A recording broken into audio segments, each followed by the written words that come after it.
Hello. Hello. Good afternoon, good evening, good morning, good night. Happy witching hour.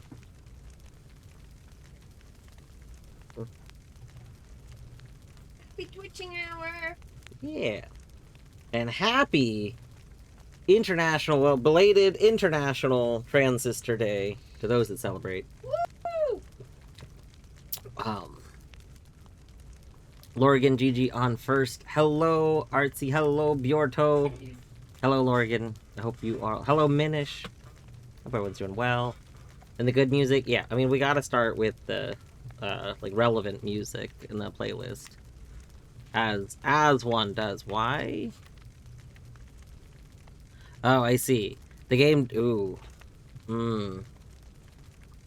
You know, I just realized this was an issue I actually had in the other game too. Hopefully, this doesn't affect the gameplay. I remember this being an issue in uh Transistor, where it the earlier Supergiant games really don't like both touch like using keyboard buttons and controller buttons at the same time. They do not like it. But hopefully it won't be too much of an issue in the game. Observed rescheduled. So this year, there was not actually as many setbacks as last year. Um, so last year there was dates that got planned, and then basically because of I think it was usually 9 times out of 10. I think one of the times Artsy had something come up, but most of the times it's that my work schedule changed very suddenly. There was just a lot of stuff going on at work. I said one. I was saying I think one of the times out of the like 5 reschedules or whatever. I think one of the times wasn't me, but the other ones were all because like I was supposed to have one day off, and then they ended up switching that day because of things going on. Um, so this year, um, so part of what happened last year is that last year around like the beginning of the year, I was regularly having Sundays off, and so we were like, okay, well we could make like a Sunday work or something like that. There was some day that was like potentially gonna work. Yeah, it was probably a Sunday because it was gonna be after church time. Um, but but then like stuff kept coming up, and I kept needing to work on the Sundays. Like I was like literally on my schedule is gonna have the day off, and then suddenly like a day or two before then it was like, nope, nope, you're gonna have to work that Sunday. I was like, okay. And like while I technically could be like, oh, I've made plans, it's real hard to say no, I'm sorry, I can't come into work. I made plans to stream a video game. um Especially because like one of the things that I'm known for is usually being very flexible with my schedule. Like I'm usually fine with making the other schedules work. So anyway, um I do like the look of the new seed icon. It's been around for a little, but only noticed it today. uh or only looked today. It hasn't even been around that long. This is only, I think, my second stream since changing it.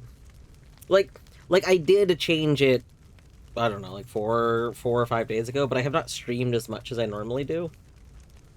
In part because some of the time that I could have streamed, I am trying to work on, uh, getting familiar with Godot and stuff. The game jam, Metroidvania month game jam did start. If you weren't here during the a few days ago when I was streaming Peak, we were kind of brainstorming stuff for that. Um, it's Minish, Etty, Buska, and I are all working on it. Um, what is the? Well, hold on, wait a second. What is the jam? There's not music playing right now. There's not supposed to be music. I think there's just flame sound effects. I could put music back on, but I was like, it feel like I wasn't sure if this menu would end up having any music. Game jam. I see. I see. I was only briefly worried for a moment that like somehow something was playing that I couldn't hear, but like that OBS was picking up. Um. Anyway, the program. I'm sorry. You would not expect the controller issues to be an issue with Pyre. Okay, that's good. That's good. Yeah, we're gonna transist. You'll notice. You'll notice. Yeah, you can have 5 minutes. We're gonna chat for a little bit before we get started. Yeah, you'll notice this is not Transistor. So I've said this for years. You know, since the dawn of International Transistor Day, which was, you know, probably millennia ago. Who even knows? Since the dawn of International Transistor Day, it has been known that one can observe it by playing Transistor. However, any supergiant game can be used to observe Transistor Day. It is okay. It is okay. Any of them are acceptable. So, like in this case, you know, we're gonna be playing Pyre. We've done some playthroughs of Transistor, but I have not played Pyre, so Pyre's an option. You know, there's Hades. There's Hades 2. I do got Hades 2 to play, but we'll get to that eventually. Lots of good choices. This menu has a lot going on, by the way. As opposed to game preservatives. You've been dabbling with using FSMs before the code gets too spaghetti. Ooh. Nice.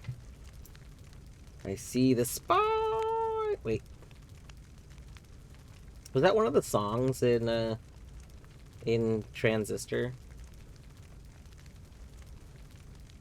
I mean, there was the spine of the world in Transistor, right?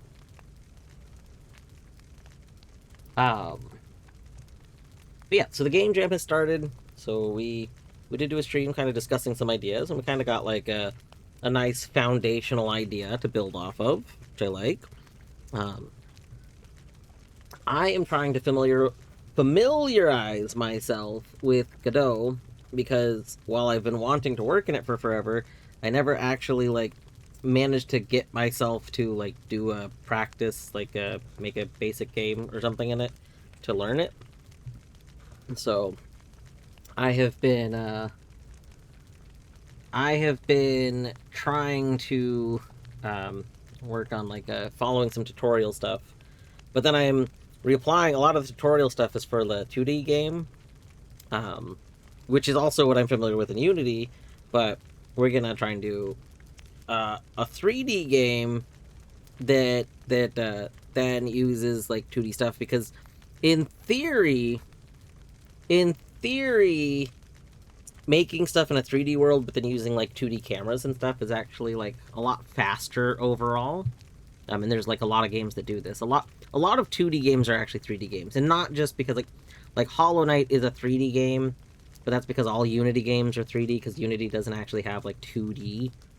And I don't mean like that, because Hollow Knight is 3D, but technically is like basically still just using only the 2D stuff. But our plan is to use the 3D stuff, but have kind of like 2D cameras, which is what like Dead Cells does, and a few other games. But like, so Dead Cells and Hades, and presumably Hades 2, actually do an interesting thing where they created 3D models, and then they basically set up a script to like take pictures of the models while moving them in order to create sprite sheets, and then they render those sprite sheets. They don't actually use the models, which is fascinating. But like an actual like faster thing is to just have models, 3D models in a game, and then if you want to tweak stuff, you just you tweak the model's textures. And it's a lot easier to make like a texture file, like, you know, make a skin for something, than it is to do like a ton of sprites. So in theory this will be good. And it also works out because Buska is more familiar with working on 3D stuff.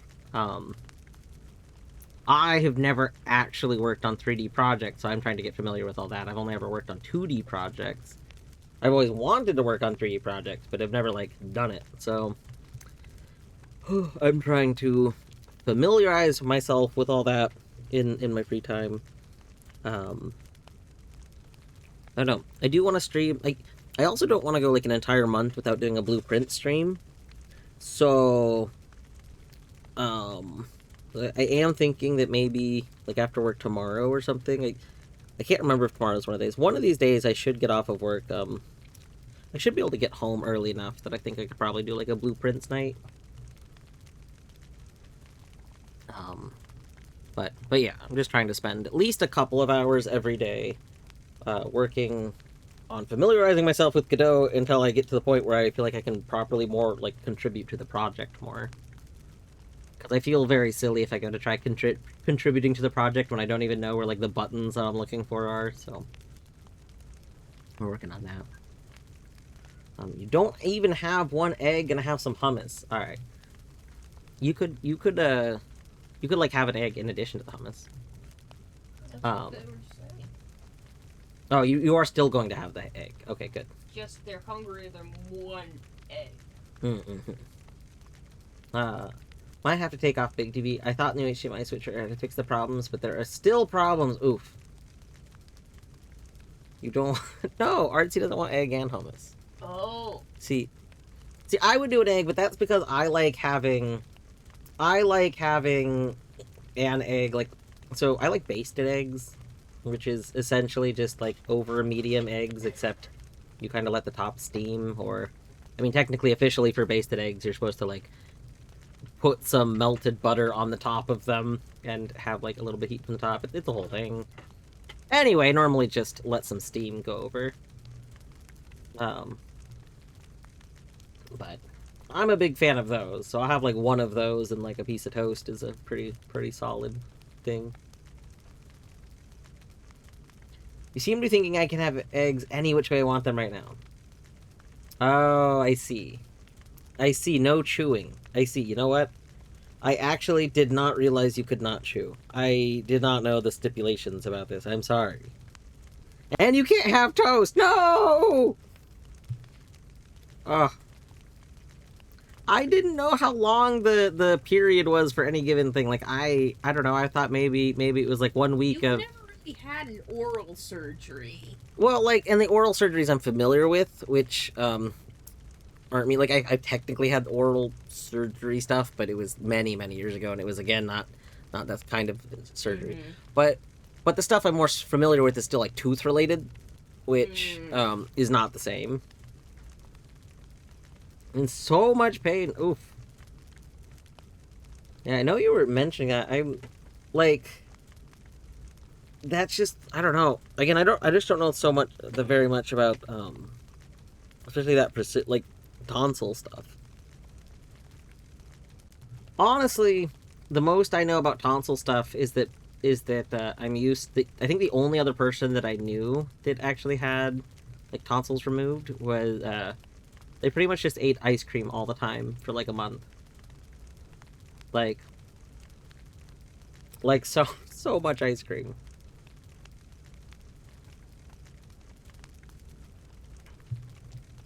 Ice cream's probably not, like... They probably don't make, like, nutritional ice cream, do they? You know, there's an industry.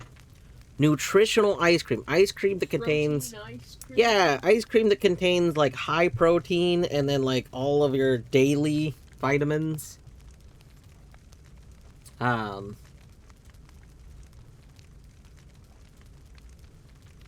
You know, well, okay. I've never seen nutritional ice cream, but I want nutritional ice cream.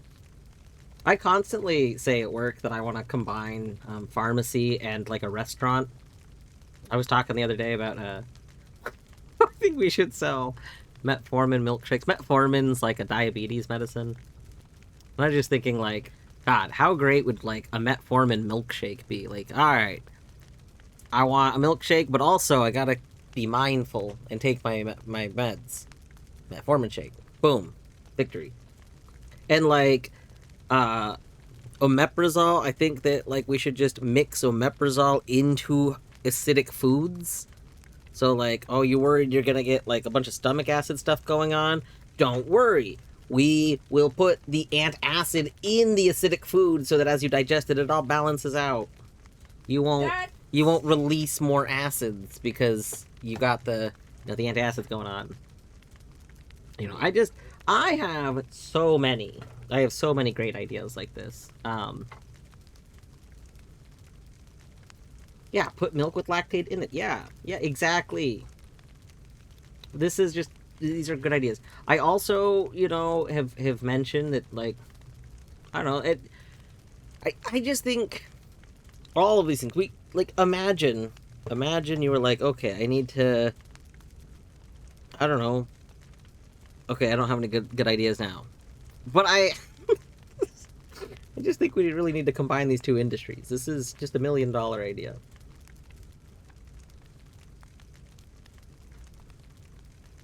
Oh, coconut milk. Okay, I read the word honestly as honey, and I was thinking coconut milk and honey, which sounds like an awesome ice cream flavor. Like, a coconut milk ice cream with swirls of honey in it, like ripples of honey, sounds delightful. Oh, God, I want ice cream.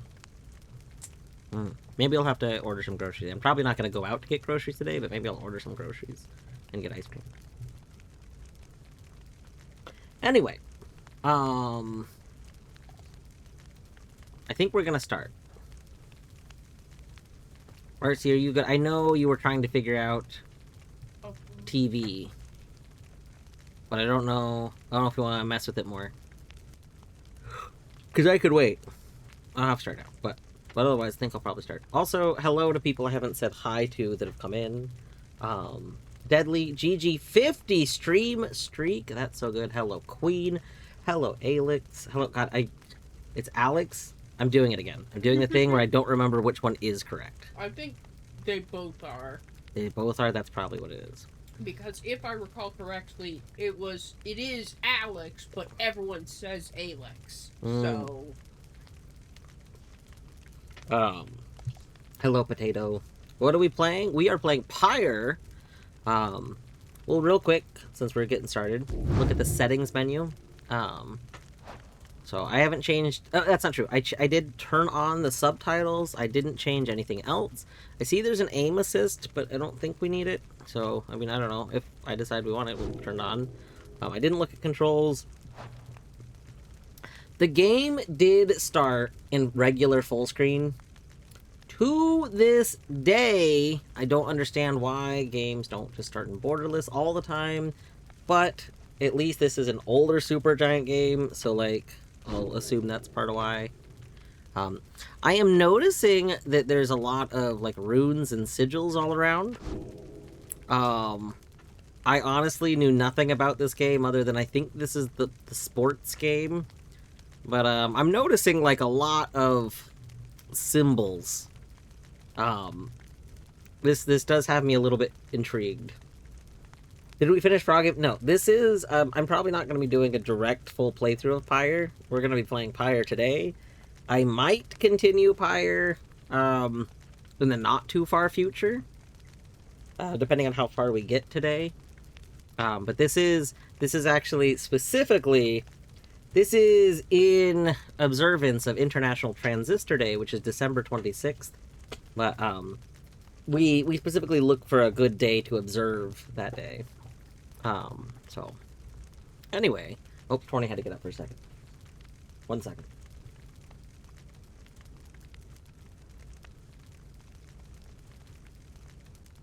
One moment.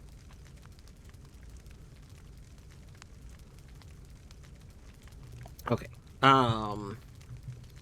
I see there's a versus mode. Challenge a friend to head-to-head showdowns. We're going to be doing campaign mode.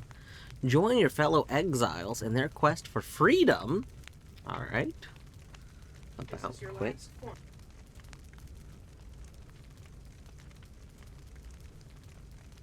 All right. Are we ready? Oh, you got to do another thing? Okay.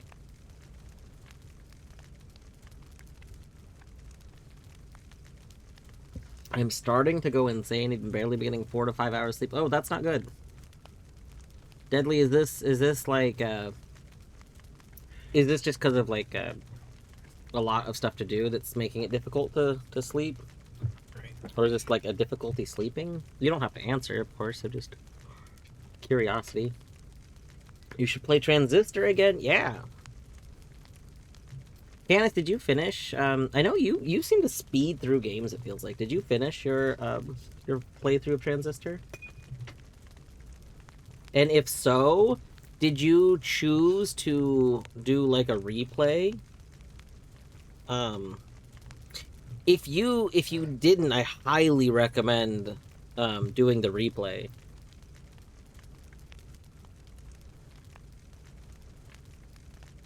Recursion. I knew it was a word that started with re, and I couldn't remember what it was. If you have not done a recursion playthrough yet, Canis, like, I genuinely, really, really suggest doing a recursion playthrough. It's very good. The cast is too rough and has been making scrap. Oh no! Oh. Yeah. I'm sure you know exactly what's. No, yeah, I mean the cast is cast casts do tend to be like the normal like cast material, like it is scratchy in the edges. So what it is because like casts are like a cloth. I've had a cast. Yeah, before. but then the edges of that cloth can get caught on things because even after they harden 'Cause down, it's they're like like plaster. Yeah. And yeah. yeah. I don't know. Like, I don't even know what you could do about that. Like, the problem is most of the times I've been in casts, I've been in full body casts. So, like, my whole body is, like, moving around. So, like, I didn't necessarily have that exact same experience. Like, I don't know. Yeah, I've never really been in just a singular, like, that's not true. One of my legs was in a cast once, but I don't really have very many memories of that anymore. Most of my memories of it are from the full body casts. Full body cast. Sorry, Queen. Totally get that. It's like, did I hear my name? Did I hear? That's true. What? Torny a lot of times when we're in Colette streams and there's Torty, Yeah. Torny will think that Colette is saying Torny instead of Torty, and that'll throw her off. Similarly, there's something Colette says every now and then that sounds like dwarf, and I don't remember what it is, but it does throw me off sometimes.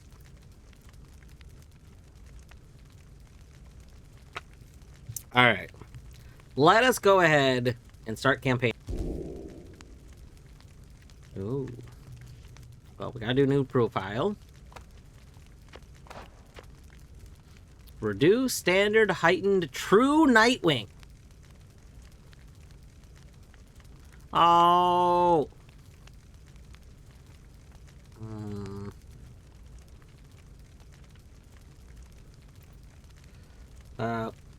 Now you leave for real. Oh no, wait, I didn't know you were gonna leave.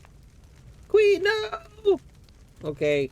Adios. I hope you have a good day. It's good to see you. I feel like I haven't seen Queen very much recently. It's so sad. Monday did 22 hours of streaming. Okay. Canis, I still mean to talk to you about the games that you played during your 22 hours of streaming. Because, like, I know you did your full playthrough of Tunic during that. But, like, I didn't watch the VOD. I don't know if there even is a VOD still.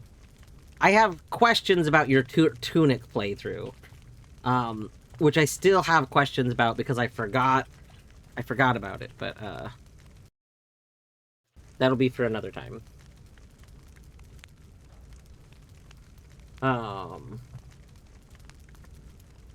Wrapping a towel around it helps, but it's not ideal. Yeah. Nightwing is in the Robin upgrade. That's very funny.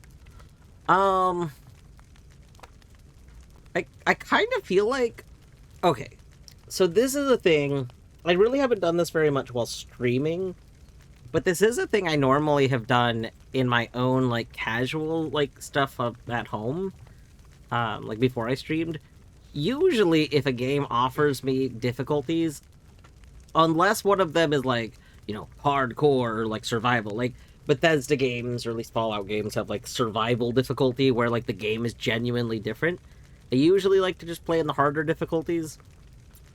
Mostly it's because if I'm gonna play in an even harder difficulty, I want to just be used to it. Like, if the difference between difficulty A and difficulty B is that in A it takes 5 hits for someone, and in B it takes 10 hits, I would rather my brain just think that it always takes 10 hits. Because if I never knew that it could have only taken 5 hits, like, I won't... You won't be like, oh my god, it's so much harder! Yeah. So, since this game is offering me heightened difficulty to start with, I think I'm going to go with that. And it says we can change it at any time. If I decide that I'm struggling with the game too much, we will decrease the difficulty. But I think this will be okay.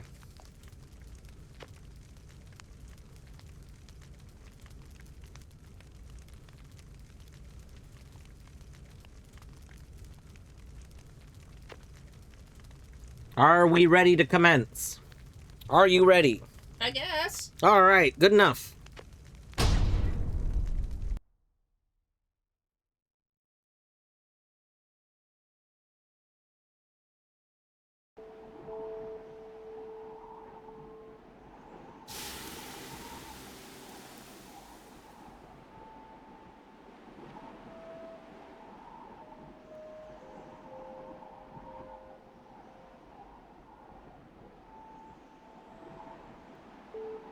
Wait, is this not a video? Hold on.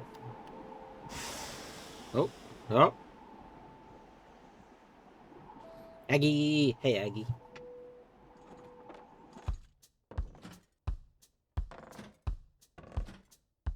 Is this the Aggie from the Supergiants Discord? The Supergiant Games Discord?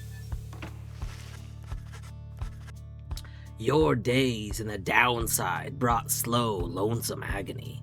Now, as you lie yielding to the elements, something rumbles into view. 3 shapes emerge, each clad in a strange attire. Oh, okay. Well, we have to use our mouse for this. The downside. A vast purgatory into which the Commonwealth casts its convicts and enemies. None have been known to return from the Forsaken Land. Oh.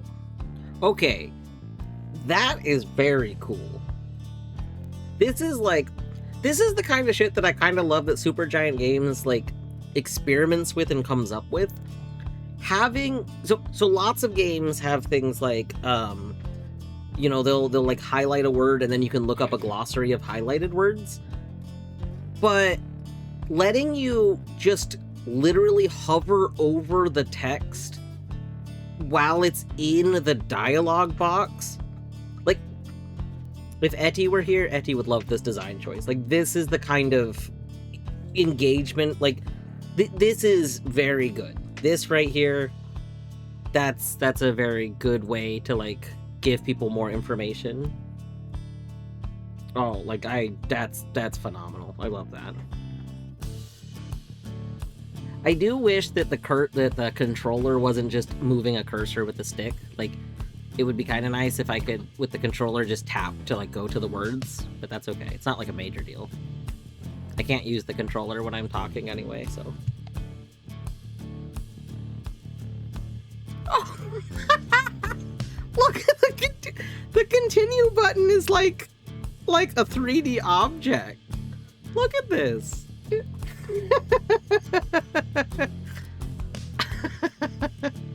What?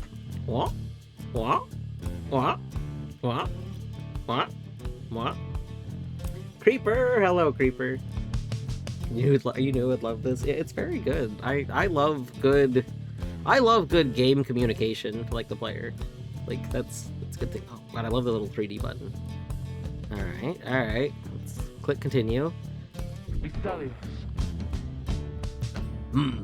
Another piece of filth expelled from the Commonwealth. The Commonwealth, a proud country risen from the ashes of a fallen empire. Home to a multitude of ethnic groups. founded on principles of mercy and kinship, whose exact meanings evolved through many centuries. Oh wow, hold on, my brain just... Okay, when I first looked at this character, I thought we were looking at this really big hulking character who had like a face that you could barely see. Like I thought you couldn't see their face, basically, like it was cloaked. Like their face is right here. And that like maybe this was like where their mouth was and their eyes were kind of hidden. And then I just realized this is their face up here, and they're actually like just very tall. They're like very tall. Masked woman. Yeah, very good. Oh my goodness. That is a cool design. That is a cool design. Sword over there. Look at the little art that's in the margins. I love margin art. A masked something. A mask something. Oh, that's a cool mask. See? Right on schedule. What did I tell you? You told us we would find someone alive. Someday, I said we'd find someone alive someday. Just not today, I guess, but don't be glum. You know, I see you frowning underneath that mask. A masked man. Oh. That's a design. Very tall mask. Looks like he's breathing. Looks like he's breathing. The masked wanderer presumes you're a male. Interact to change this. So you can be male or female or presumably other? Oh! Yes. Okay. We're going with the non-binary option. Heck yeah. That Looks like they're awesome. breathing. Love that. That is so good. That is so good. Okay. The only thing I don't like about this, and maybe this will be cleared up in a little bit, I almost didn't click this. It took me a second, but I almost was just going to click continue because all of the text is red. I almost didn't realize this was like something to hover over. If only like the like gender signifier had been highlighted, I probably it would have been way more clear. Again, that's not like the end of the world. It's just it's a very like, you can change it if you miss it. Okay, that's good. Because yeah, it's one of those things where it's very cool that we can change it right here in the conversation. But at the same time, I would have been really upset. Like I'm not super attached to like a lot of things. I'm very not attached to a whole lot of. Yeah, you're fine with being called he, she, or they in the game. Yeah. But like I know if I was someone who did not like certain terminology used on myself, I would be kind of upset to learn that I just like missed it. Oh boy, I'm being forced to play a certain. Well, and like just knowing that it's because you missed something would have been the worst thing. That's what I'm saying. Yeah. Like if I had missed it. It seems they still are. Then stand aside. I shall send them to a better place. A better place? Name me a single better place than this. Hang on. The markings on their rags. I think they're one of them. But look at them. They are beyond our help, and we are beyond theirs. Broken, shaking, starving, probably diseased. Yeah, good luck with that there, chum. See you back at the wagon. Indeed, the day grows dim. You have at best an hour. Understood. I won't be long. After the others leave, the man turns towards you and begins unfastening his mask. Hello, my friend. Don't care who you are or what you did. None of that matters anymore. All of us, we're equal nothings here. You are parched, and he gives you a drink. You ache, and he binds your wounds. You hunger, and he gives you food. Little by little, it helps.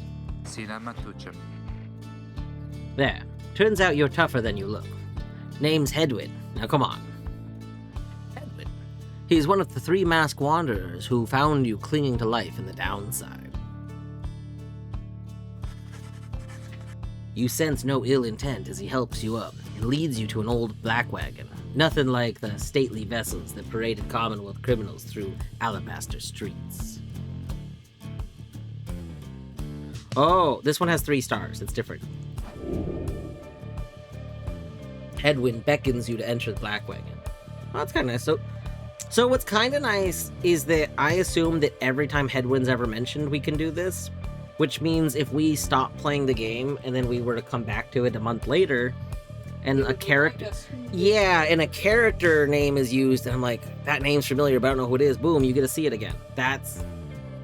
This is what I've been talking about. These are the kind of memory aids that I think all games should have. Like, this came up, you know, I went on about this for like an hour the other day playing Blueprints, but like, this is what I mean when I think games can just do more to help offset stuff.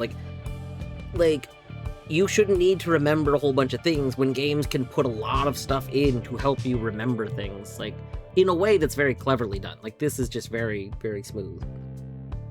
Now, granted, I was talking about, in that particular instance, I was talking about stuff like trying to remember what all is in, like, a room or something like that. And this exact method doesn't help with that, but this helps with character stuff. Like, everything you could have learned by a character could slowly be in this or something, you know? Shall we step inside?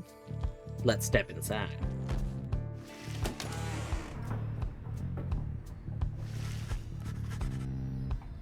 The weather-beaten wagon is as much a mess inside as out.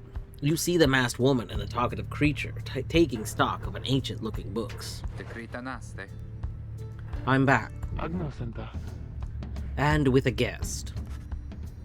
She loosens the clasp of her mask. You may call me Jodariel. Oh. Well, that's a cool design. Hell yeah. Big lady. Yeah. Also, did she get shorter, or was the mask done in a way where it was like more up here, like her face was covered a bit?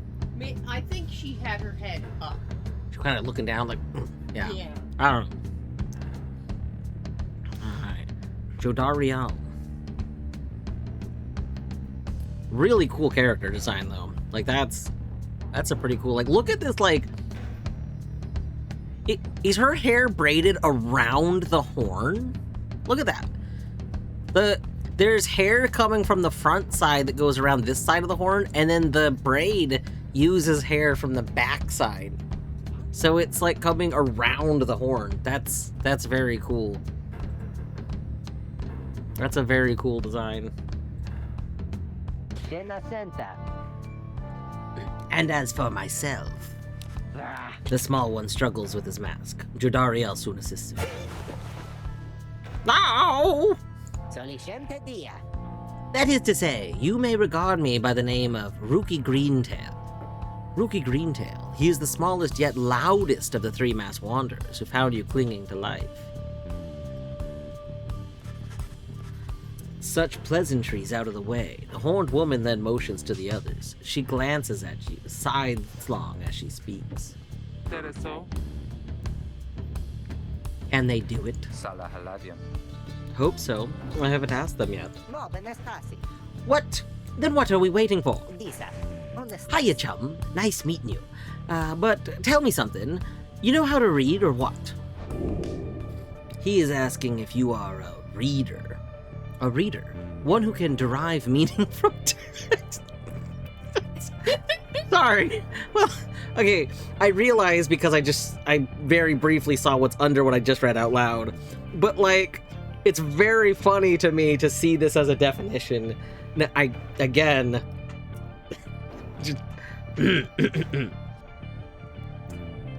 Literacy has been prohibited for centuries. Those with knowledge of the old ways violate the law of the land.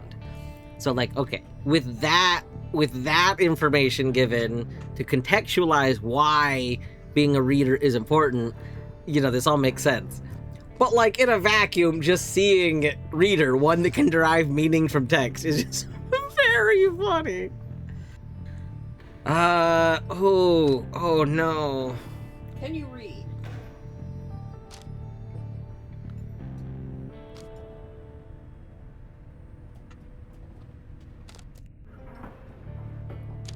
Now this is interesting. I kind of hate this. Oh no, we're gonna have to make decisions. Oh no, wait, these aren't... Okay. So we are a reader. We are a reader, because deny it is just saying you don't want to, you don't want to tell people that it is this one.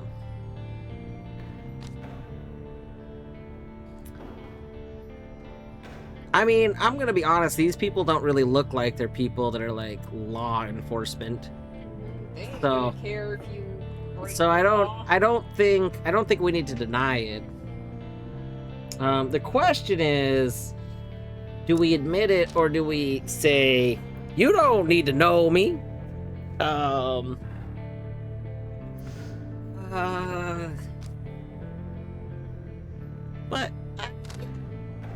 the way they're asking me, I think we can admit it. I think, probably fine. Oh god, I hate choices. Here's the thing you may or may not know about me. I hate making decisions in games because I don't necessarily like to replay games. So like games are like, oh, you can replay this game for 100 different endings based on every decision you make. I'm like, wow, that sounds like a nightmare. I don't want to do that. I want to get all of the things and have like the one good ending.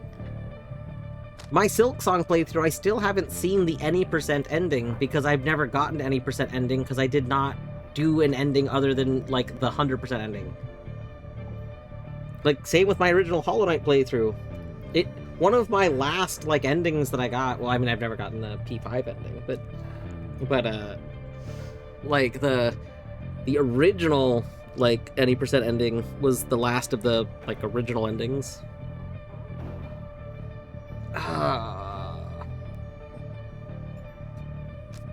We'll admit it. Bear, thank you for reminding me to hydrate. I'm drinking some strawberry watermelon water.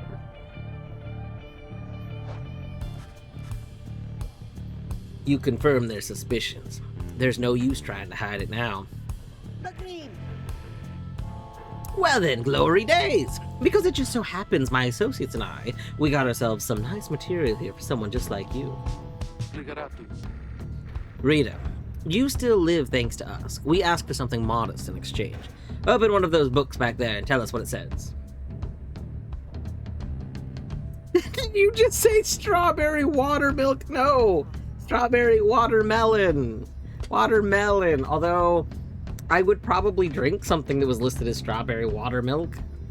Like, I like strawberry milk a lot. And, I mean, strawberry, Would that be like coconut water? I don't know. Is that water milk? I would probably drink it. Yeah, that's what I'm saying, Aggie. Like, strawberry watermilk... If strawberry watermilk was offered to me with no context other than it's called strawberry watermilk, I would drink it. Also, in the background, there's things blinking. There's, like, look, there's eyes right here, and a head that's moving around.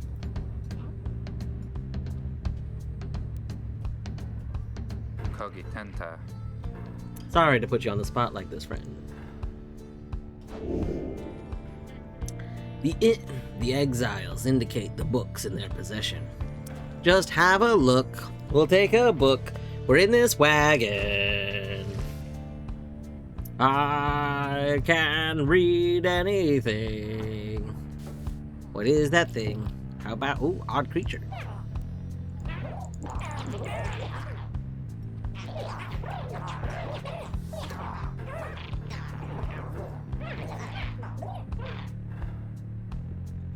Hungry-looking creatures roost near some sort of attic. There's nothing you can do for them now. I can click them.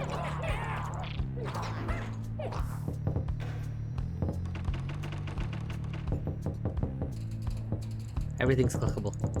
Oh, hey, they put their masks up.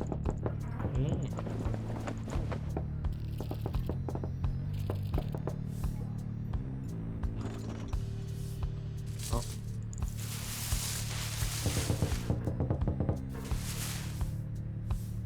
You can clear the cobwebs. That's good. You don't want to leave cobwebs around because that's how you get cobs. Oh, candle. Oh, we can put out the candles.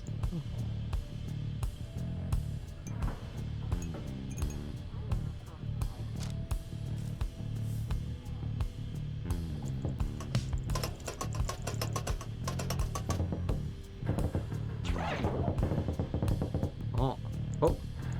Can we put out these candles? Oh, yes.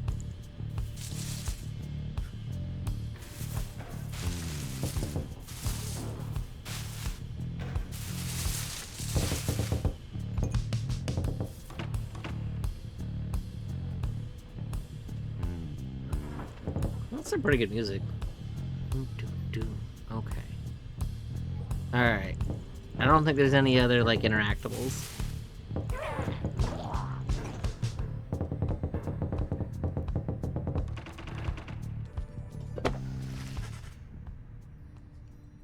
You pick up one of the old, heavy volumes, bound in materials you do not recognize.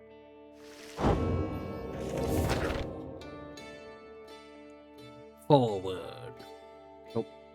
Have you played Final Fantasy X? I have never played a Final Fantasy game. Oh. Gonna do some cleaning? Do some reading. Listen, there was cleaning to be done, okay? It was very important. Do you ever plan on getting the rest of the Hollow Knight Chivos? Probably not. Honestly, the only one that's an actual, like, definitive barrier is anything involving Pantheon 5, because I literally have never beaten Pure Vessel. You might be able to. Yeah, like, I should try again, now that, yeah.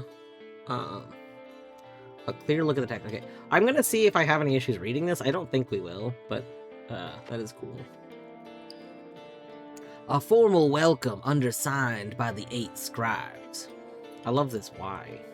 You, dear reader, are in exile of the downside, such as we, the 8 who wrote the Book of Rites, that you possess it and have capacity to glean its words, is testament enough to your potential. Thus we reveal a path from the forsaken place to freedom, a homecoming in glory. The stars themselves shall be your guide. Ere the turning of the year's first solstice, seek the nearest longitude beneath the brightest of 8, as they align as shown. Arrive as a triumvirate? Triumvirate. I don't know. I don't recognize that word. A triumvirate is like 3 people. Oh! Arrive as 3 people clad in the remnants of the rites, bearing this book. That's also not remnants. That's raiments? Raiments. Clothing. Oblige the voice that tells you more. Oh. You can hit inspect to double check. Yeah. Okay.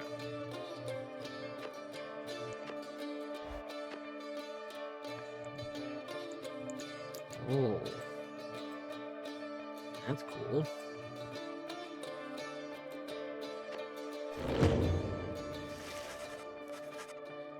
The book describes a complicated method through which exiles can return to the Commonwealth. The words stream through your mind as Hedwyn gets your attention. If you've ever heard the word triumvirate used, it was probably in relation to the authority structure in ancient Rome, I see. Yep. Well, friend, what does it say? But then your vision starts to fade and blur. You feel your body weaken, and give out.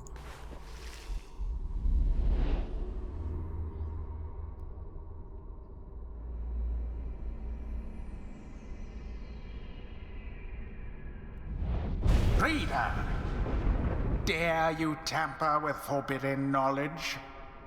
So soon after your sentence into exile. 'Tis true what the book says. You can be free again. Perhaps not you yourself, but someone worthy of the privilege. You witness now the path toward salvation. You witness the rites The one way to return to glory. Though in your case, I hardly think it possible. Yet, by the grace of the scribes, it is my duty to inform you anyhow. Hello, Shay. It worked. Okay, real quick, it's gonna play ads in a moment, so I think what I'm gonna do is before we continue, I'm going to run them. We'll take a break for a moment, and then we will continue this so that this does not get interrupted. So I will be back in just like 3 minutes.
Alright, we are back.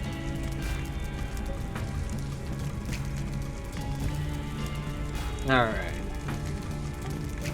It worked. So it is true. Oh my. Yeah, but what now? And where'd the reader go? Veretusta. They should still be out there. They should be out there still. For now, we have to put our faith in them. Barosta. They could abandon us. Ratana. They won't. You look upon the three of them from beyond as Headwind then calls out to you. Reader, we aim to free ourselves. We will not grow old and die in the Dappling side. And now I swear to you, when we get out of here, you're going to come with us. But first, we need your help. Show us the way. Freedom. You focus all your mental facilities as to do as Headwind asked. Faculties, probably, not facilities. Don't worry about it. I know how to read A celestial orb No. falls from the heavens when the time is nigh. I like this lighting effect. You may notice, if you look at the lighting on the floor, the patterning it's doing and stuff, and then you look at the background of my stream, like behind the tuber and stuff, you'll notice the same. Like the pixelate, It is the same. Well, I mean, it's not pixelation. yeah, but you like that effect. yes, that is literally the same effect that I used to make like my background. I love that. Yeah, I wasn't sure. Yes, that's what it's Toronto. called. Yeah. The thing that I use calls it like crystallization or something like that. But I'm like, I don't like. I figured that was not what it was actually called. I do love it though. It's very good. Okay. Use.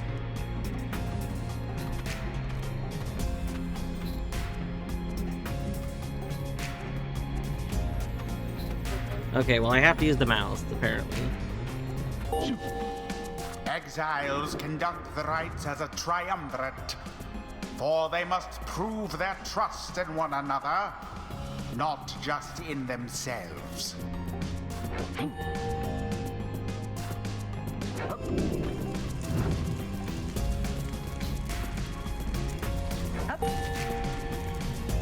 The three must act as one.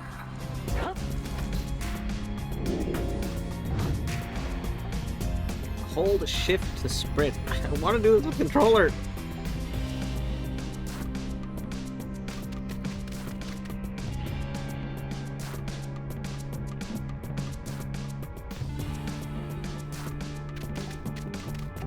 There we go. Okay, there we go.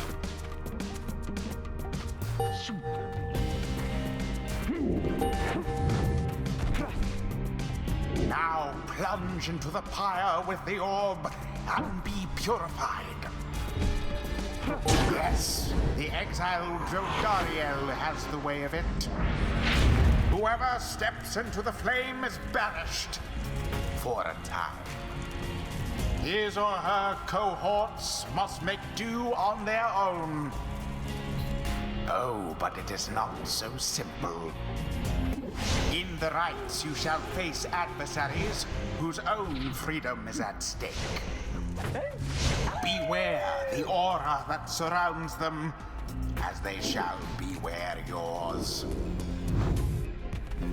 Okay, approach them.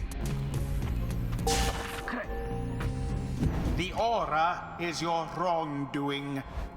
Accept it as a part of you.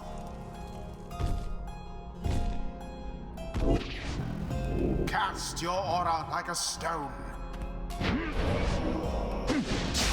Correctly done. Not well done, correctly done. Again.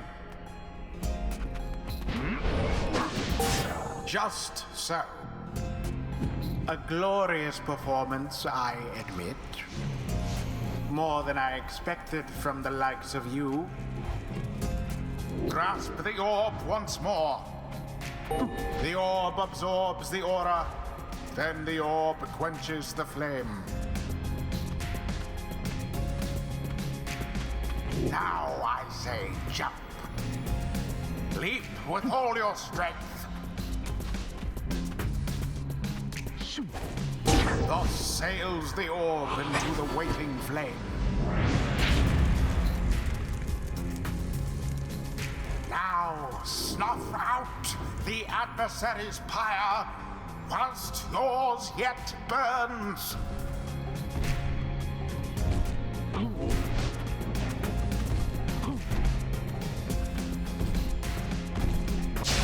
A mere attempt. Quite foul for the Nightwings. No. No! Quenches the flame.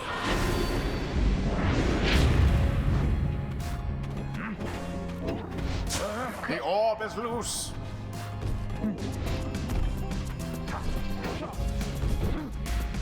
Wait, no, no!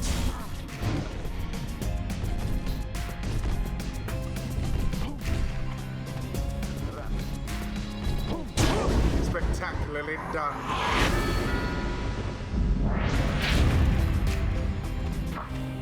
Now go. Nope, okay, don't do that. Nope, no! A shameful outcome. Your flames grow weak.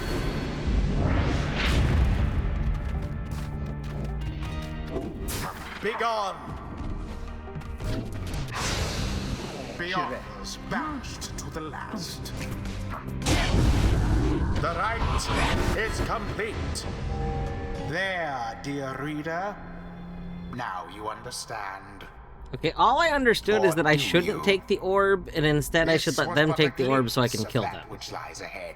That's what I learned. I Don't will take tell the you to orb, turn let them back. grab the orb, murder them all. Cast down And then we're your good. hope. But all those such as you never listen. During the rites, only one exile on each side is permitted to move at any time. The three must act as one. Yes.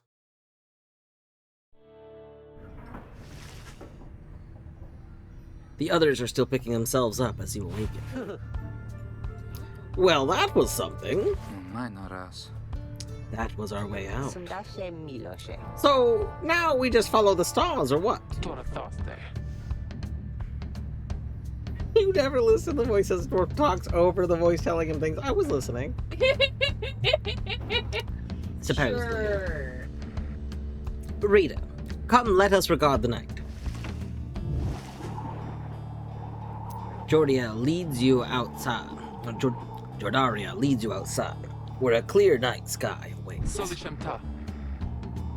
Now, show us, before the howlers catch our scent, where shall the rites commence? You gaze at the stars, seek out the destination.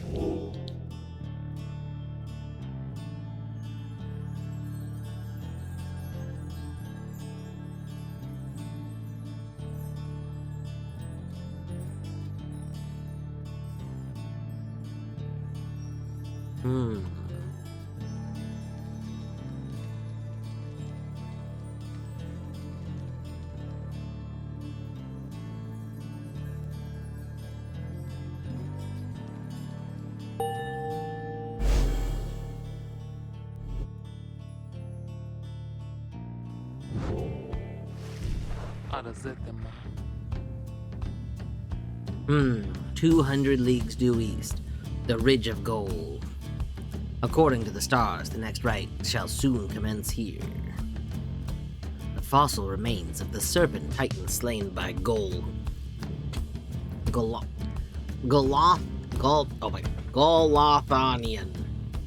yet loom over those living in its shadow. Consilia. Great. And we're supposed to be there when exactly? Very soon, according to the stars. You should be able to arrive in time, if you make haste. Then we best get started. Well, this ought to be good for a few laughs at least. What do you say, Jody? Jodariel turns to you, studying you. Rita, do not deceive us. Pray we make good use of our remaining time. What she means is, glad to have you aboard, chum. Quereamios. We're counting on you, my friend. See you inside. Freedom. The rights are key. It's a lot to take in. Note to myself, remember to turn on any keyboard remapper before putting it in sleep mode. Lock myself out of my PC. Ooh. It remapped a key. Ooh, terrible. Your fellow exiles await you in the wagon.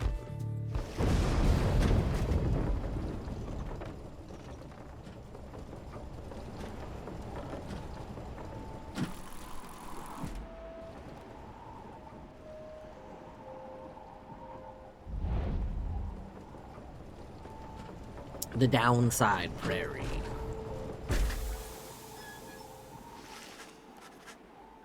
You arrive in Downside Prairie. Downside Prairie. One of the downside's only verdant regions. It only gets less hospitable as you press further north. Where the road ahead is forked. There is a lack of consensus about which way to proceed. I'm telling you, we ought to take the Northern Pass. Got an associate hold up in Hollow Route. I've got to pay a visit to besides... Hollow Route? Is that a Hollow Knight reference? Can you believe today is the 9-year anniversary of Hollow Knight? Hollow Route. The northern route to the Ridge of Gold goes through a small exile encampment. Every so often, tempests come and scour away the huts and hovels, but they always crop back up. Fie on your associate. Best we head to Blooming Pool and avoid attention. Blooming Pool, the southern route to the Ridge of Gold, goes through a humid area pocked with hot springs.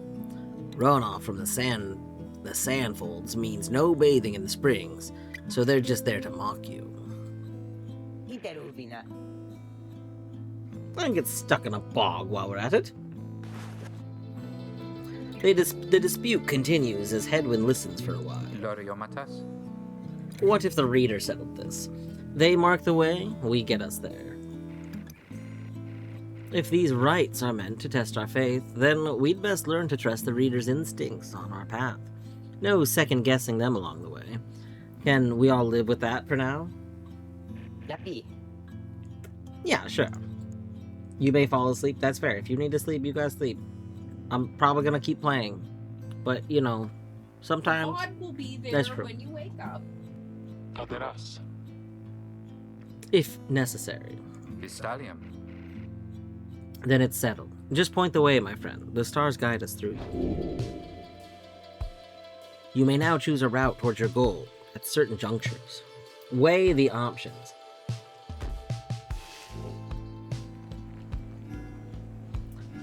Let's see. Rare flora.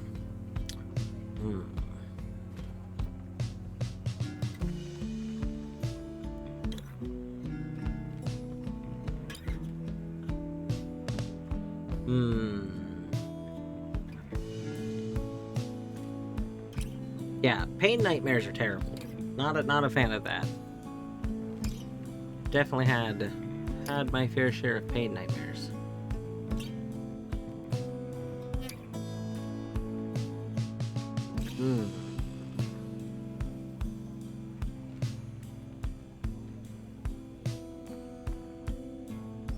See, on one hand, I want to go through Hollow Route 90% because it's Hollow Knight Day.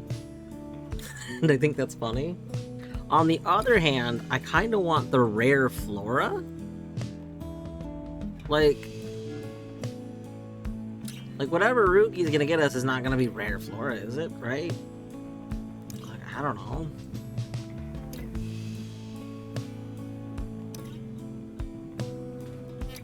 I had a dream that I killed the personification of infinity because I received a glitch in mathematics. That's fascinating.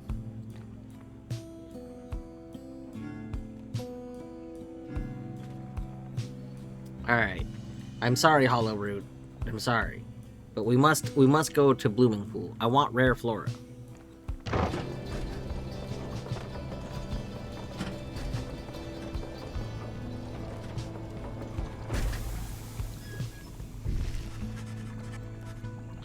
Jodariel offers to show you around Blooming Pool after she notices you staring at the bogs and vegetation near the wagon. Soon, something catches her eye. Sugrena. Observe, this shall pay for half our trip. You found a black bloom. It is quite valuable. Black bloom, value 30, trade item. This can be sold at the slug market. The slug market.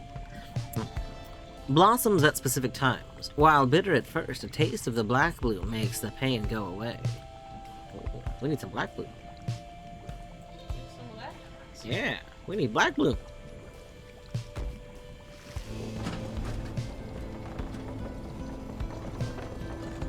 Give me some of that black bloom. Yeah.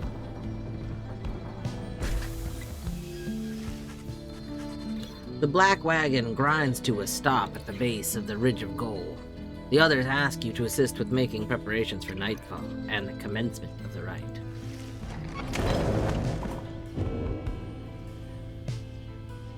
Page revealed the first exile. Right. Reach the celestial landmark. Now to get everything and everyone prepared. Oh. Ooh, to browse revealed page. What? A reasonable likeness of a younger Ruki with his mother and uncle. Oh.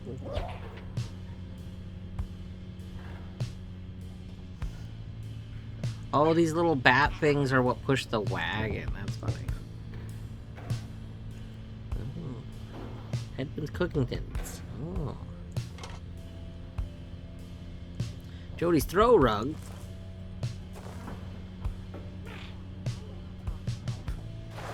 Ha! Reader, Greentail here. We're just complaining about how you opted not to take us to Hollowroot. Oh, Greentail is a nickname for Ruki. Oh, well, actually, no. Okay, that's Ruki's last name. I see. Beginning, aunties. What? And violate our anti-second guessing pact? Nah, I was only saying how our chum's gonna have to keep on making the tough calls. Besides, just making sure we got something to pawn off at our next slug market we find.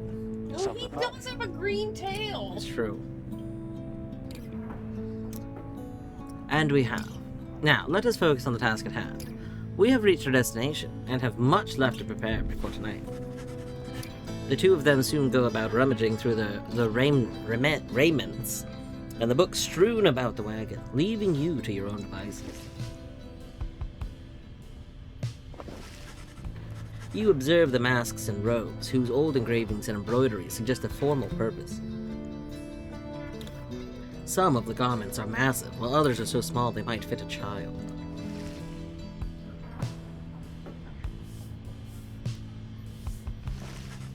You observe the ladder leading to the locked enclosure above the cabin. The wagon's centrifuge must be up there. Its drive imps stare down with their big, wet eyes. Yeah, they're drive imps. They drive us. Exit. Cobwebs. More cobwebs. You know, I just cleared these cobwebs, but they're already back. That's impressive.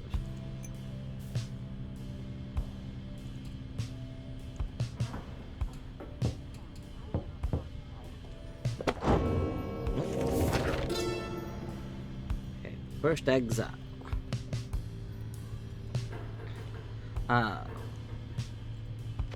We go back a page? Okay, I guess this is page 1. It just says 3 here, which confused me. Oh, okay. The forward is page 1. I see. The first exile. In the words of Golothanian,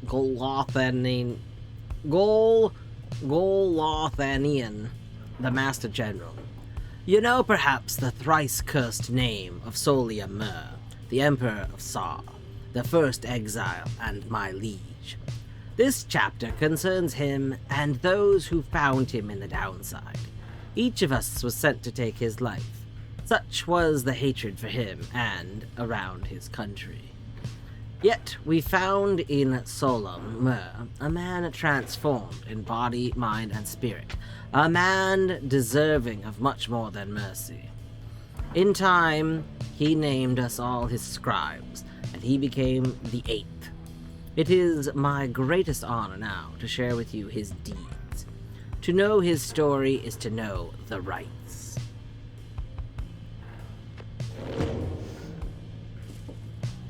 Hello, mermaid. Oh, come on in.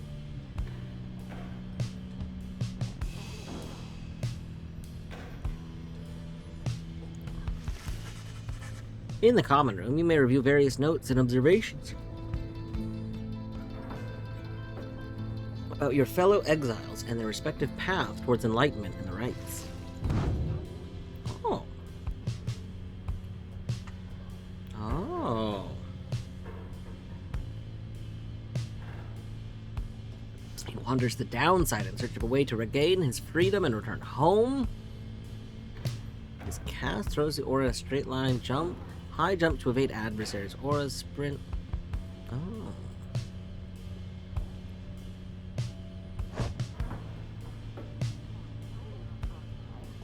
In a slow, thick line. Oh.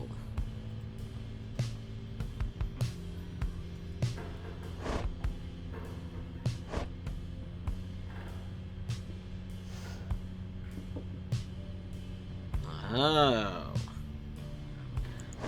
I see. So they all have like different. The way they use their abilities are different. Okay. That makes sense. Yeah.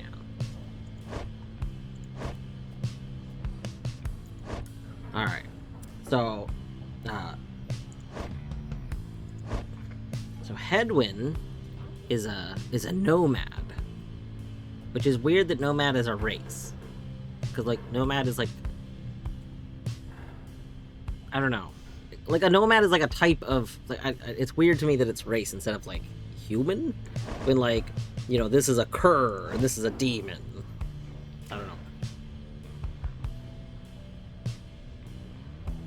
We have not learned... Okay, there's a lot of information we haven't learned about these people, so we'll probably learn them over time. And it looks like we're gonna get upgrades that we don't have yet. Okay.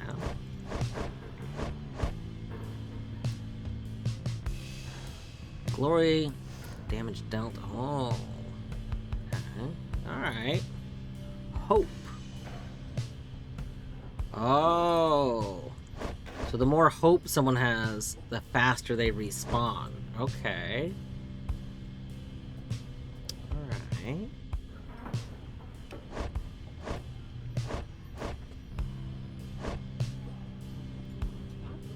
Alright, we got... Oh, you can... Oh, okay, that's like a toggle. Oh!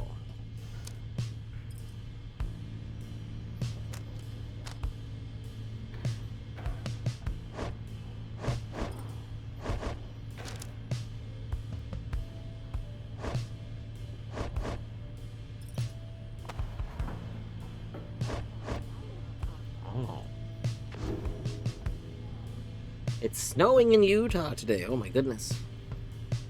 Utah does have some higher elevation places. Mm-hmm. There was like forecast for snow here for like last few days, but well, it has gotten cold. I have not seen any traces of snow in my area. Alright, let's go ahead and exit, I think. Oh, this happens every time I move the mouse over it. Interesting. What? Are the cobwebs back? I cleaned out those cobwebs. Was it just that one? Maybe it was just that one.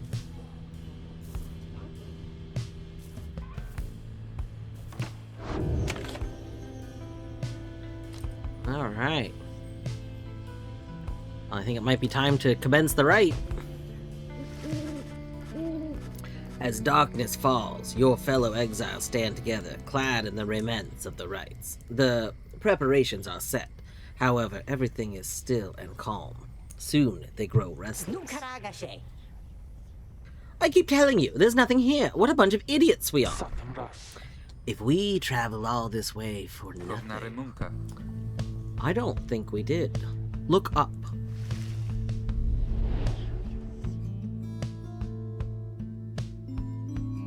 Yeah, imagine if you just looked up and you saw that in the sky. Terrifying. Yeah! I'm probably not gonna talk a ton during the actual, like, this part of the game, because it does do, like, weird flashing from trying to switch back and forth. The stars align at last. You reach the Ridge of Gaul at the appointed time, and your triumvirate is ready. Your adversaries in the rites this eve shall Sewing be machine.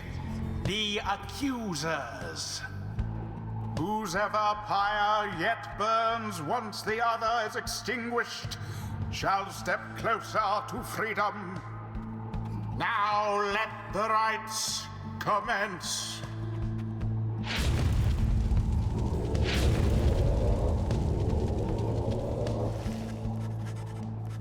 The stars are aligned, and your pyre burns bright. Across from your companions appear several others, also clad in raiments. Your adversaries in the rites. Simquagre. Everyone ready? Non capigra. Let's hope so. Tumaga Versan. Be still. We have a visitor. The one whom she refers to steps forward. At last, the Nightwings grace us with their presence.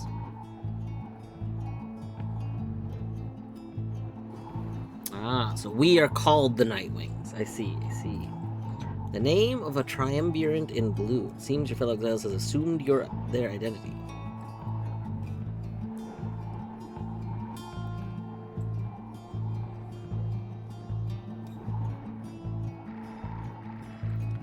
I see the reports of your demise have been exaggerated after all.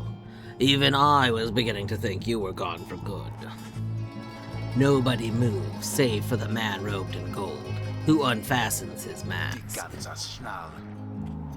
We have Lendl. Surprised to see old Lendl again. I trust you remember my face, though you must have assumed never to see it again after last time. Lendl. He is the apparent leader of the exile triumvirate you encountered at the Ridge of Gold. Never had I come so close to freedom, only for you to dash my hopes. Now, I and the accusers shall repay that affront.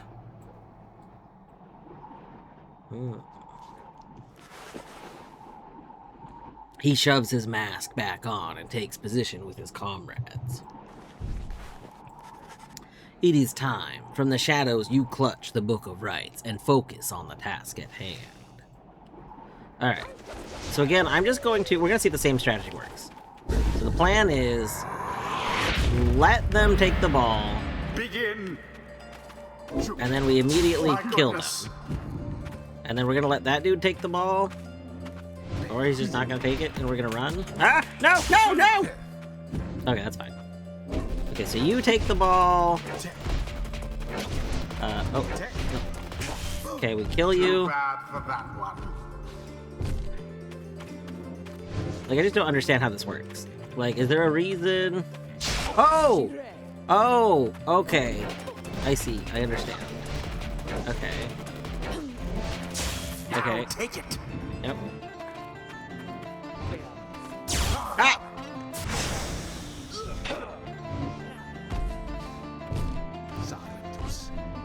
Can I cast my aura, like... Poor Lendl. Yes, I can.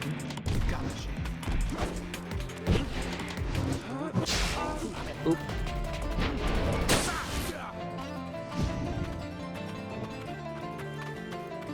Now to the flame. Nope.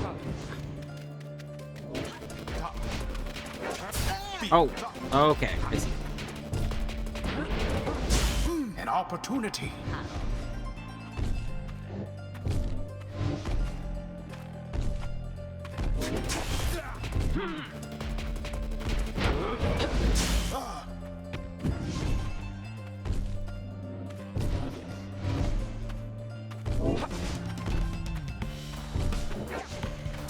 Lendl banished.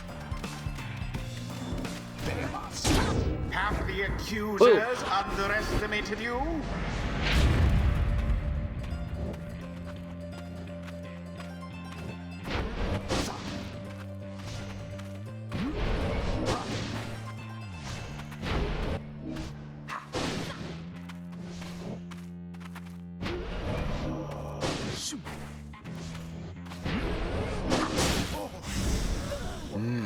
indeed. Boom! Sublime. Masuria Saventusta.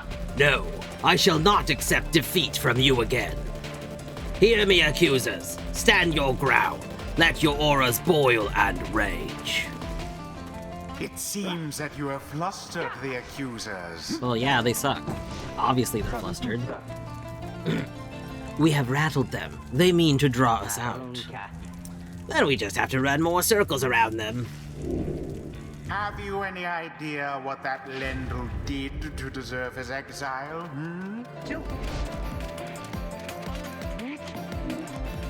Oh. Oh. Oh.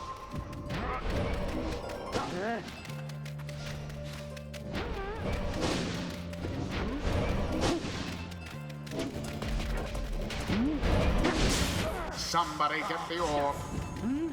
Boom! Get murdered! A blow against the adversary's pyre.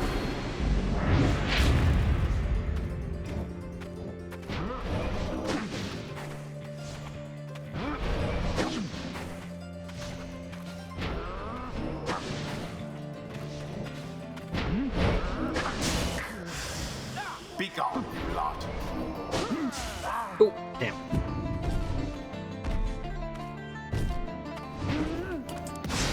Oh, that didn't work the way I thought it would. No, no, no, no, no, no, no, no, no, no, no, no, no, no, no, no! Come on, come on, come on, come on! Quite the close call there, no?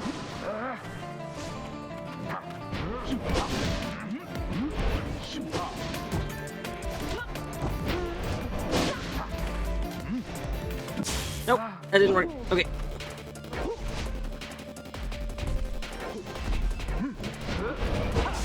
Another banishment. Yeah.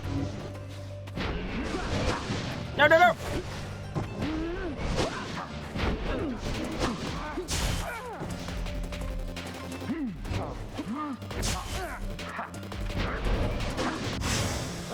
Stand not in glory's path.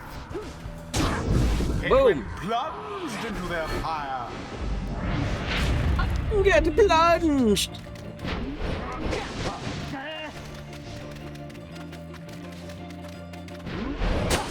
Didn't see it coming. Oh, I didn't jump far enough. Okay, okay.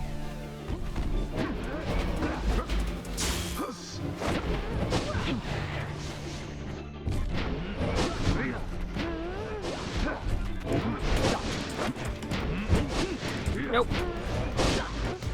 Your demon is banished. Yeah, well, we didn't even need that demon. Okay.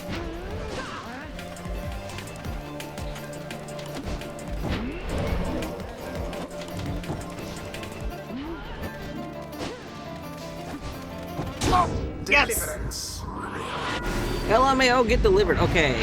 Little goblin creature. Once more like Little that, goblin and we are creature is finished awesome. here. Oh, I didn't mean to jump. Goodbye, headwind.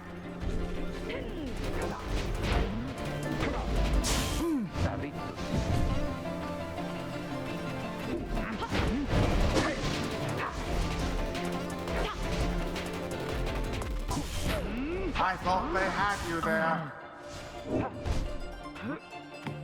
That's not what I meant to do. No, that's not what I meant to do. I hit the wrong button. Oh, What the heck was that? I don't know what I just did. No, that's the wrong button. your exiles. God, I'm mixing up the return buttons. ere long. Okay, that's very lucky for me.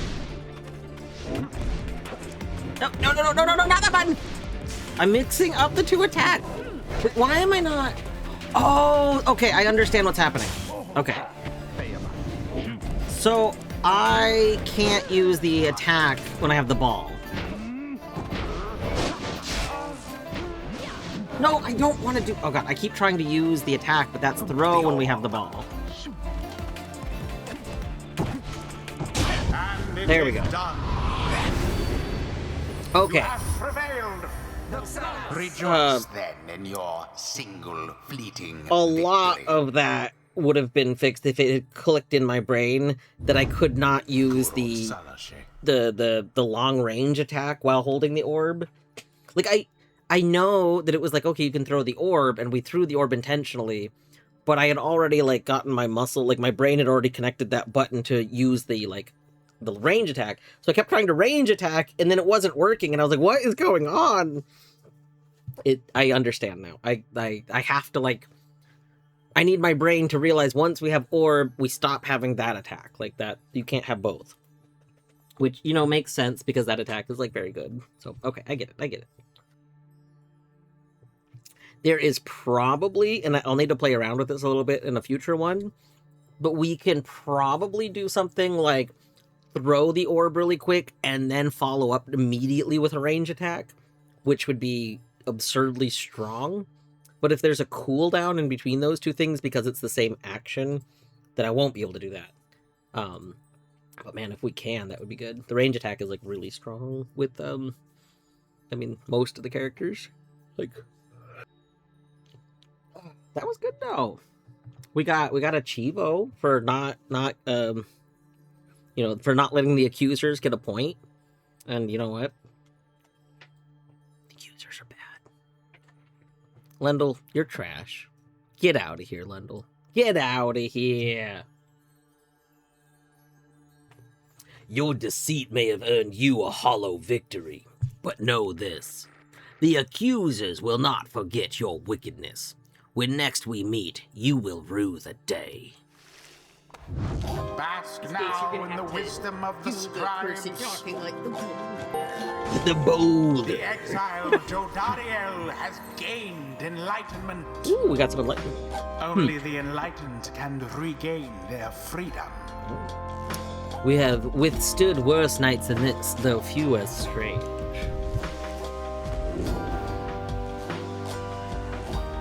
Okay. So we're presumably going to unlock more characters that we can make out of our party, not just these three.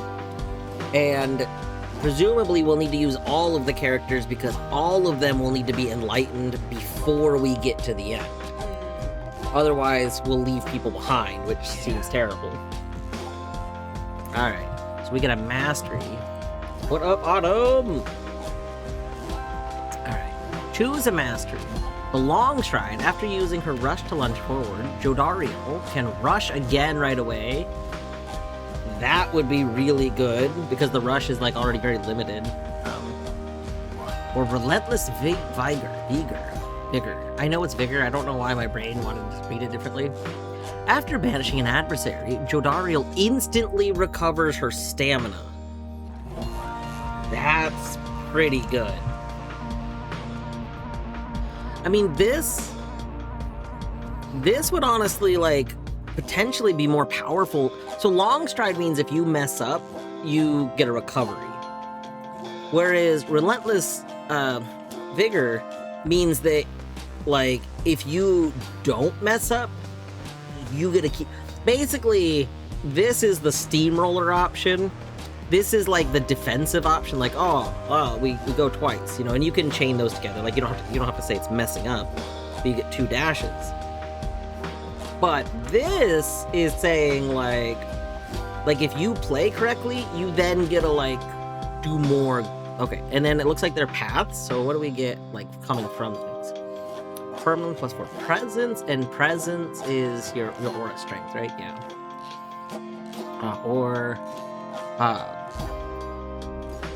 Pyre automatically gets bonus health. I mean, we're never going to let the enemies get into our Pyre, so that'll never matter. But, you know, it's good to see there. Any adversaries banished take 30% longer to return. That's huge. That's really strong. Banish adversaries by flinging the orb into them. That's also huge, because that lets the orb be the attack like I was wanting. yeah, that means she hits them. She basically throws the football at them so hard. Yeah, just imagine playing, like, seeing someone play basketball. They take the basketball and they just chuck it at the other person and the person poofs away. Yeah. I could see, you know, they've made Space Jam and then they kind of remade Space Jam, but it's a sequel, but it's a remake sequel. I don't know. They should just scrap that and make this a movie. Just imagine like, just a movie of like, you just see that explosion. Oh, that'd be good. Crushing heel. When landing from a jump, Jodariel briefly stuns adversaries, making them drop the orb. Brazen manner. For 7 seconds after saluting her after saluting?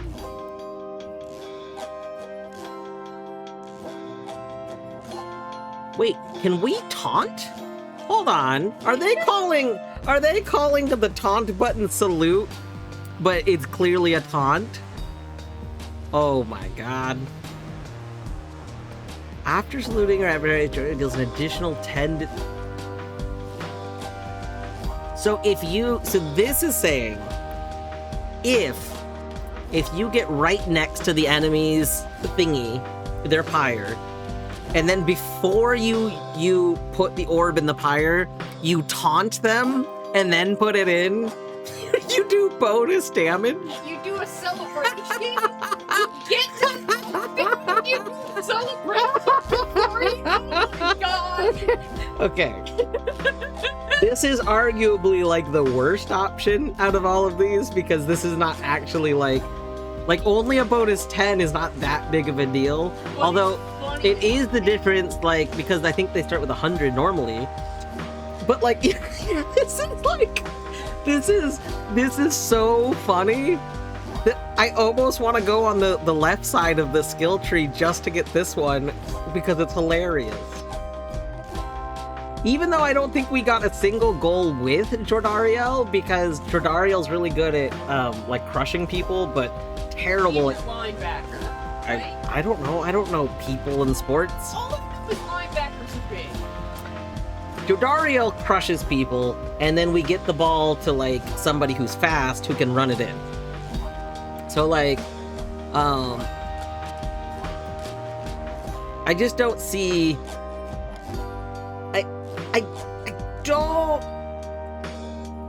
I don't see Jodariel being the person that's going to actually like get the goals, so I don't think this is helpful.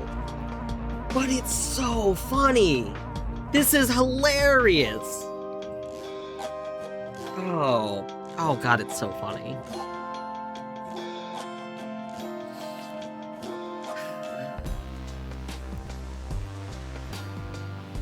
I do think that, like, ultimately the right side is the better side. Like, I think objectively the right side is the better side. I think that this can be used in order to make plays that just like banish a bunch of people. I think that having the bonus presence is big. Yeah, literally. I think that keeping the enemies down for an additional, you know, if they would be down for 3 seconds, they're down for 4 seconds. If they're down for 10 seconds, they're now down for, 13 seconds? Like, I think this is good. I think this is all just a very strong side. This is a really funny side, though. This is, like, the comedy side. We have, a safe thing. We have taunting before you slam dunk. And then we have fling the orb into people to kill them. Like, this is also, actually, it occurs to me that these go together very well. I was saying, a moment ago, I don't think we would ever actually trigger this because we don't use her to get the goals. But if we could throw the orb at people, we could then, like, go up to their goal, chuck the orb at someone's head to kill them, and then taunt them, and then put the orb in. Like, this would give me the ability to make this all work. But I think the other side's overall better. It's so funny, though. We're gonna start taunting people. We have, now that I know I can.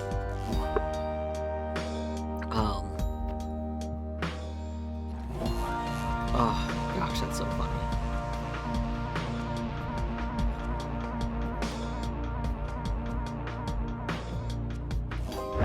The demon scribe bestows his favor.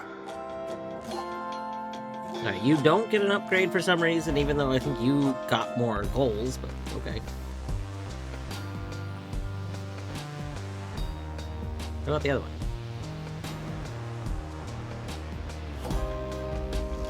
With those thighs, she's definitely good at crushing people.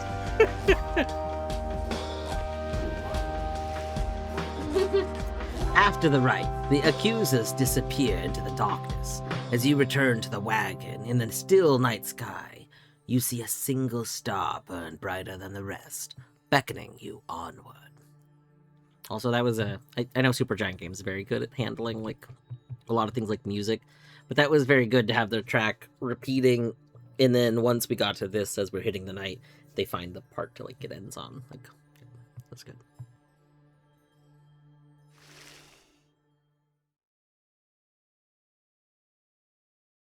During the rites, hold whatever your button is to fling the orb.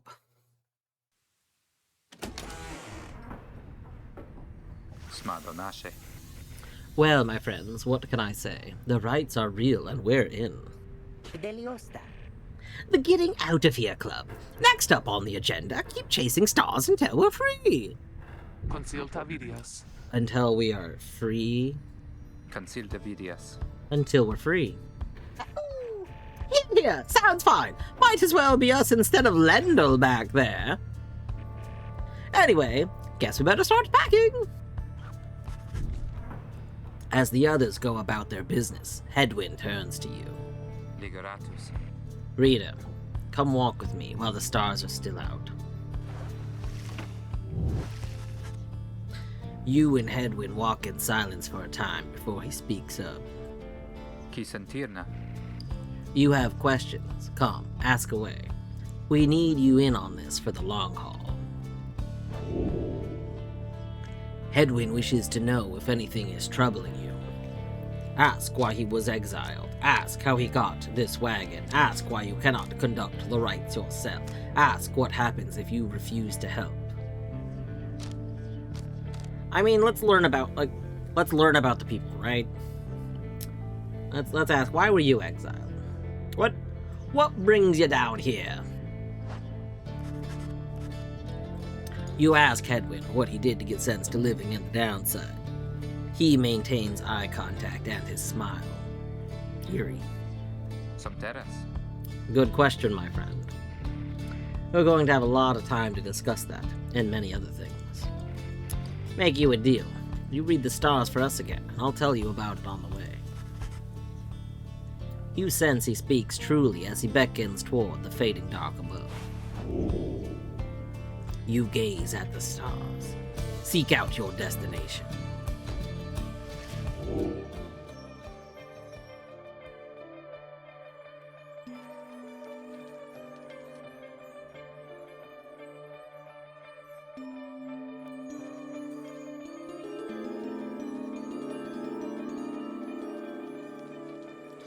Jomyor, the Dusk Star. The Dusk Star burns brightly over the ancient spring in Jomyor Valley. Interact to determine the location of the next rite. It's a wet scorpion! Kirafacitas. That's a long way north and west. We'll see if this old wagon's fit for it. Then he turns to the others. Peleosanta. How's it going, Rookie? Si magpagre. Im's fed, wheels clean. Certabase. Status, Jody? Kuran salashe. No sign of howlers. Everything is secure. Gratiam. Good. Then get some rest. We're headed to the spring of Jomir. At dawn, we're off.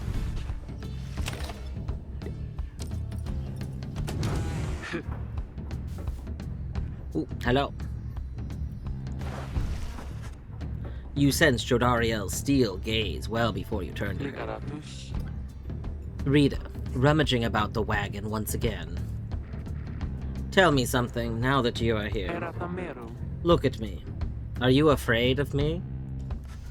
You consider the question. You've never before met someone like her, but do you know something of what happens to those who remain on the downside? Oh, but do know something of what happens to those who remain on the downside for many years. Dordario wishes to know if you fear her.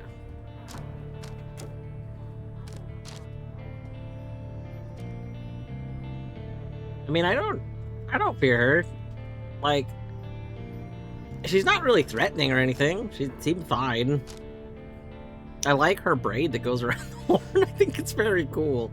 Like, if you're gonna have horns sticking out in your hair like that, like, yeah, it makes sense. You tell her that, although you do not yet know each other well, you do not fear her, and on the contrary, feel safer in her presence. Tace, Truly. a tempra pare. In that case, I have much work left to do. You shall fear me yet, if you survive this place. Now then, I shall go make my rounds. Aw, did she want to know she was feared? Is she like, I can't believe you don't fear me? Terrible. And scary. I'm a big scary. I'm a big scary girl. Yeah. You feel the floor of the wagon shake with her step. Is she stomping? Is she stomping out of here? Jodariel gains +1 hope. Duration effect, duration of banishment. I assume the +1 hope means she comes back faster. Move on.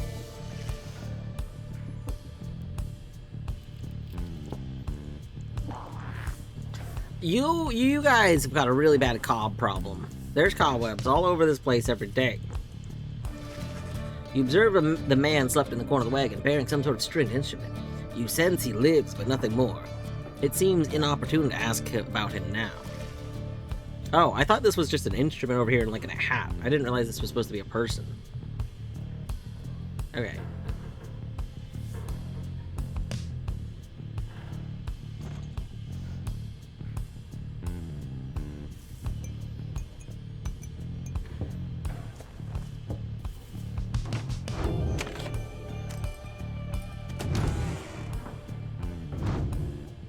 Let's go to the common room.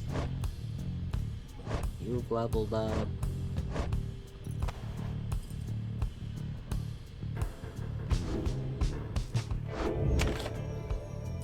Continue the journey. Oh. Twitch is telling me that ads are about to start up again. So maybe we will just force... Yeah, we'll just start the ads now, since I haven't hit the continue button yet. This seems like a really good... Yeah. So we'll just force the ads now. We will be back in about 3 minutes.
Alright, welcome back.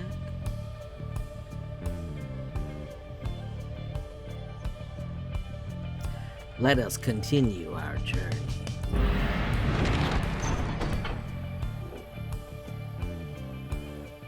Jomor Valley. Rookie knows this mountain pass through to an Aran region further north. We don't have a decision, right? There's just this one. Just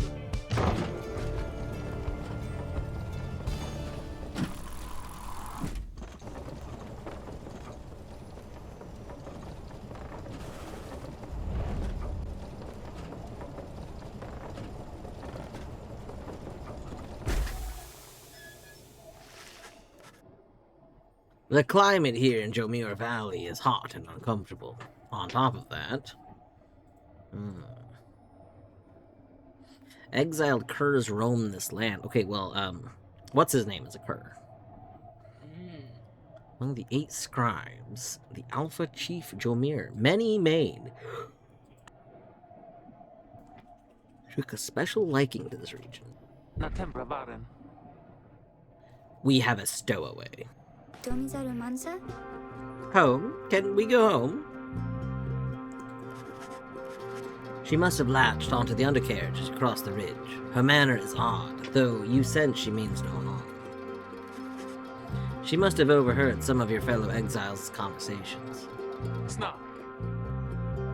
You need but say the word, Edwin. Ashe Taliosanta. Oh, come on, you can't be serious, Jody. She's just some kid who managed to climb aboard our wagon undetected, but still. Volta. Do it, Jody. Jodariel approaches the girl and looms over her. Dolorantas. Listen to me, girl. We cannot guarantee that we shall get you home or any one of us, but at present we have room for you and adequate provisions. You may accompany us for the time. Jodariel leaves without waiting a response, presumably to make room in the wagon for your new guest. The stowaway is overjoyed at this. Alright, is this going to be the next person that can be on our team, you think? I reckon. Mara Taliosanta. Really? You are so kind. You are most kind to someone you just met, like me. May the 8 scribes smile upon you. The 8 scribes, some revere them as gods, believing they bound themselves to exile so that others could live free. Centuries of oral tradition have shaped the history of the 8 scribes into myth and legend. She claps her hands, bursts into laughter, and performs some sort of dance. It's the hokey pokey. She puts her right hand in, she takes her right hand out. She puts her right hand in, and she shakes it all about. She does the hokey pokey, and she turns herself around. That's what she's all about. Ruki stares at all of this and leans in close to Hedwig. Destacare. Hey, so what gives? First the Rita, now we're taking her along. What, we gonna take in every mite-bitten drive imp we find now too? Nomen cara. Easy, Ruki. I think you'd want for us to bring this one along. Se fare faro. Who? Sandalwood? I thought you said he asked we find someone to fit in every type of mask. Near as I can tell, yours would fit her just fine. Sandalwood, the apparent name of some mysterious informant.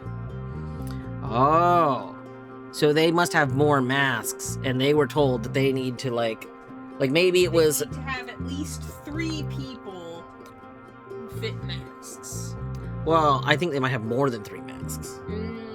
I think they were told. So here's my guess here based on this. I think that Sandalwood is like someone that gave them like a prophecy of some kind, and that is that they by the time they like are escaping, they need to have somebody for each of a series of masks that they have. So Ruki's saying, well, why would she be one of the ones that fits the mask when it looks like she can just wear your mask? Like, the one that you wear already fits, so we don't need, like, she doesn't fit one of the other ones. Kim verita. He asked that we use our best judgment. Besides, we send her away, she'll go telling anyone she finds about us. We can't risk that now. Sertabas Talia. So, can I come in? It's very hot, and I'm a little thirsty and a little tired. Fare grazie, Tam. Yes, you're welcome here with us. One question.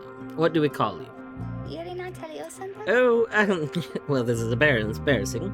But I don't know for sure. It's just back home, they called me a lot of names. Like, for the color of my hair. Videre nantis?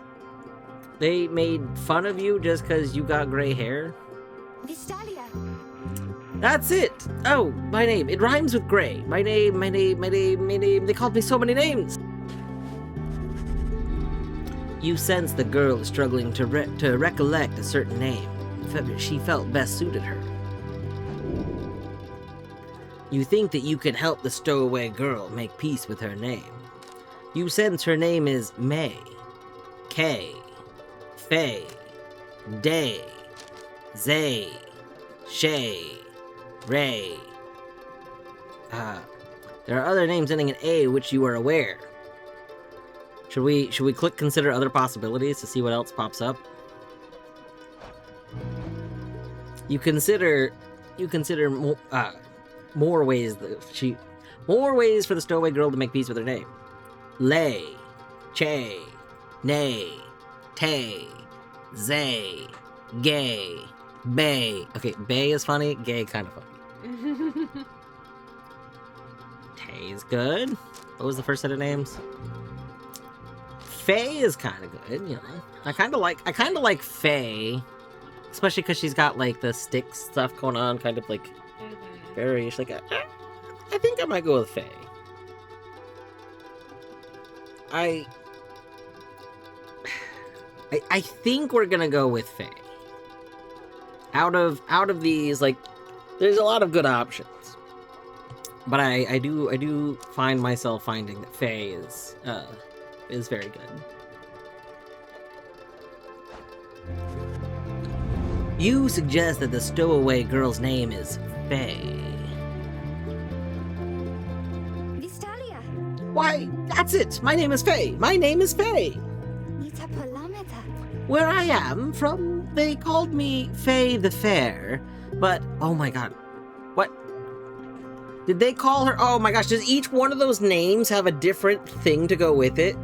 Like, because Faye the Fair is illiterate. Gay the Gray or something. Yeah, like if each one has a... Oh, that's very cool, if that's true. Either that or we just happen to get the one that's, like, illiterate, but I don't know. But I guess maybe you don't have to say that part, because I didn't really like it. Your fellow exiles decide to bring Faye along, for now. She almost collapses from exhaustion, so you take her in and show her somewhere she can rest.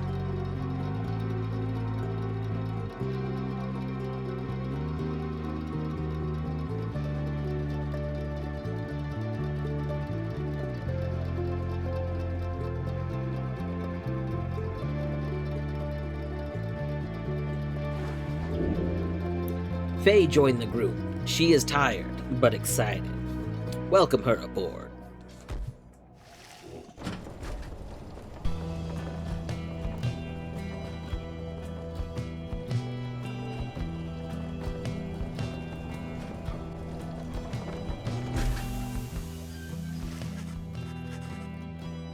The Black Wagon arrives in a somewhat peaceful stretch of Jomare Valley.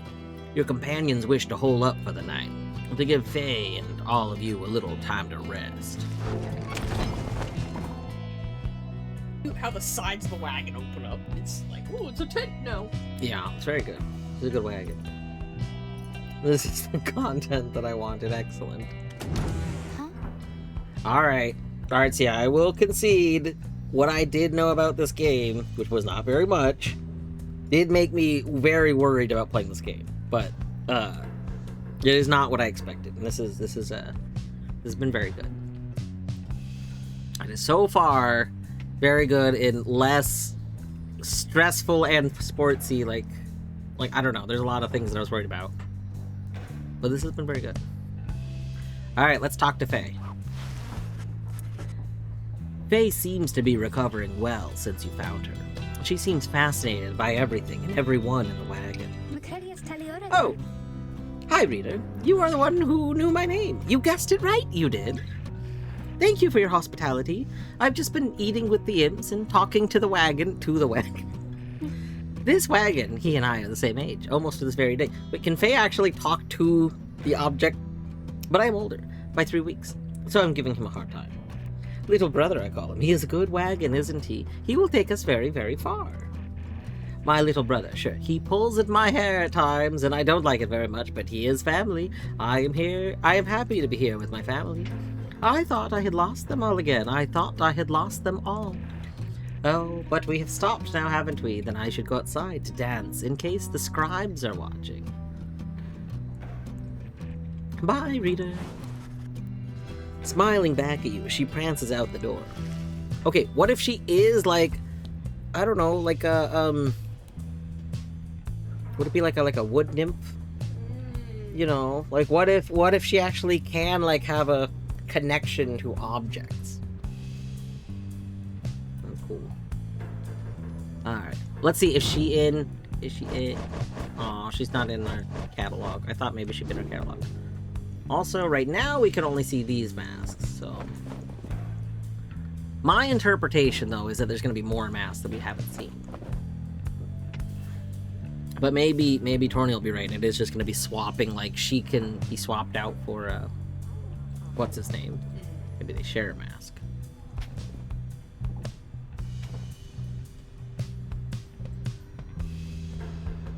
I've noticed, like, many of the people have an object in here, and from their object we can see, like, this gives us Rookie status, this gives us Headwind status.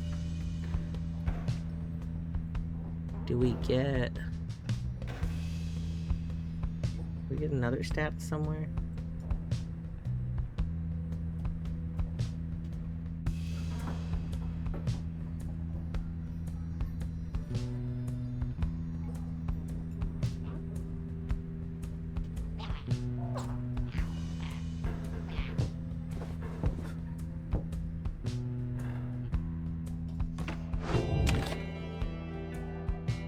All right. Consider your options. This is a very pretty place. Your fellow exiles are taking a moment to unwind. Jodariel motions for you to join them. Leviternazun. Best get used to your new life here, Rita. We seldom get such moments of reprieve. Perhaps some further study of that book shall pass the time. Sapisa.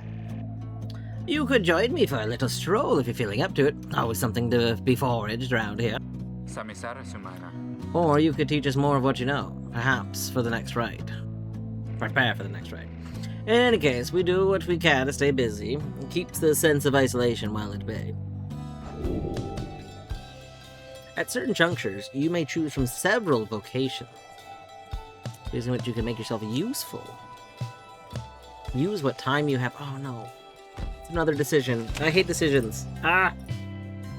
Forage for resources. Search the area for valuables to add to your goods. Study in private. Hone your skills as a reader to grant small global bonuses to your fellow exiles during rites. Mentor a companion. Teach your fellow exiles in the ways of the old ways to raise their individual rank in the rites more quickly.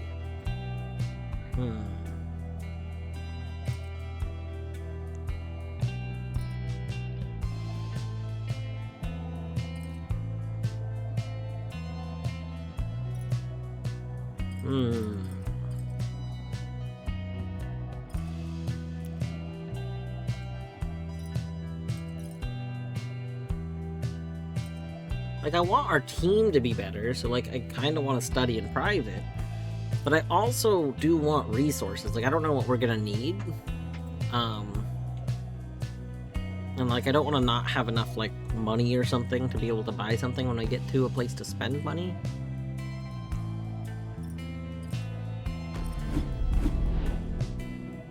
Alright, do we want to forage the Titan Bones? Or do we want to forage the Dung Boulders? Fossil remains of a giant beetle's giant heap of excrement. Do not ripen with age. Remnants of things long gone, which once walked and shaped the valley, yet retain old wisdom. We'll go with the Titan Bones. I'm sorry, Dung Boulders. I think we're gonna pass on Dung Boulders. Hello, Shemka.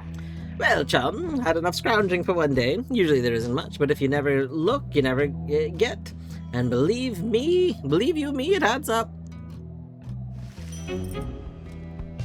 A wisdom trace. Grants an exile plus 1,000 enlightenment. Whoa. So that's a level up, potentially. I think that's more than a level up. That's like...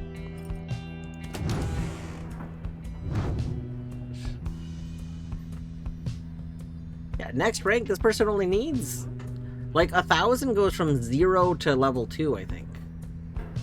So that's if you get someone maybe and need to level them up to be on par with everyone else? Yeah. Well, I guess I should say from 0. 0 is level 1. So, specifically, it instantly gets somebody from nothing to the first level. So, yeah, we could hold on to that, and then we would instantly, like, just be able to get someone... Because they have to be enlightened in order to leave. Mm-hmm. So, that means if we get a character later that we don't want to play, we could instantly enlighten them. And they still get to leave. So, it's basically Pokemon Rare Candy. Got it.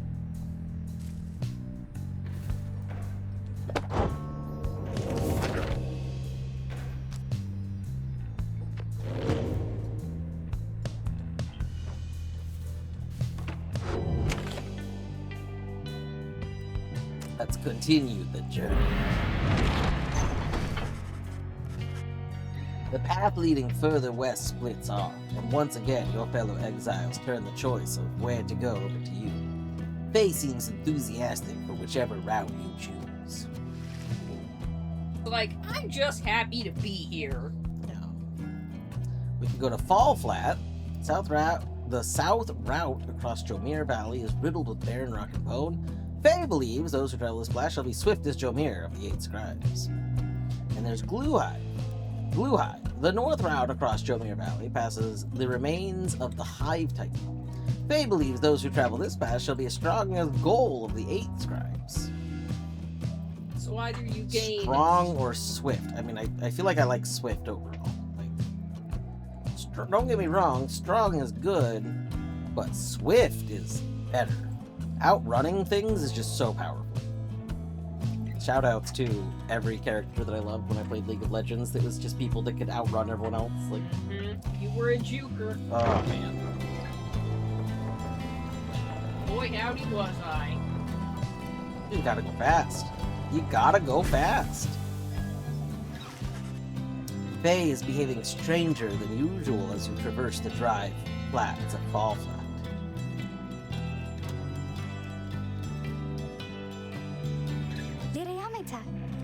This is the path that Jomir Many ran across so many times.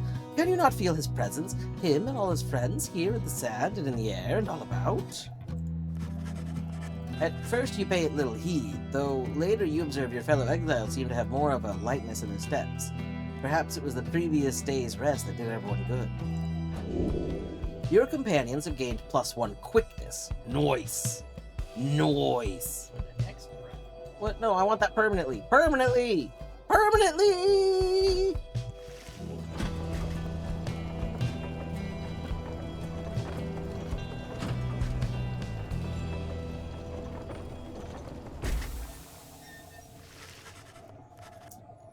En route to the spring of Jomir, you hear all about the roving slug market, which appears to be nearby. Ruki insists you take a look after you settle in. Well, we've got something that's exclusively for selling the slug market. Page revealed the last emperor. Slug market! Okay, I do want to browse the wares, but first I want to talk to him. He seems to have something on his mind. Oh, and we got a page to read? We got so many things to read. First, we'll talk to you. Edwin motions for you to join him. While his manner is easygoing as ever, you sense he is searching for the right words for what he's about to say. Serentave. You'd asked what I did to get thrown in here. Figured I'd tell you. The others know. Jaheritarimas. I was on the blood border for several years. An outrider. No real rank, but a pretty important job. Whenever the Hawk swooped in, it was up to me to raise the alarm. Blood border. The northern edge of the Commonwealth. A flat, vulnerable expanse. I-wing remnants seized upon it at every opportunity from the covered clouds or darkness. Hawks, a winged race known as the High Wing Remnants, at war with the Commonwealth. Which course of their feathers, they hold themselves superior.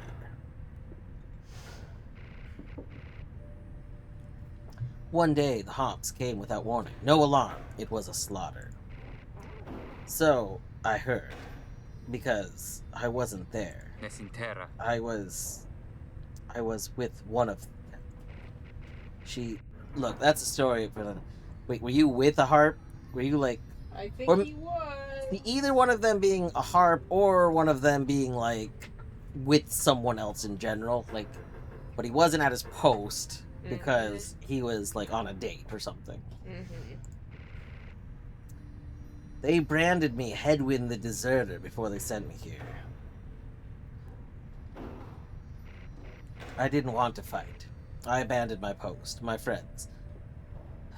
I didn't want to fight. I abandoned my post. My friends, they paid dearly for it. And I ended up down here. Edmund looks at you. His smile reappears. Verre metandas.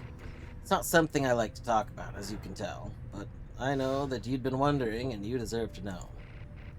I made a promise to you earlier, when we first met, that you'd go free as well if any of us go free. That promise might not carry that much weight, I guess, coming from a deserter. Nimkaranam. Anyway, that's all. Thank you for hearing me out. There's not much good here in the downside, but at least the past is behind us. He leaves you there to consider his words. We've got more bio. Alright, let's read the book.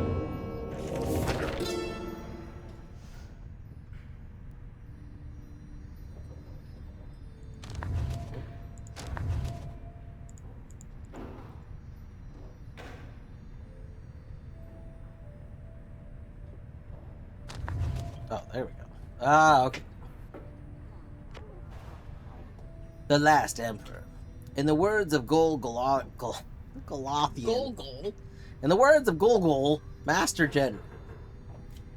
How many nations did I scour in the name of Solia Mur? How many countries fell before our spears and blades? Such questions mattered less to me with every passing victory. Our legions swelled across the land. Our dominion grew. The Emperor Solia Mur paid all this little heed. He only tended to his personal affairs. Our legions relished the autonomy. We did not know that the Emperor cared nothing for his legions, nor his people. He cared only for that which was before him. One day he learned of such thing as to befit his name, vowed to seek it out.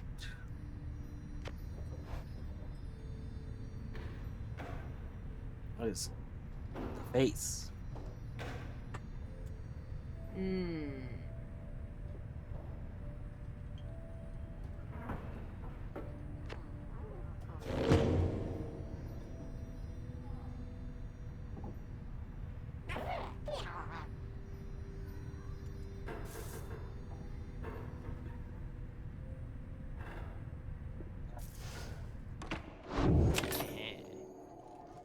To the shop we go.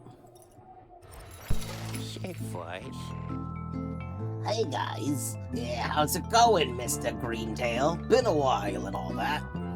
Hit him. Hey Ron, how's it going? Oh, it's going. Say, how come you've set a shop all the way out here? Isn't it a little out of the way? Oh well, let's just say you ain't my only customers. You see, Dad and I, we know this business pretty good. We've been around the block, and so... As Ron keeps blathering, Ruki signals to you in a furtive way. Here's the deal, chum. Got a foreman says there's something here connected to this rights business. See if you can spot it. Should be able to pawn some of our stuff to make the trade. Don't even worry about Falcon Ron. Falcon Ron, he's a traveling sales creature. Proprietor of the Downside Slug Market. Quite interesting looking. So anyways, you guys got something for me or what? That black glue we got there, I can take that off your paws if you want. Alright, so we have 10 money, Moon Crest, Lunar Glass, Curfang, Ashen Coal.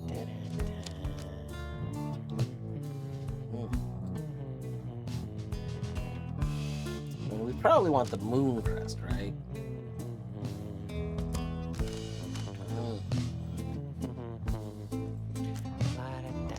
Rank 10. Lunar glass. While carrying the orb, the bear moves faster than people. When plunging into the average pyre, deal bonus 2. Cool. At the start of the right, the bear's pyre automatically gains 7.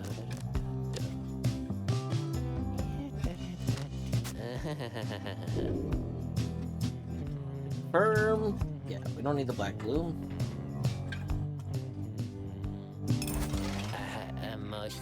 Hey, I'll take it, Mr. Greentail. You have a pretty hard bargain. Are you gonna take something off my hands here or what? Back the moon crest to your stash. Well, I can take that one anyway.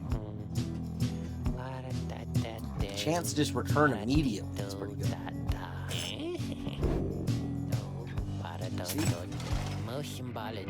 That's a one-of-a-kind thing you got there, you know. And you got yourself a real good deal from me as well, so thanks. We have 20 money left. We can't afford anything else. So I think we're good. A pill.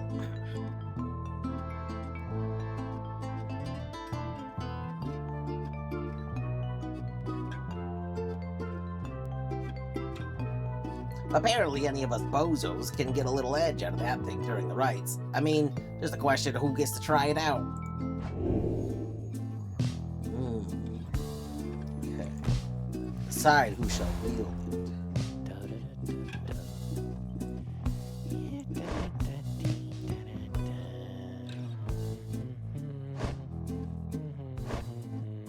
Now, on one hand, it would make sense to have her come back right away. Because she has the longest cooldown time, so if it triggers for her, we get the most benefit out of it. On the other hand, I think that Ruki is the most likely to be banished because you get banished when you make a goal, and Ruki is the easiest one to make goals with because we can zoom. So like, I think we put this on Ruki so that, like, we can potentially just, boom, get Ruki back right away after we goal.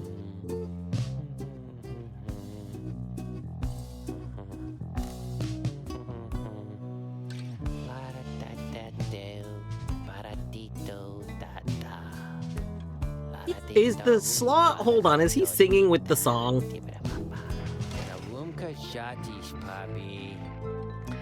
Anyway, Dad over here, his feet, you know, we both been having some trouble with his feet, getting real something or other from the hoofing around, and so you see, Ruki indicates that to you that now would be a good time to depart. Now, once he starts talking about feet, you really gotta get out of there. See ya, Mr. Greentail, and your friend there too. I like them. Seems real nice, you know. Alright, shall we commence? I think we shall commence.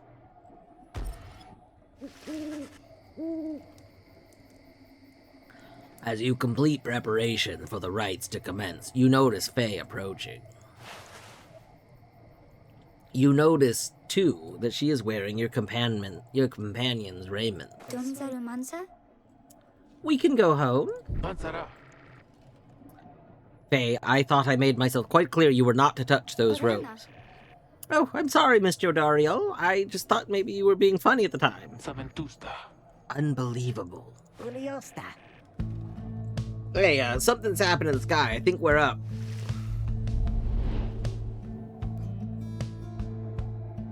Can't trade them around. And I think we're forced to have Faye in our party this time. Because she took the stuff. During the rites, avoid the auras of your adversaries. Reader, what brings you to the spring of Jomir? Why, it must have been the stars. Although it seems that your triumvirate now numbers 4 exiles, not the expected 3. The rules of the rites were not created for you to besmirch. Prepare now to confront the fate. They still honor the traditions of the scribes, and surely have been longing for this chance. But first, you have a choice to make. The sky burns bright once more as your next adversaries in the right's approach. Their apparent leader is a bent old cur who regards you with a formal bow. At his side is an intense young man. I hail you, exiles of Night Wings. I am grateful that you chose to grace us with your presence once again. I am called Dalbert Oldheart, and this is my son, Almer. He's an honorable old cur bent on upholding the sacred traditions of the rights with his son, Almer. He's a dutiful foster son of Dalbert Oldheart. It's very productive of him above all else. Math, hey Math. Not tandem, father. We need not greet him, father. We shall face you in the field this night, and may the victor's pyre burn eternal. But first, we offer you a token of good faith, in show of appreciation that the Night Wings have returned. Dalbert approaches you with something in his paw. You sense his motives are sincere as he hands you a talisman. You received a tailwind crest. Grants the bear 2 quickness. You're just giving us a thank you.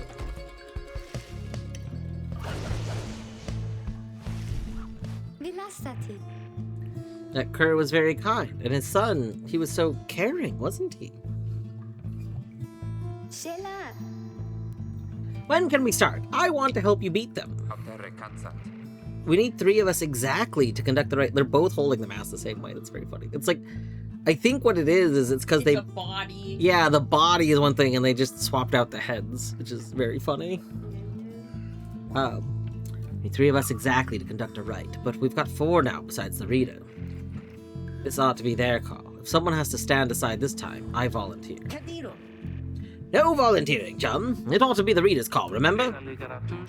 Very well then, reader. Who shall it be? Henceforth you shall choose 3 exiles to conduct each rite. Now, let us begin. Okay.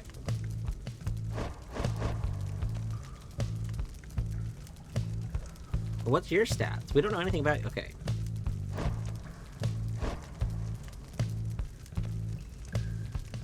Oh. She's moon touched. So she's got 20 glory. Oh, this was a choose button. Okay, I see. Alright. Those are up that. 1 hope. Presence 10. Overall, her stats are very similar to Edwin's, which makes sense. She's a little quicker right now, but she has slightly less presence. I think we'll try her out. And I don't see any downside to doing this. So now she's even quicker. Oh, you know what though? Actually, we should get... You're already enlightened. I don't have to bring you, but also I got your master. Oh, this is terrible. We could just not bring Jodariel. You can call her Jody, right? That's true. We could just skip Jody. I feel bad skipping Jody, but also, like, I kind of think that this... Edwin. You didn't have to do this, but I'll do my best. Rookie. Awoo! Wait, we have an awoo, don't we? Hold on. Awoo! Don't have to tell me twice, chum. Faye. Oh, me. Thank you. Thank you for believing in me. Because I think the scribes do too. The choice is cast. if you do intend to prevail in the rights, you'd be wise not to exclude me next time. Listen, I'm not trying to exclude you. You have to understand, A, you were already leveled up. B, you kinda slow. C, I think it's kind of... You have the nipple thing this run, right? Yeah. That's right. So everyone will be faster. Yeah. I don't know if the hope was just on her this one run or if it's permanent, but... Nightwings, I trust you all are well prepared for these old eyes and see the rites shall be commencing momentarily. Are you quite ready too, my son? Esprage, father. I hope so, father. Here, now let me show you.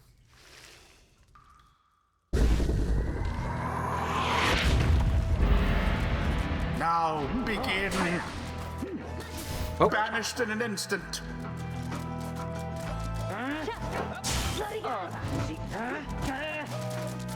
Whoa! Your base first within What the hell was that?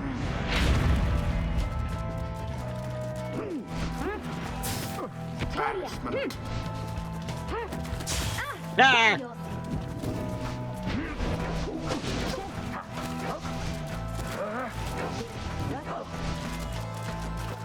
No! Glory to the scribe. We're getting wrecked! Ah!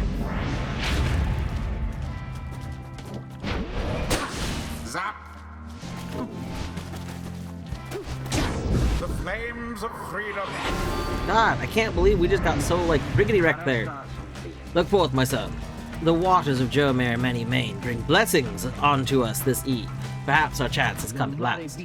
We need more blessings to prevail against them, Father. Please keep fighting. Oh, what? Collect moon drops? Okay. A boon come from the stars themselves. But shall it be enough for no. Dalbert and his faithful son? Oh, no! All No! of the Nightwings No! banished. No!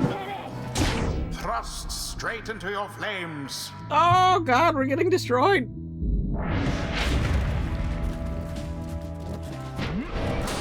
How fine. Bask in the purifying flame.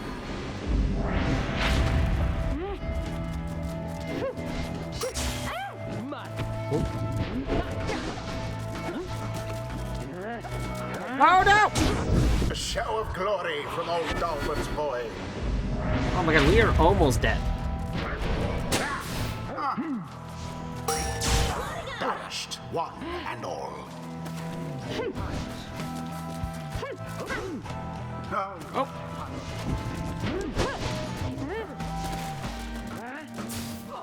Twas dangerously close. Resplendent.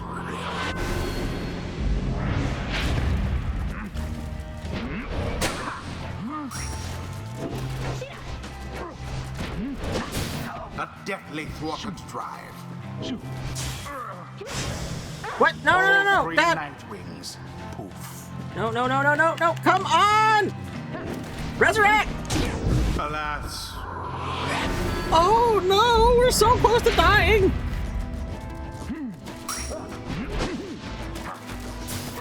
Glob. That's the wrong button.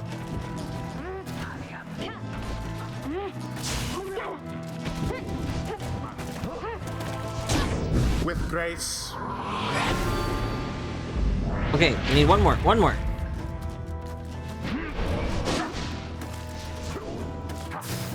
Banished.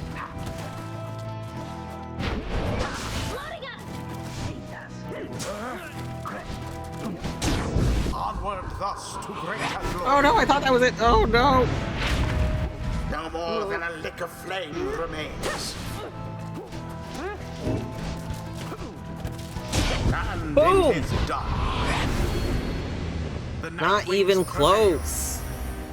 They somehow managed to scrape by despite their adversaries' efforts. Well, it was not Perhaps even you close. shan't be quite so fortunate next time. We did it. Pare si te mal. Yeah, I mean, I guess. Sunodonashe. I wonder what will happen to the fate. They seemed so nice, didn't they? Our role determined to uphold the tradition. I see. Exiles of the Nightwings, the dawn is yours, and you may earn your freedom.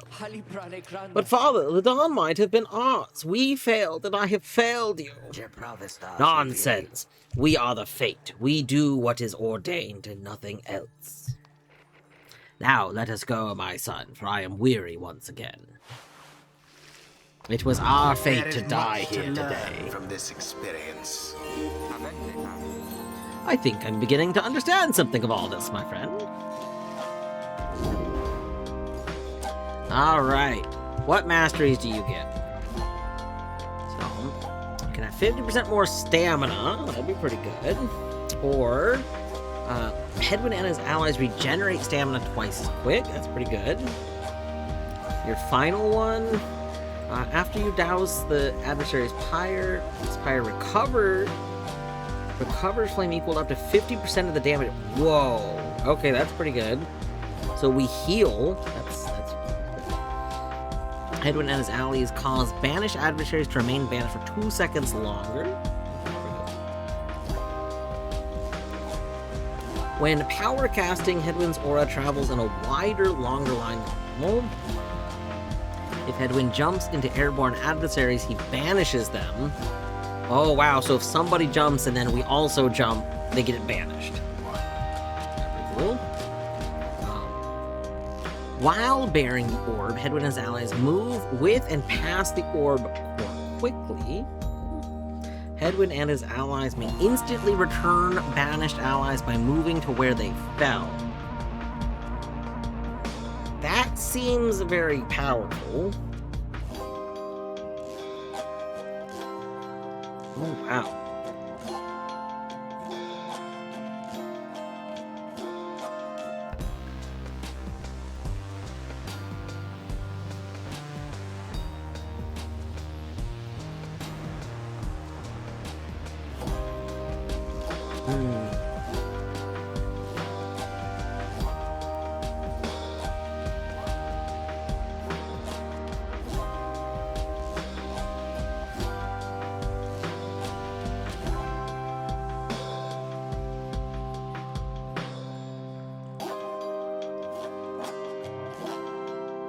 I mean, I'm gonna be honest, like, Burning Resolve would have been nice that run, but also, it's one of those, this isn't actually good because, like, yes, defensive things are good, but also, in theory, like, this doesn't help us secure the victory originally. This is, like, a good recovery, so if we make misplays, this is a good recovery.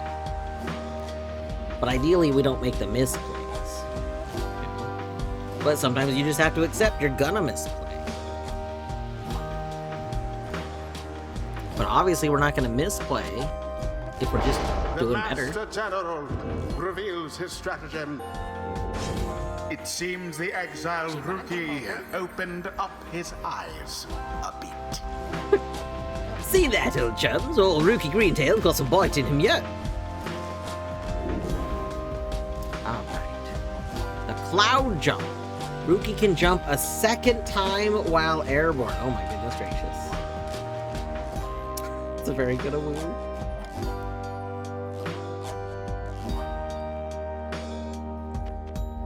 Let's see. Rookie deals an additional 5 while plunging into the... That would be pretty good. I mean, that would... So, you normally do 15 damage, so that's saying you do 20.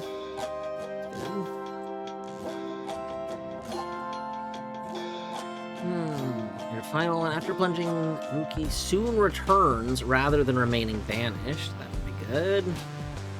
Rookie can jump a second or third time while airborne.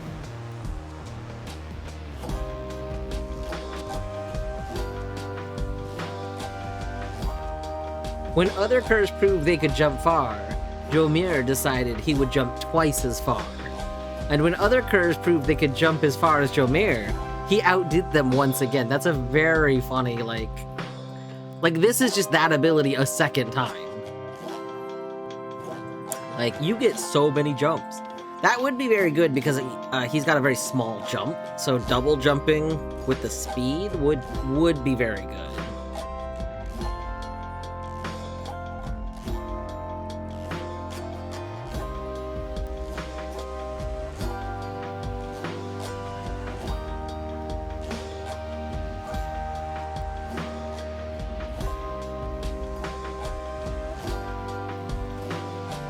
When Ruki banishes an adversary by casting his aura, the blast can banish a nearby adversary. That's very good.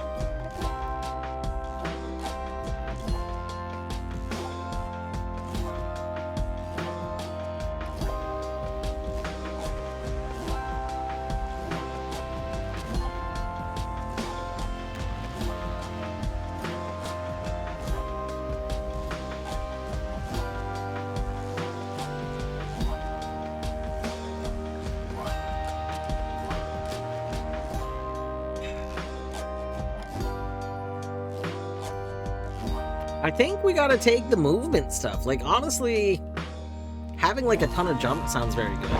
A blessing from the Alpha Chief himself.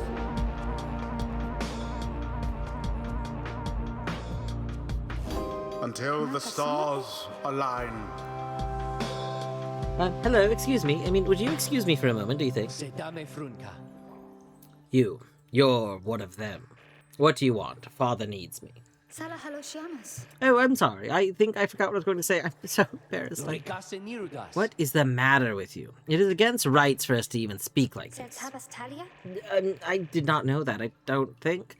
No one said anything like that to me, but then all of this is very new to me, and so I thought maybe you cannot be serious. Yes, I mean, I like to laugh. I like to laugh a lot. And you, and how about you?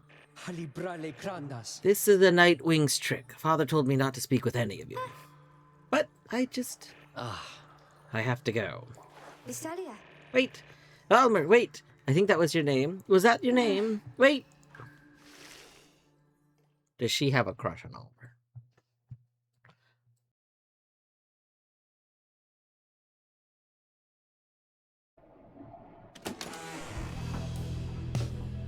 Oh, what is that?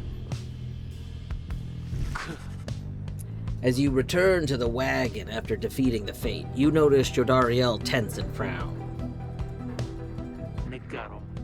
Where did he go? Who? Wait, the sleeping guy? The minstrel. He's gone. You see, it is true. There's no trace of the lone minstrel, who has been lying still in the corner of the wagon all this time. You join the others in search of him outside. Your fellow exiles have revealed nothing to you about the lone minstrel or how they found him, though you sense their concern as they scour the vicinity. We'll worry about the minstrel friend. You worry about the stars. Wherever they guide us, we're going. You gaze upon the stars once more.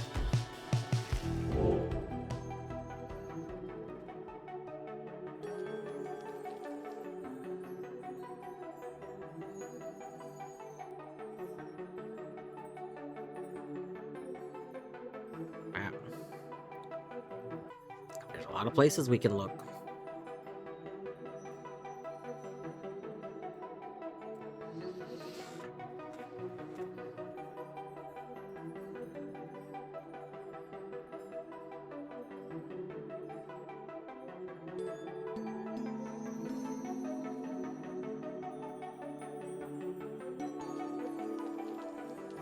Alright, I think we're going to Haub.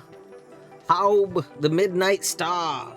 The Midnight Star burns bright over the standing stones at the edge of the flagging hands. Yeah.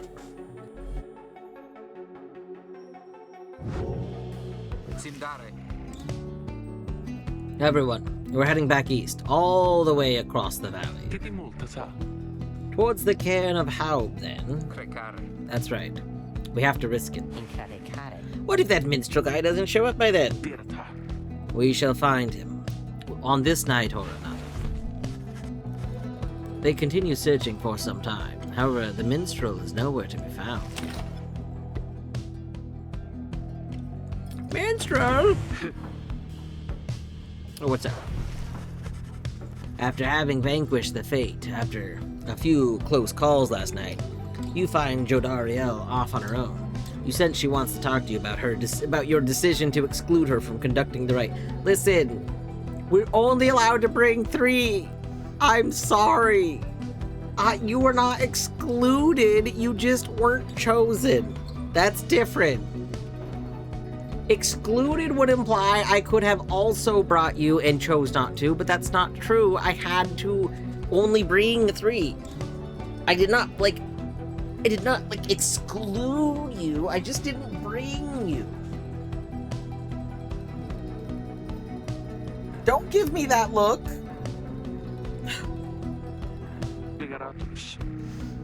Rita, you should know that I did not expect to be relegated to being a bystander in this. I respect your decision to exclude me in this case, though at the time, I did not think the others would prevail without me. A lesson learned even at my age. Now, if you would excuse me, we shall be departing soon. She departs to check on things outside. You sense that she has no misgivings about what transpired, but is more concerned at present about the missing minstrel. Oh, that's good. She's not angry. I thought she was going to be angry. Oh. Faye's scribe catcher. The bundle of sticks Faye is insistent on hanging from the rafters. She believes it brings good fortune.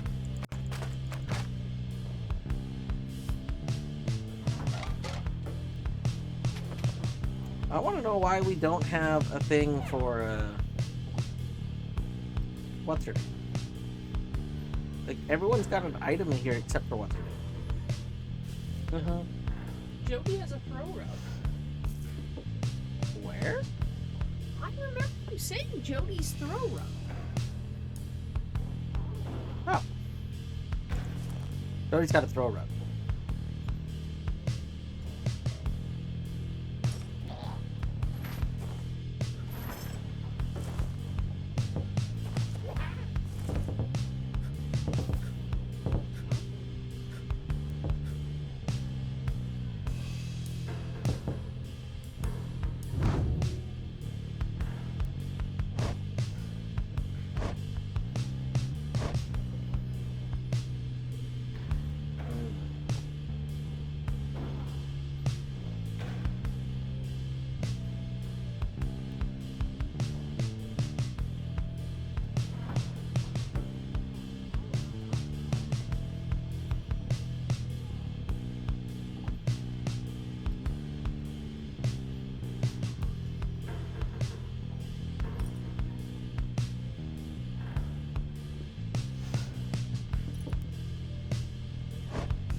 Interesting.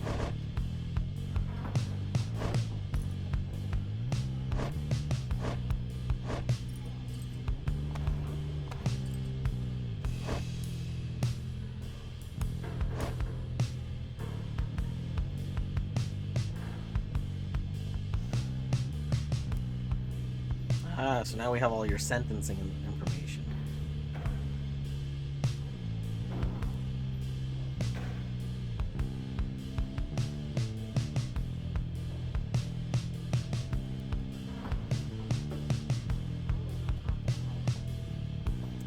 And so, according to the official records, he was banished because they said he was giving military secrets to the enemy. So yes, he was on a date with a heart. You see.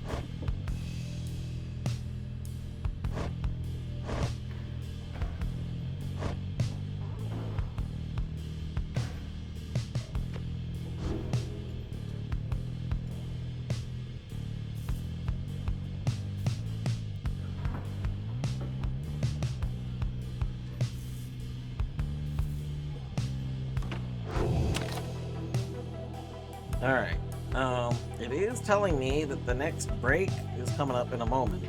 So I do think I'm gonna get up and get a snack. So I will be back in just a few minutes. Yeah, the break should be starting up in just a couple of minutes, so BRB.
Alright, welcome back.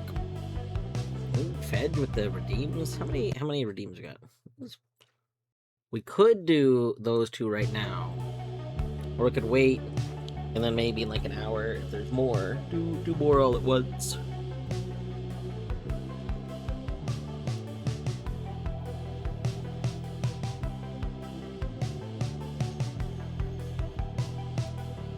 Alright, hello Tesla.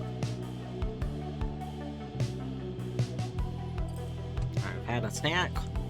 We are snacked up. I still got half a bottle of strawberry watermelon drink. Pyre's going pretty well. So the only thing that I knew about this game before playing it, there was like two things.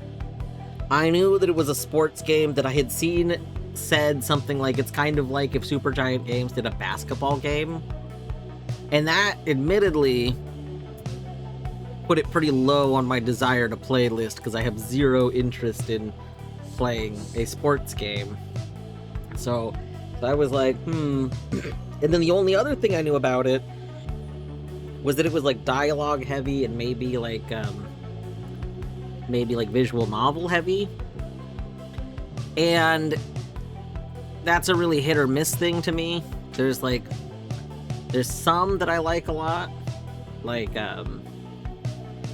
Ace Attorney games are visual novel games ultimately, and those are pretty good. But there's other ones where like I'm like, oh my goodness, like this is just too much. But it's turning out to be very good. The way the story elements are done is not like so much that I feel like it's bogged down, and there is like big sections. Like honestly, the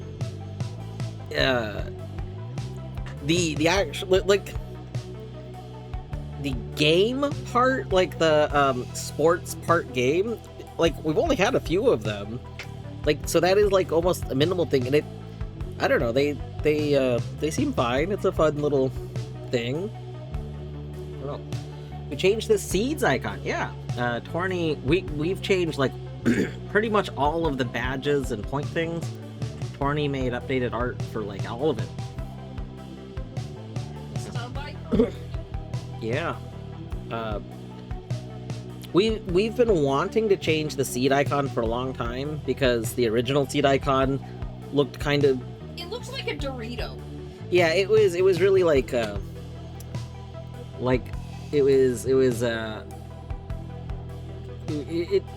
it like looked fine when it was first created, and then like in hindsight it just wasn't very clear what it was. Like when we were like, oh, this is the seed, it looks like a seed, and then it was like, what the heck is that?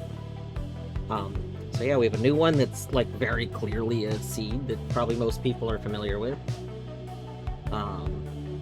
Yeah, we never actually had bits badges before. Because when we first started, we kind of misunderstood part of the bits badges stuff. So there actually was something for bits badges, but I think we originally thought it was referring to like how people can have like first, like the number 1 or number 2, or something like that. But they weren't. They didn't actually make as much sense like in hindsight, so they never got added. So we have those. Yeah, with the sub badges, because Twitch doesn't let you add sub badges. It doesn't let you add sub badges like very much farther past whatever your current like thing is. So when we first started the stream, we could only make them up to 1 year. So we had those, but now we're over 3 years as of last month or this month or something. So so we made them up through 3 years. That's pretty cool. I think technically they're made up to go farther than 3 years, but We only really need... yeah.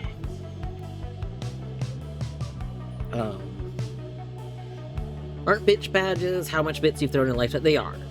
When I first was setting up stuff, originally, I didn't understand it. So, like, neither Torny and I knew that. Like, to be clear, when I was first setting up Twitch stuff, I had only even been on Twitch at all for, like, a little bit. Like, I There was still a lot of things I didn't super know very well about the platform, so I didn't really understand how a lot of bit stuff worked. Shoutouts to the one stream where I didn't realize that I misunderstood the conversion of bits and put something that I thought was like a $1 reward, and it was actually like a $10 reward. And it was like it was to like sing. It was I had recorded a bunch of things. I think it was like a Torny's birthday. We were doing a stream together, and I had recorded a whole bunch of different ways of happy birthday songs. In part too, because I was like, I don't know, if it's their birthday and they want to put a thing, it can play a recording of a happy birthday song. And I was just a little surprised that they weren't done, and then I realized later, I was like, oh my god, I put the amount wrong. The amount was off, and it was like $10 worth of bits instead of $1 worth. And I was like, well, that's okay. No. Oh. That's true, Seaburn got one of the ones.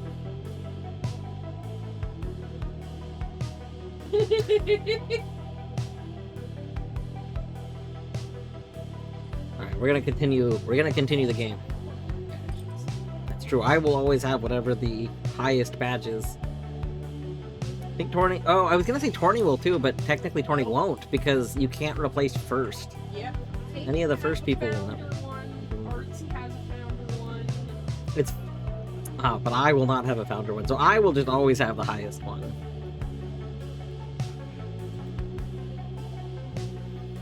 Alright, let's continue the journey.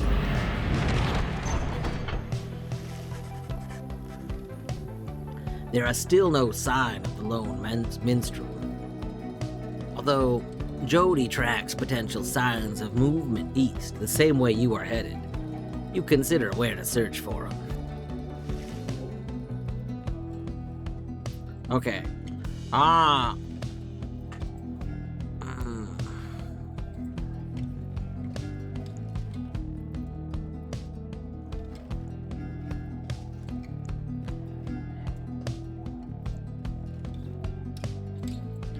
Do we listen to Jody or do we listen to Hedwyn?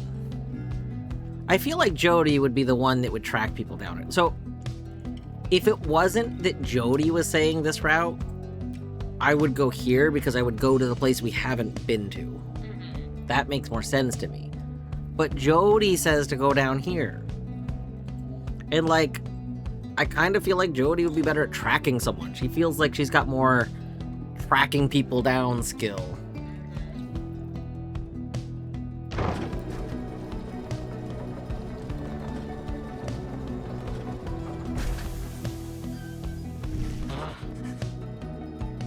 As you make your way through the desolate sprawl of Fall Flat, all there is to show for the missing minstrel is a deeper scowl on Jodariel's face. Kirama. Blast. I felt certain he would have taken our same route of the Spring Jomir. Fatta arrendare.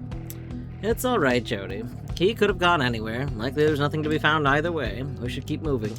Except that if I had gone the other way and he still wasn't there, you know what Jody would have said? We should have gone the way I thought. Yeah, she would have said, you should have gone our way. Now we missed him, you dumb idiot. Like... You pick up bits and pieces of the minstrel's significance to your fellow exiles. He was there when they first discovered the Black Wagon, but they speak little more of it for now.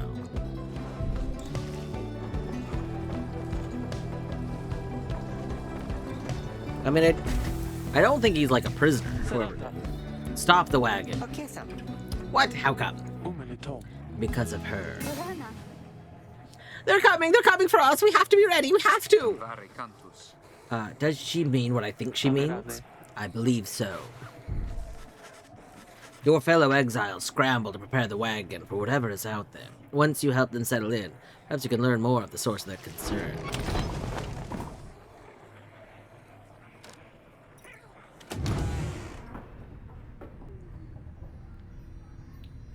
Any things in here?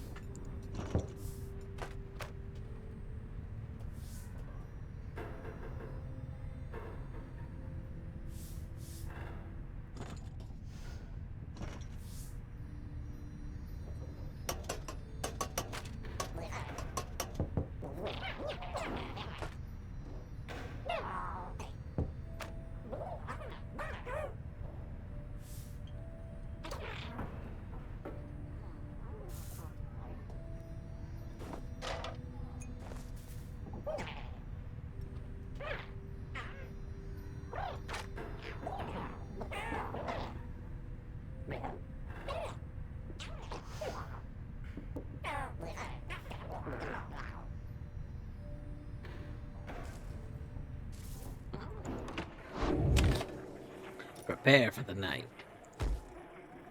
Nothing na haram. They're coming for us. Nasari culpa. They fear the scribes. They fear the scribes. I know they do. Ham. What's she talking about? What's going on? Pyre, taritam. Howlers. Lots of them. Si capi volta. Then what are we gonna do? Nasari culpa. They fear the scribes. Male de fortune. Calm yourself, Faye. We shall give them reason to fear us as well. Nasivaram kierat. We'll use the raiments and the books. Acceptava. Indeed. One of us can draw them out, under the reader's watch. It shall be just like one of our rites. Edwin turns to you. Amare daros. Seems we need your help in this, my friend. We just need a volunteer to go with you. Kogitia. I'll do it, reader. Please, you have to let me and the scribes. They will protect me. I know they will. Drodariel exchanged looks with Hedwig. Each of them nods at you as if to signal their approval. Faye intends to help fend off the Howlers. Prepare for them.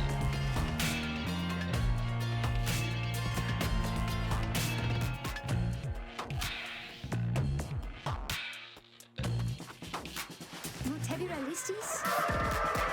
That howling sound, it means they're here. Oh, by the scribes, they're here. Wow.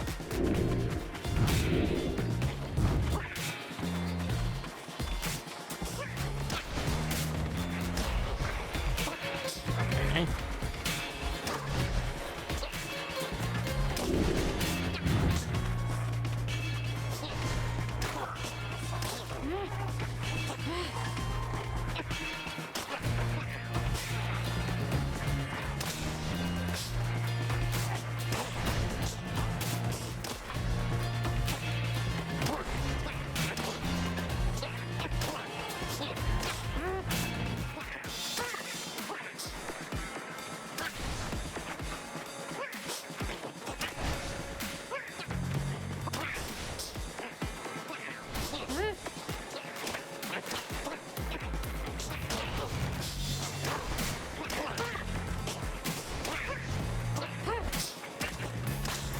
I see. They put out slow stuff. Okay.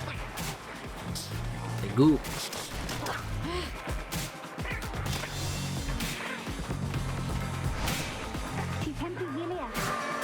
Well, I think there's many more. Oh, here they come. Oh, here they come.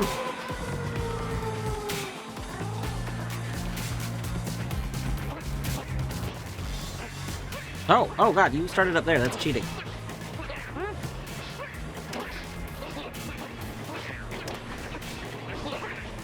No.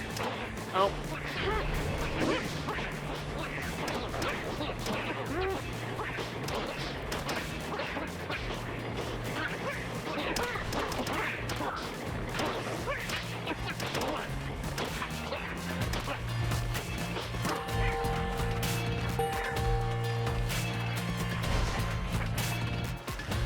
Kia Santa? You never know. It is. I think it is. Oh, those poor wretched beasts. Huh? Just then, Faye spots something creeping towards her. Whoa! Ferocious creature.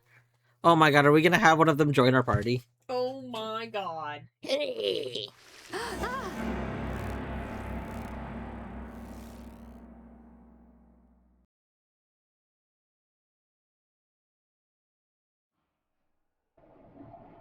Flamingo, oh, hey Flamingo. The howling subsides as your fellow exiles scramble out to check on Faye. You find her in one piece, along with an unfamiliar little face. Screamy! Isn't he the best? Can we keep him? Screamy! You sense a depth of experience in this creature, at least judging by drive-in standards. In fact, you feel a connection to him. If you concentrate, perhaps you can derive some meaning from his calls and screeches.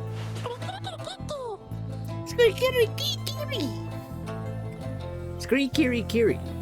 The drive beast seemed both excited and frustrated.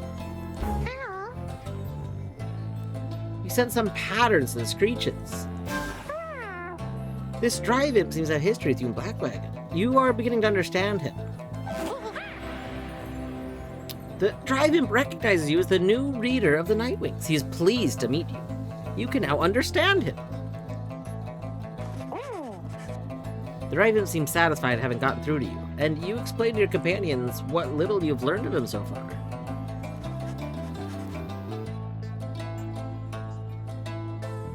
No one argues against letting the creature come along. Inside the wagon, the other drive-ins stare at him with something like reverence. Wow. Reverence. The drive-in joined you. He seems to know his way around. Welcome on board.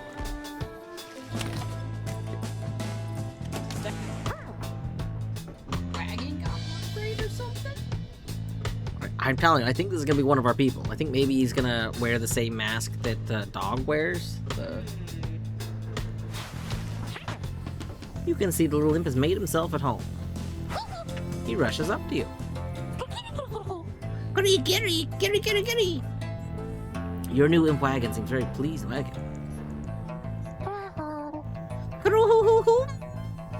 He indicates he was able to find and thanks you to his swarm of howlers. He was able to find you thanks to the swarm of howlers.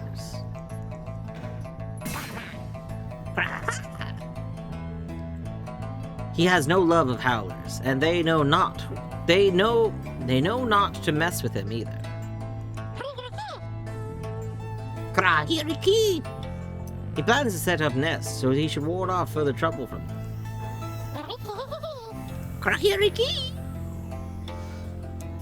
He looks forward to the road ahead with everyone and believes it shall be worth it.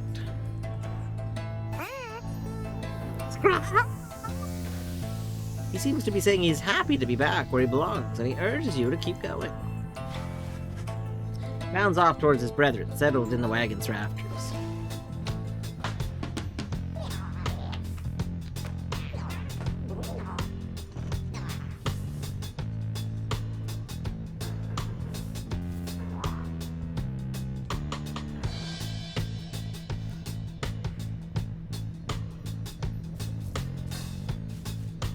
This music's a jam. I think I might have to get the OST for this game and add it to the stream music, because this is all like... It doesn't so far seem like it has the same slight issue that the Hades soundtrack has, which is like so much of the Hades music goes so hard that it's hard to mix in with my normal like music. But a lot of this is more like chill. Like this... Vibing. Yeah, this is pretty chill. Hi, Battery, what game is this? Hide Dwarf. I mean, Battery is lurking here. At least Battery was lurking here. Battery might have insights. But also High Fetch. This is Pyre. One of the older Supergiant games. We are playing it. Battery's playing Stardew. What the heck? Battery went live. I didn't know that.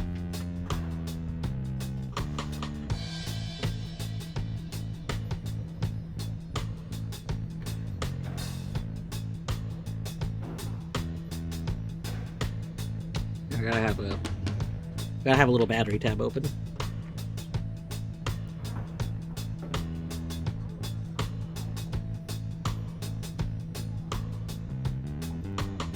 Either Battery got perfection or Battery's very close to it.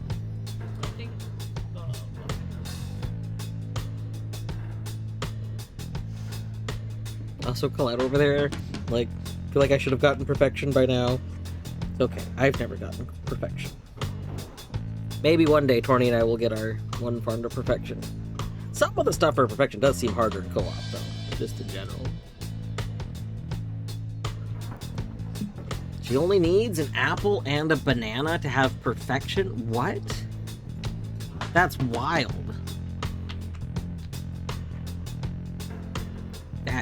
That is wild.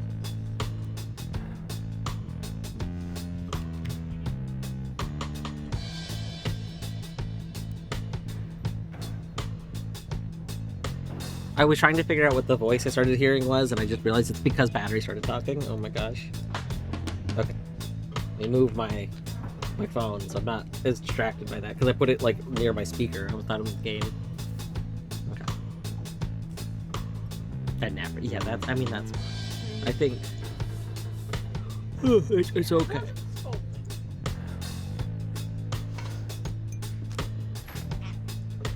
Alright.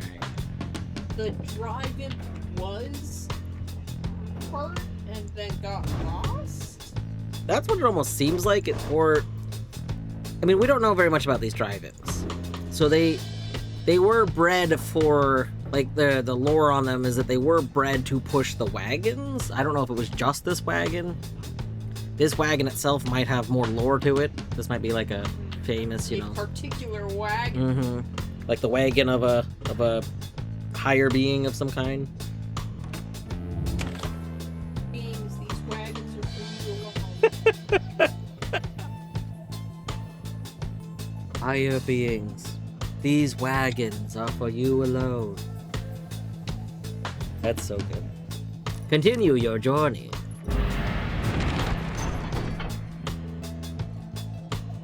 Alright. Do we want to go to Lick Sand, an arid southern pass, towards an ominous cairn of Hawa? New imprint seems to insistent that you take this path, or...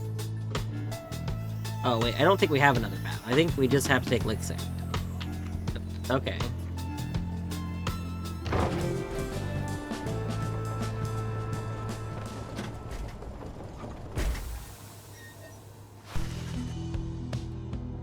Edwin orders the wagon to halt somewhere in the barren wastes of Jomir Valley. Temvari cantus. There's something on the road. Be careful, everyone.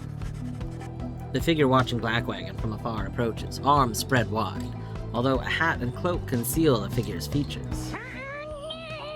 Then, the imp rushes out towards whomever it is. The imp is very riled up at the sight of whoever is approaching, though in an almost joyous way.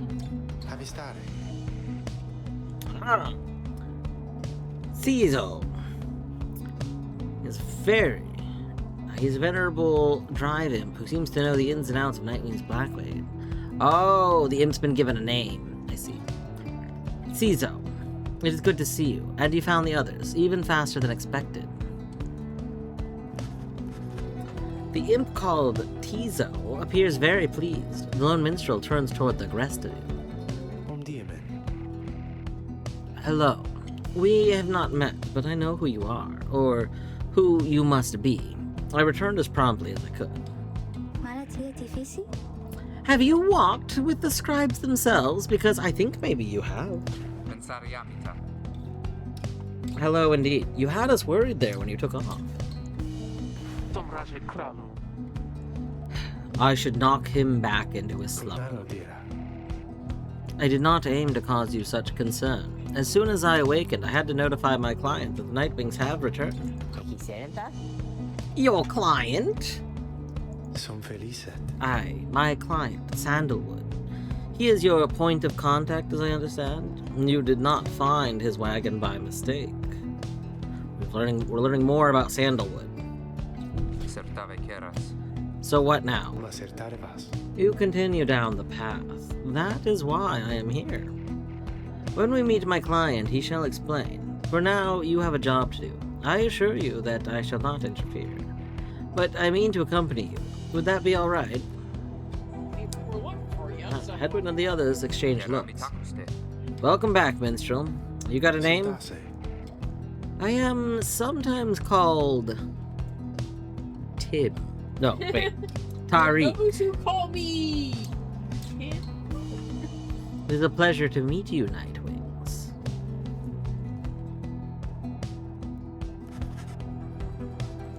The lone minstrel, Tariq the lone minstrel, returns to the Black Wagon with your fellow exiles. The lone minstrel rejoined the group. Alright, so you think the lone minstrel can now also play?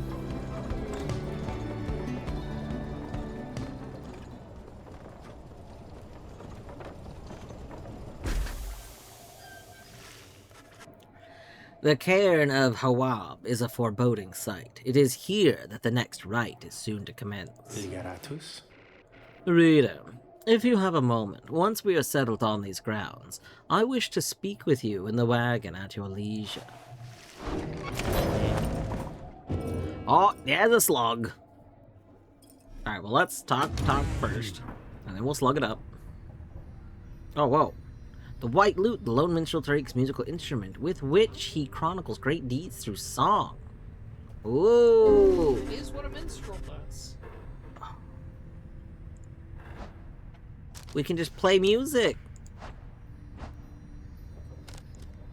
That's so good.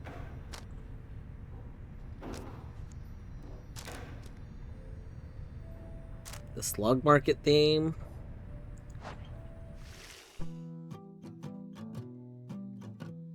Oh, yeah.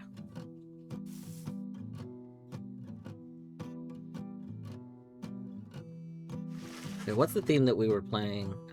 Lone Minstrel's White Lute affords you a glimpse of your journey through the downside through the music it contains.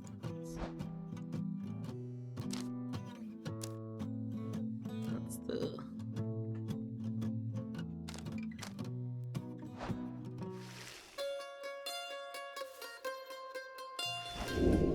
What is the one? Hey, that sound effect that just played is in Hades. That sound effect that just played is the, I had been noticing that they like to reuse some sounds. That sound effect is the, like, you selected what to, like, which boon to use sound effect. Oh. This is good. I don't remember this playing before, but, like...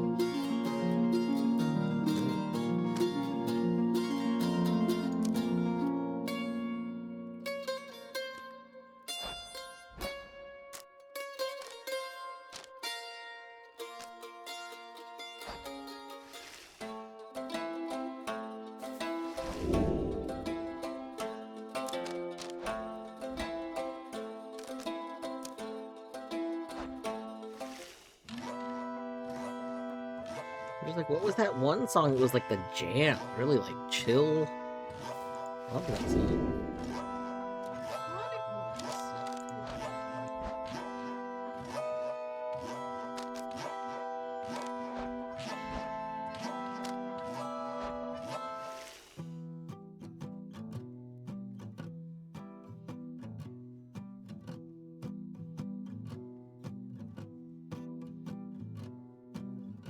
This was like the first one you played. Yeah, well, it didn't sound right. I don't know. Maybe I played it and then clicked away before I was looking for it. I don't know. Alright, let's talk to the minstrel. The lone minstrel seems to have situated himself in the wagon. He is very still, not unlike when he was sleeping. Hello. Hi. What's up? Yeah. Would you like to get on the chair? You want up? Oh my god. Zaggy came over to get up on my chair. He likes to be up there. I know, it's just very cute. He came up over to you and just like looked at you. Mm-hmm. That was adorable. I let him up on the chair. I know. Alright. Audira Ligeratus. Reader, I shall keep this brief, as you surely have a rite you must conduct. You have read something of the Book of Rites, which means you may know something of my nature.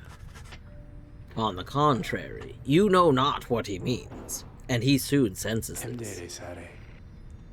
Forgive me, for I have spoke too soon. Suffice it, I have served the Nightwings for some time.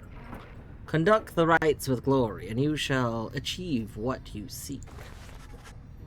The lone minstrel nods farewell to you and steps away.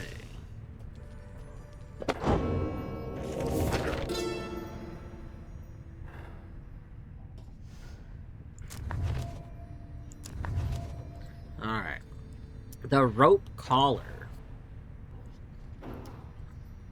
I knew it was a fool's errand, but my liege he would not listen. He instead insisted to pursue a certain treasure, the celestial orb, freshly fallen from the heavens in the reaches of the downside. He would be a living legend if only he could grasp it. Whispered in his ear that Kaelmer, the rope collar, his elder and most trusted aide, would that I slew that man myself. His was a simple and yet brilliant ruse, to draw the Emperor farther still from his responsibilities and toward his greed. Thus did the Emperor begin an expedition into the Forsaken Lands. He insisted that he go himself.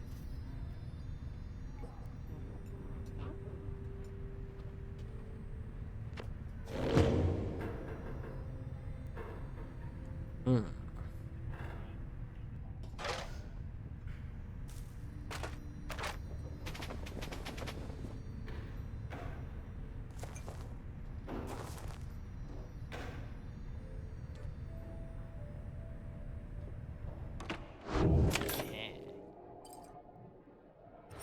Mo, Higashin Fish.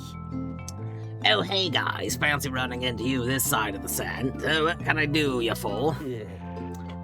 Ron, how'd you make it all the way ahead of us? The Tower Poly. Yeah, come on now, Mr. Greentail. Can't just give up all my business secrets, am I right?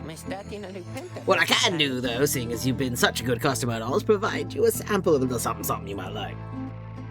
Here, check this out, seeing as you bought that moon crest thinger from me last time. Why, I was just thinking you could use this. I got more if you want. But You want me to voice Falcon Ron? do you want to voice Falcon Ron? Give him a try. Here, check this out. Seeing you bought that moon crest thinger for me last time, why, I'm just thinking you could use this. And I got more if you want. You received a pinch of stardust. It does seem useful. Pinch of stardust value 1 raises the rank of a talisman by 1. Oh, thank Ron for the sample. Lucrative contract. I love interact with Ron to quiet him down. Why would I do that? Why would I do that? I'm not quieting him down. That's funny.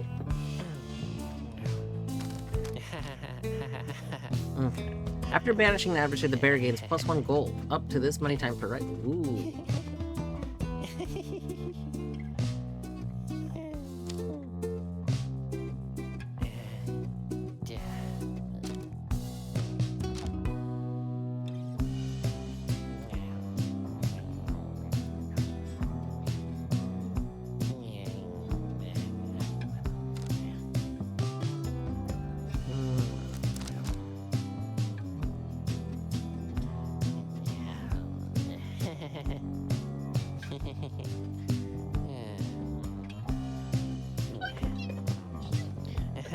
I hate that this button picked this up, 'cause, like, I feel like I have to do it to, like, get the button to work.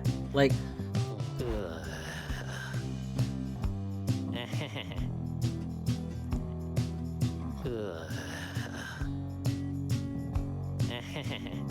let's see. Oh my god. You can- Him. Yeah, we turned him back on. Very good. I just realized, oh my god, he's not like... Okay, I thought he was just on a little slug, but look at this. This is a huge dude thing. I think that must be his dad. Maybe. He talks about. But like, I just noticed like the big arms and the beard and stuff. I originally just looked at this and saw like a little mouth. Like I thought this was a little mouth and these were the eyes. So it was like a little, just a little small slug thing. But I just realized these are the eyes. There's like a They nose. have two. They have some eyes on the stalks and then more humanoid eyes. Maybe. I mean, they might, Because they both have that nose. They have, yeah. like... The stalks might not be actual eyes. Because like, Falcon also has the same thing going on. He's got two like regular eyes and then he's got the stalks, but he also has other stalks. So they might be some sort of like feeler or something.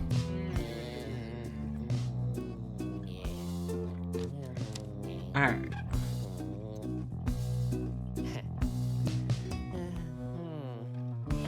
So I think we take the lucrative contract.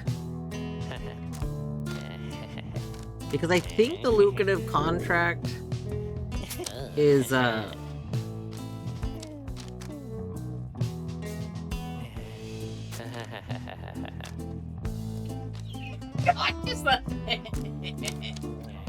think the lucrative contract we put on someone and then that person becomes able to earn more money.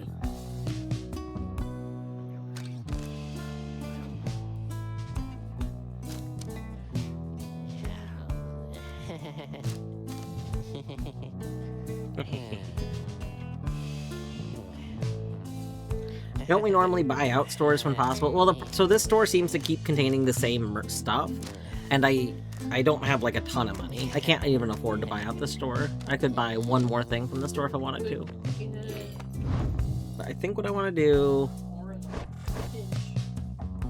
Let's see...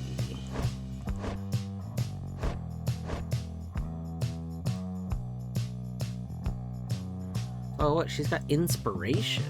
Oh. I don't know what inspiration means, but I guess as we want to run with you. You got some inspiration.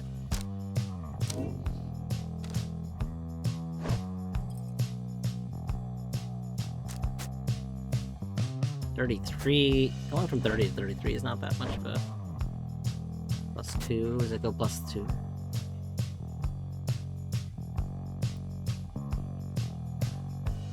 What? You're still just +2.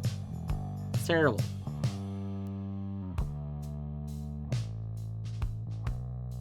I think we're gonna hold on to that. I don't think I want to upgrade any of these yet.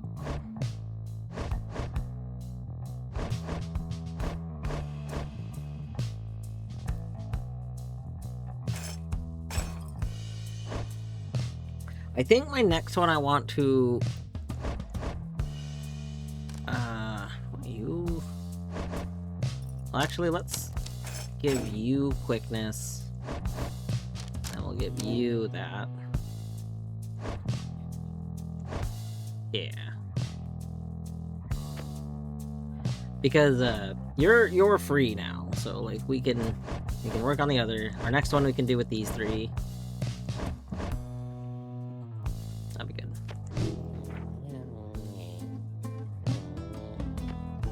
Quiet, Tice. Thanks, guys. Good luck in the thing you're going to tonight.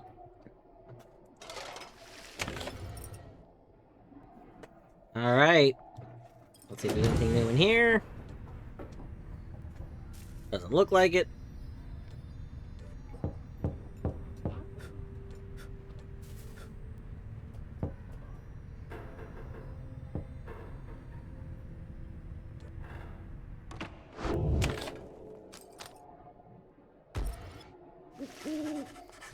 You and your fellow exiles gather around the sacred site known as the Cairn of Haum, anticipating the hour that the rites are to commence again. All is quiet for a time, and then... From out of nowhere charges in a gangly cur. He stops short and gives you a mighty sneer. Psst. That's Berkshire Oshpaws. Real piece of work. Just don't make eye contact. Oi, well, would you look at this lot? Even got one of our own. Consorting with the two-leggers. You're a disgrace there, mate, you realize? Good to see you, Barker. You're looking well. Didn't know you knew about the rites. He's a troublemaking cur who thrills in the defeat of the triumvirates who stand against him. Oh, I know about a lot of things, my friend. For instance, I know you're going to be very, very sad after we wipe the floor with you here.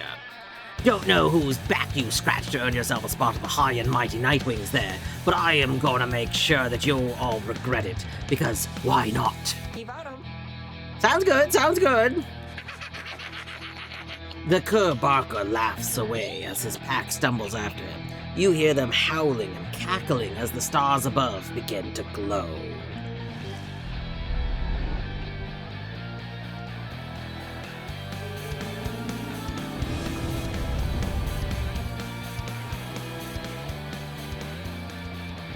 In the rites, evading with W or sprinting costs stamina, which regenerates automatically. Welcome, dear reader, to the splendors of the accursed Cairn of Haum. You shall find the downside grows less pleasant from this point. But first, there's a tradition to uphold. This time you stand against the dissidents. Even now they hunger to defeat you. Perhaps not simply to regain their freedom, but to deny you yours.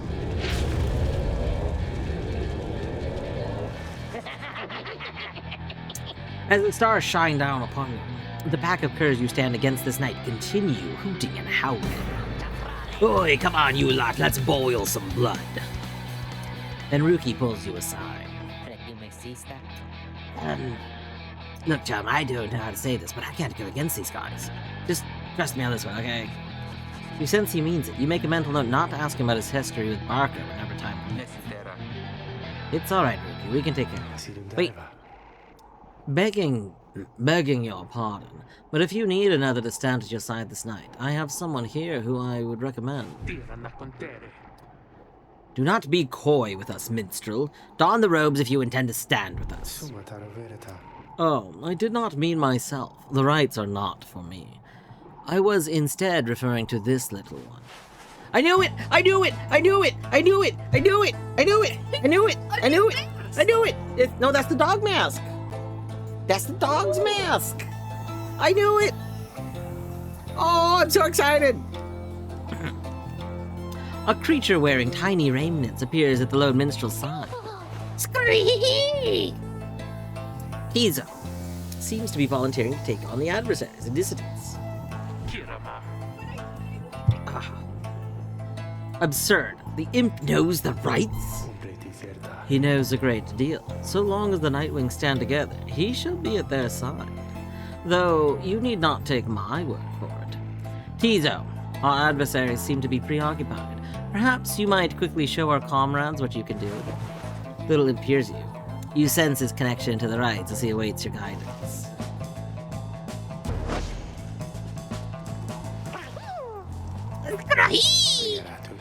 Reader, influencing Tizo may take some getting used to. He is inviting you to try. Another joins your ranks, and a mere imp. Although, no, it cannot be. Then we shall see what comes of this new partnership. Oh, that's so funny. So, he... I like how the narrator's like, oh god, is this? He's like, you're kidding. It sounds like I think they know who this is. Like, this is a famous imp.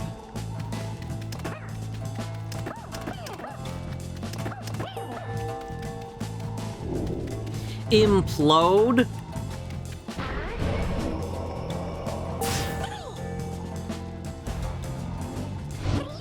We can kill Tizo to kill other people.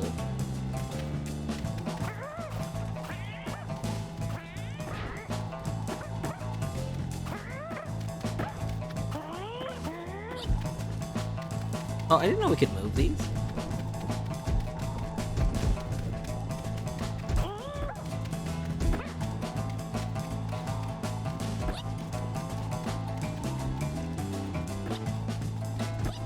What's the point of moving these?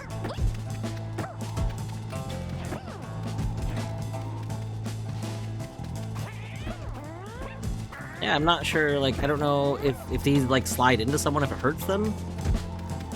I don't know how these work.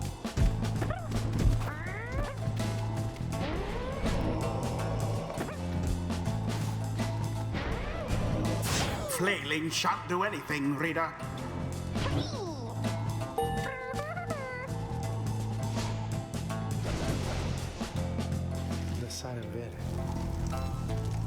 Well done as ever, Tizo. Tizo is happy to lend his support during the rites, if you could use his help.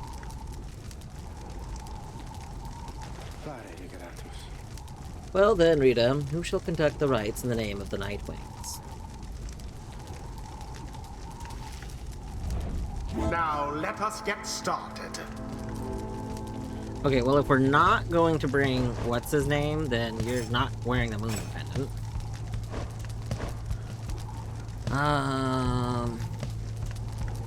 Oh, wow. I mean, we gotta bring Tizo. They're like, this is the Tizo run. Like, we got to. But what do you get? You just get the moon pendant? I guess. I mean, so, okay. So there's two people we're not bringing. Not bringing Don. Oh, and we weren't gonna bring the. That's right. Okay. All right, we got her. We got her.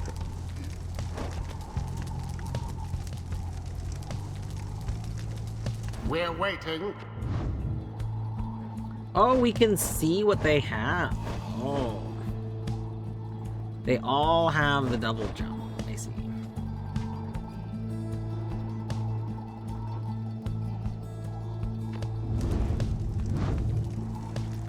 Alright.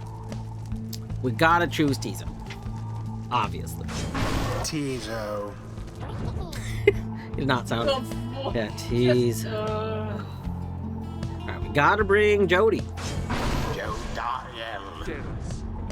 And then we're gonna bring hey.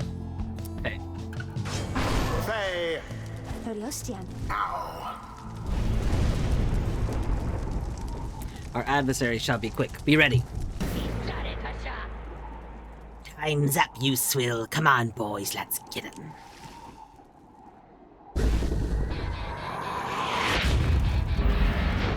Begin.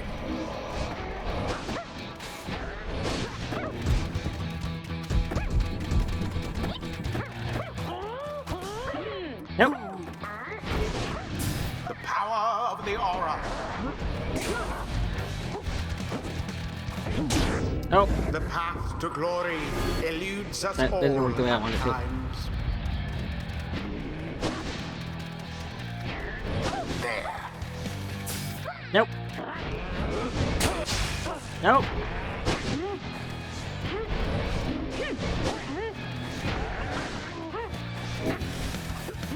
What? From burning flame to Why didn't you die? Oh, because they double jumped. Ah. Bye, Barker.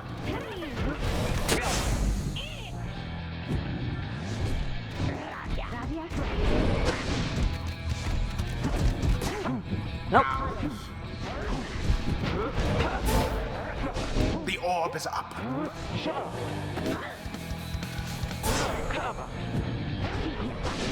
No. Oh. God. I did not mean to implode.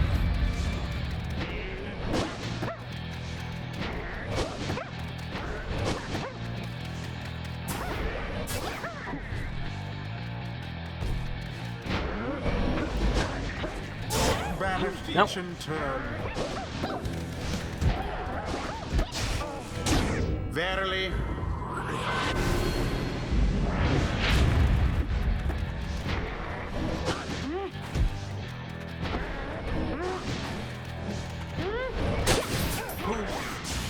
Nope.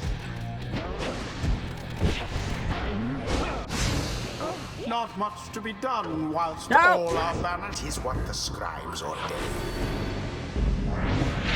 We're getting our ass handed to us.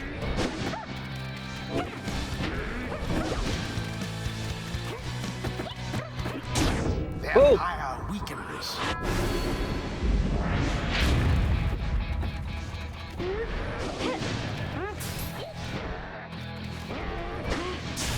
Oof. Faye banished.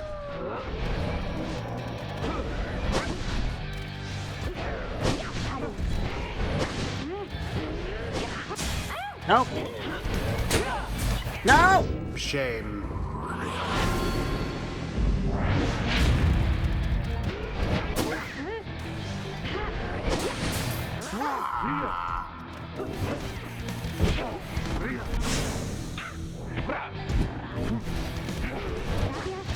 Oh.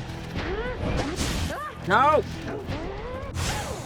No. That Barker Aspar sure is rather quick.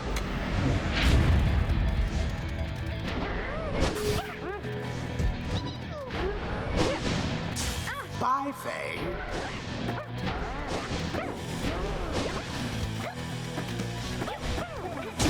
Ah, yes.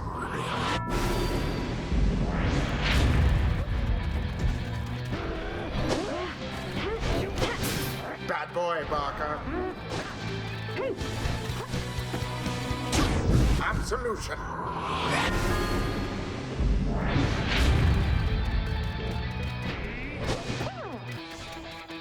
You have it.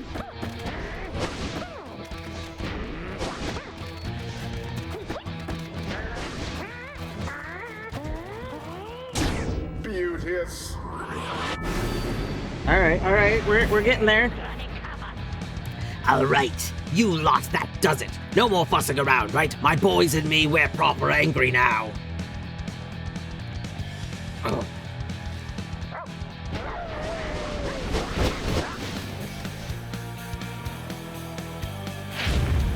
Careful now. Your adversary Parker there seems rather fired up. Whatever shall you do against so fierce a foe?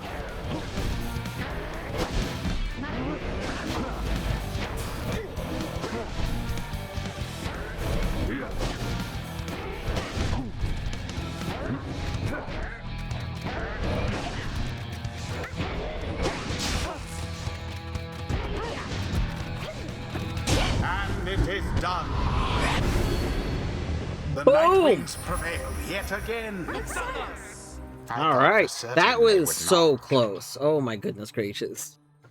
Like part of it was me like muscle memorying.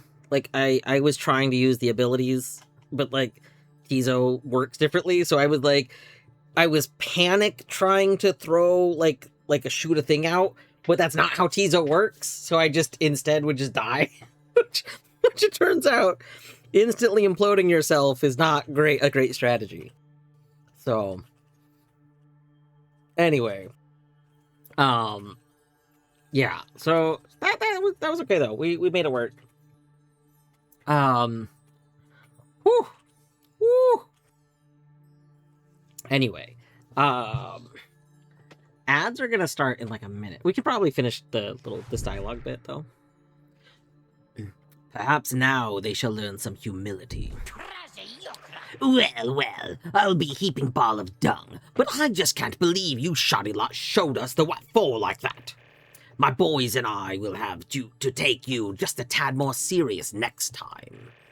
Till then, you just be sure to tell all Rookie Greentail that yours truly, he remembers everything you hear. The rites do tend to teach something of trust. Whoa. Something's awakened in the moon-touched girl. So I think as a mechanic to help make sure you divide you play with different people, anyone you didn't use in the previous thing gets the bonus experience if you use them the next time. So it helps keep the things balanced. Yeah, so because Rookie wasn't used and now he has bonus. It's kind of like the darkness bonus in Hades, They were playing around with stuff and yeah, very good, very good. The scribes, they whisper to me. They do, from time to time. Alright, what are your options? Got heightened reflex. The brief charge-up time before Faye jumps or sprints is virtually eliminated. That would be nice. Brief charge-up time can cast her aura is... Oh, so both of us has to drive. Do you want to run instantly, or do you want to instantly cast?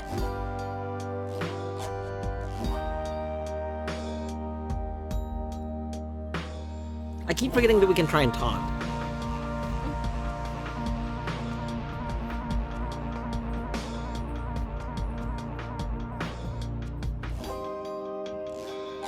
If you get banished while jumping, you instantly return to the origin of the jump. While grasping the orb, it spins and jumps without using stamina.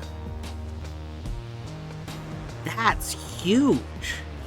What the heck? Wait, so if you have the orb, you can just run and jump for free? That's like really powerful. That's like absurdly powerful. Why is this on this side? Shouldn't this be on this side since this is the running side?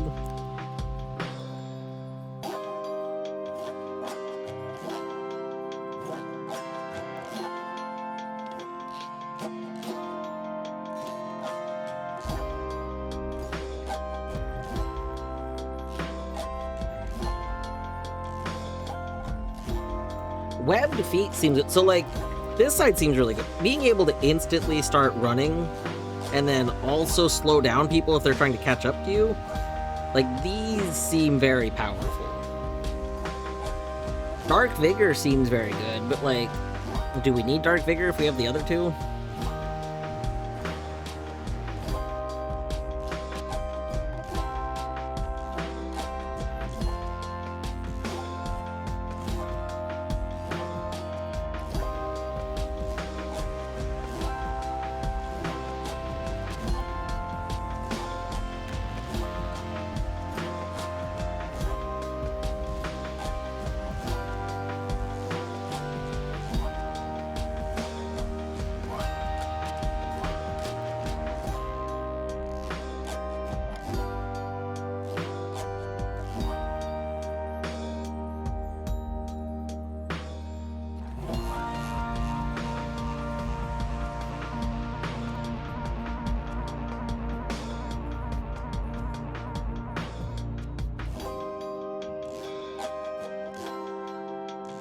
I think we go on this side. I think I really like the idea of the instantly start the dashes and then slow down people as they approach you, because that just seems like it's very good for Duncan.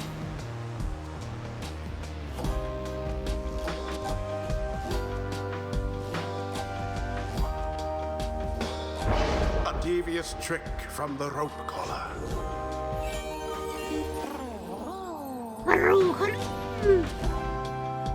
Tizo feels solemn respect for the rites and all of their myriad complexities. Ooh. Flights of the Swallow or Secrets of the Imp. Ooh. While fluttering and zipping, Tizo moves much faster than normal. If banished, Tizo drops a moon sign allies can instantly transport to from their pyre.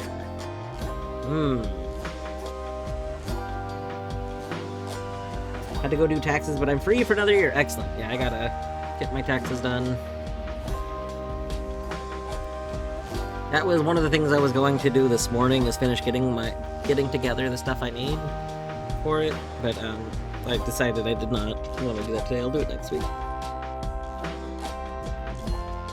Today is my only day off, like in a stretch of days, whereas next week I'll have multiple days off in a row. So.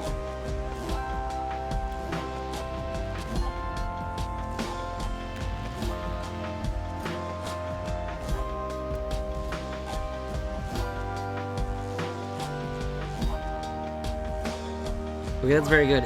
If banished, Tizo automatically implodes if he doesn't have the orb. That's very good.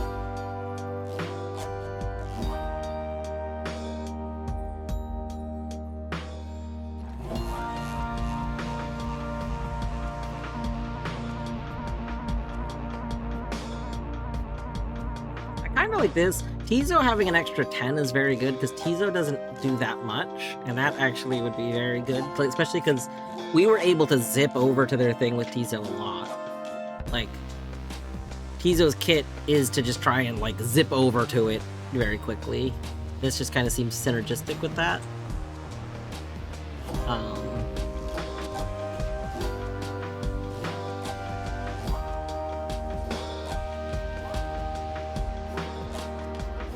You can transform into a howler or back from a howler. That's interesting.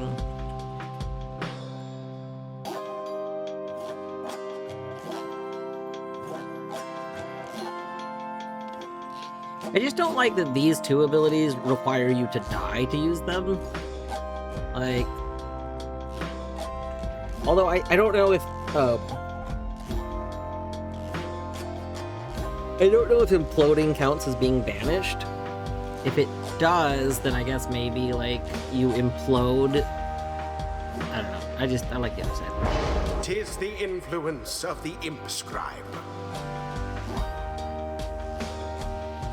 Look forward to the day where I can tell a taxman that GTA 6 attack deductible. Yeah, I mean, technically speaking, anytime you buy...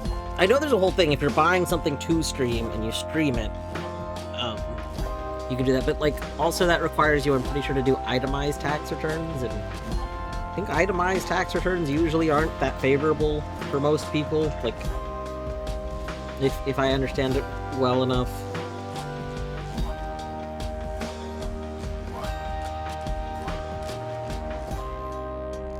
Yeah, well, it's just so itemized tax returns are the ones where you basically like have to list your receipts of everything. So like if you want to claim stuff that you're buying like for streaming, then you have to be doing an itemized one because you list the things and whatnot. But to my understanding, they're usually not in your favor unless like you've spent a lot of money on that stuff. So like, I don't know. And I know there's also some, like, in order to say that something is for the thing, you kind of have to, like, be able to show you can back that up. So it's like, I don't know.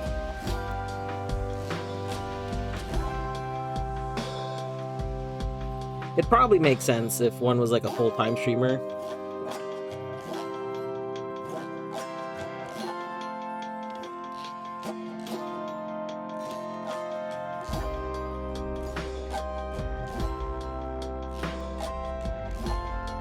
Yeah, no, exactly. So I think part of it is I don't know the specifics. I just know I've seen people talking about it before, but I think part of it is that you do have to be able to say, like, the intent of buying this game was to stream it, as opposed to the intent of buying it was just to have it kind of thing. And I don't know where people run into issues, but I feel like I've heard of people running into issues with it. So there's like, but again, I don't know the specifics.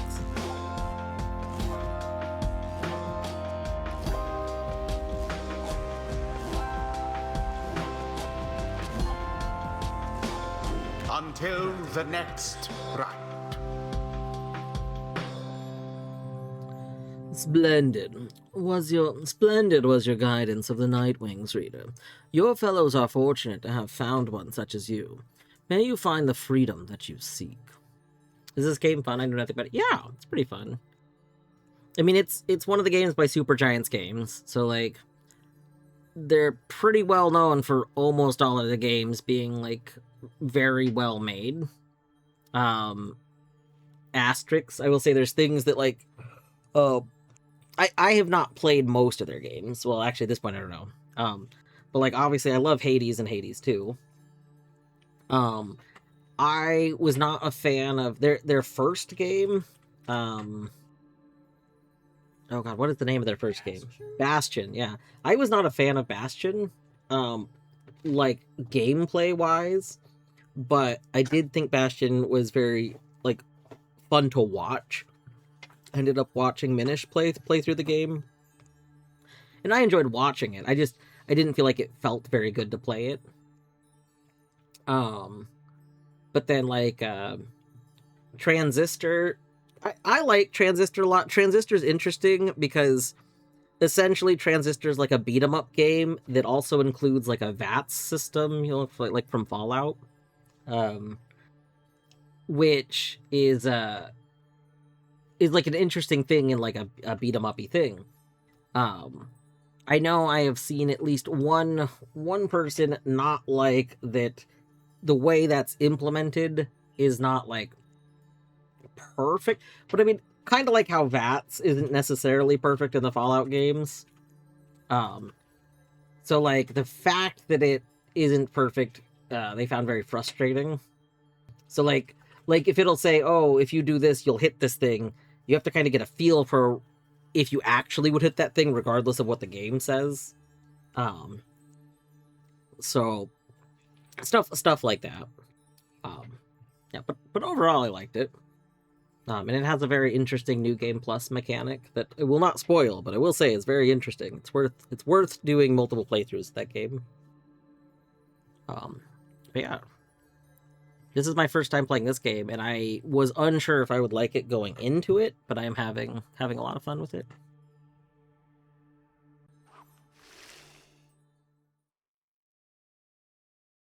During the rites, exiles are instantly banished if they touch the adversary's aura.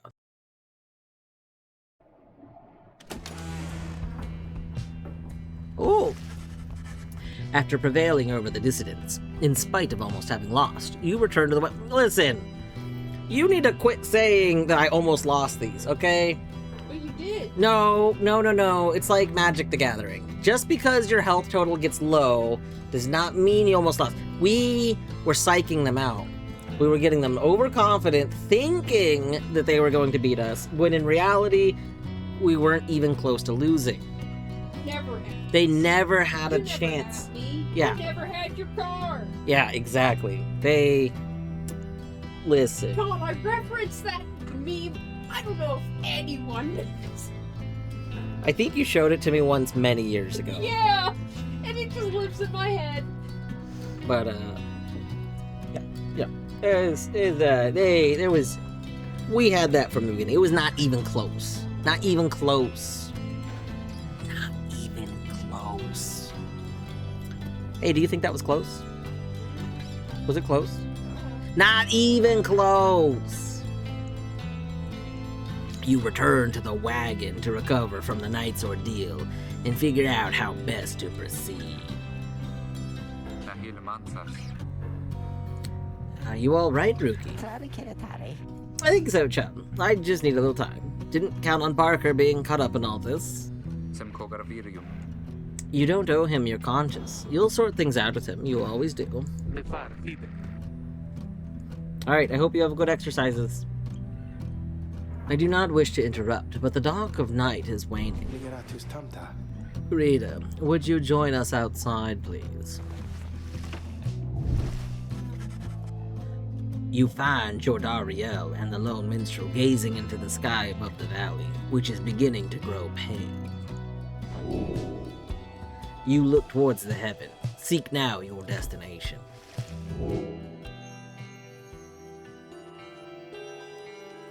Millith, the bog star. The bog star burns bright over a fetid cavern and flagging hands.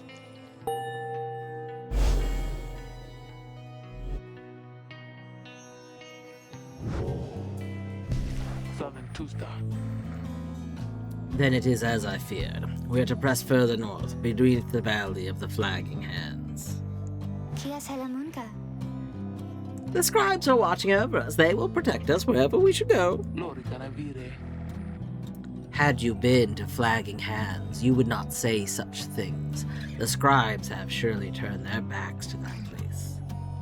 Flagging hands, a gloom-filled, desolate region of the downside, beyond which lies the sea. A fetid sprawl of noisome, festering, unpleasant adjectives. Basically, a disgusting swamp pit. Yeah. If I may, the bleakness of flagging hands shall wear upon you, to be sure. I urge for you to take what rest you can, for you shall need your strength upon the road ahead. Your fellow exiles agree to turn in for the remainder of the night. At dawn, you shall have to press deeper into the downside.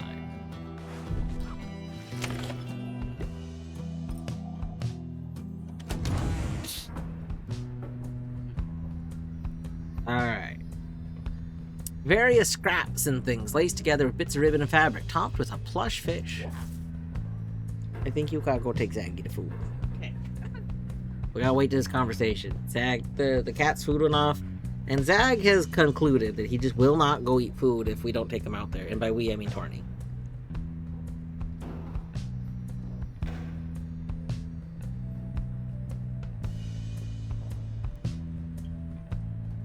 He will, like, literally wait in the hallway for her to get up so that he can go get food. Like, oh my gosh.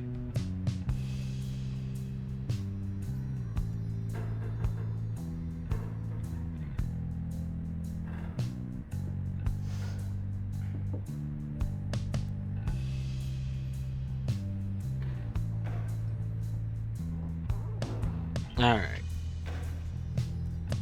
What? Colette's got Pupper. Oh my god, Pupper. Hold on, I just looked over at Colette's stream for a second. There's a Pupper.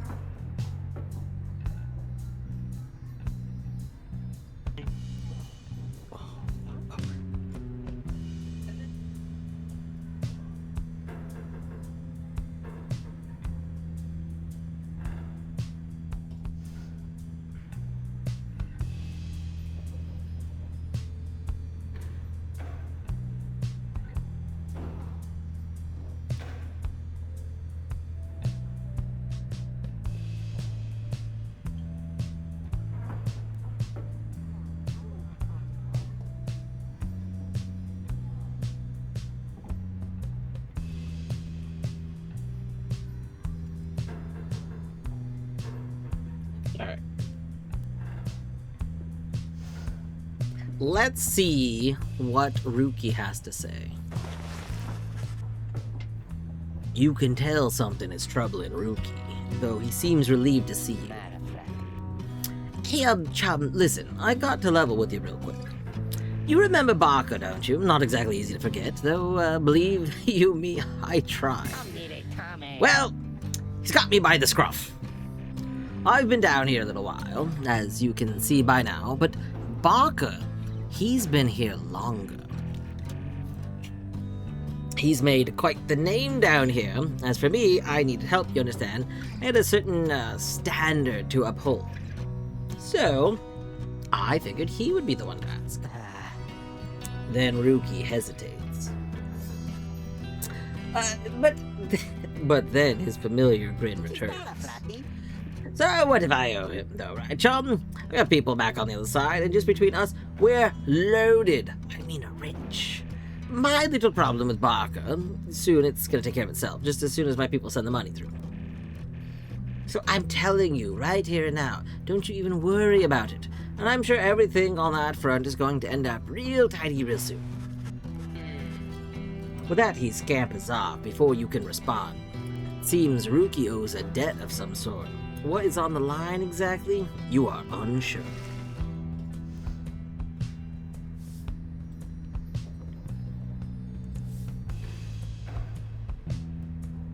And now the question is, like, there's been some implication that people that are banished after a while start transforming.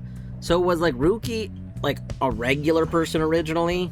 Or are Curs also up on the upside?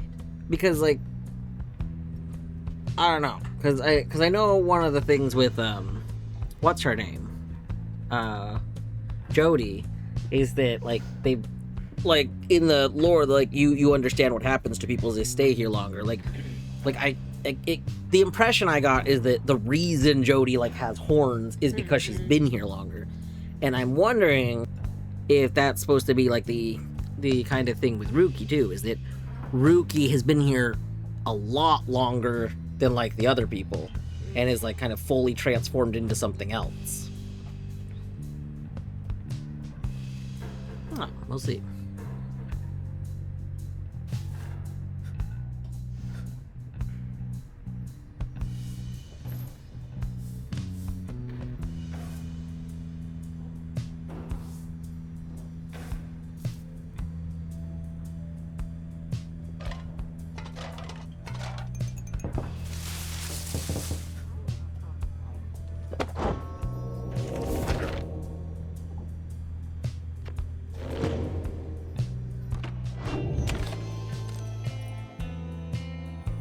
Alright, well, I think we gotta continue our journey.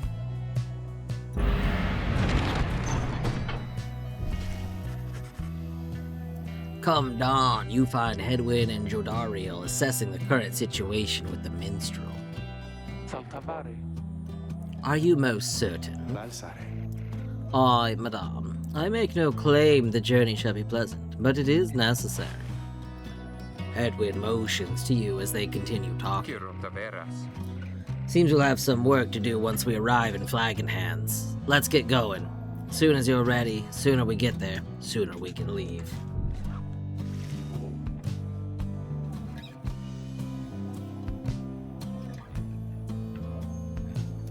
Flagon Hands. Beetle Doom.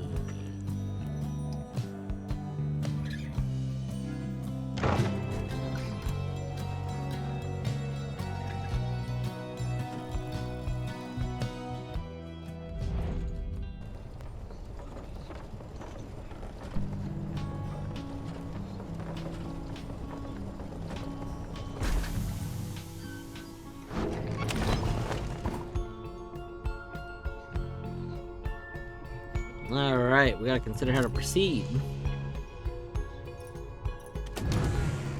Dude, you were sitting on what I'm working. Yeah, he wanted your attention.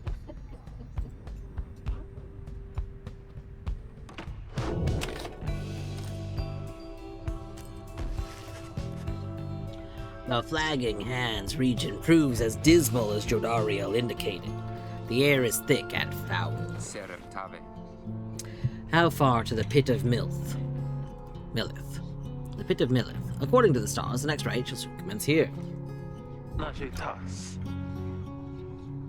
All the way across the marshlands on the coast. Prevaros. Rita, would you join me in the wagon for a moment? We have matters to discuss. Jodariel and Hedwyn exchange looks. Then she turns to you. Go, see what he wants. Pratere Ligeratus. Thank you for your time, Rita. I have something for you, on behalf of my client. Before you is an artifact called the Beyonder Crystal. The Beyonder Crystal. The Beyonder Crystal. An ancient artifact connected to the rites. Should the reader manage in your eyes, present the crystal only then. Message to the lone minstrel. You observe a shimmering crystal of some sort beside the Book of Rites. As you have surmised, the triumvirates you are to confront during the rites shall stop at nothing to prevail against you. They have prepared for this for quite some time. The Beyonder Crystal may help ensure that you're well prepared in turn.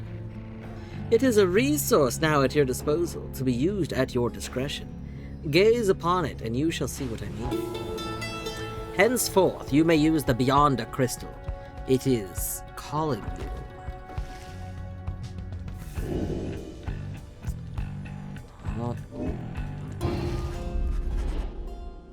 You look upon the shimmering surface of the Beyonder Crystal.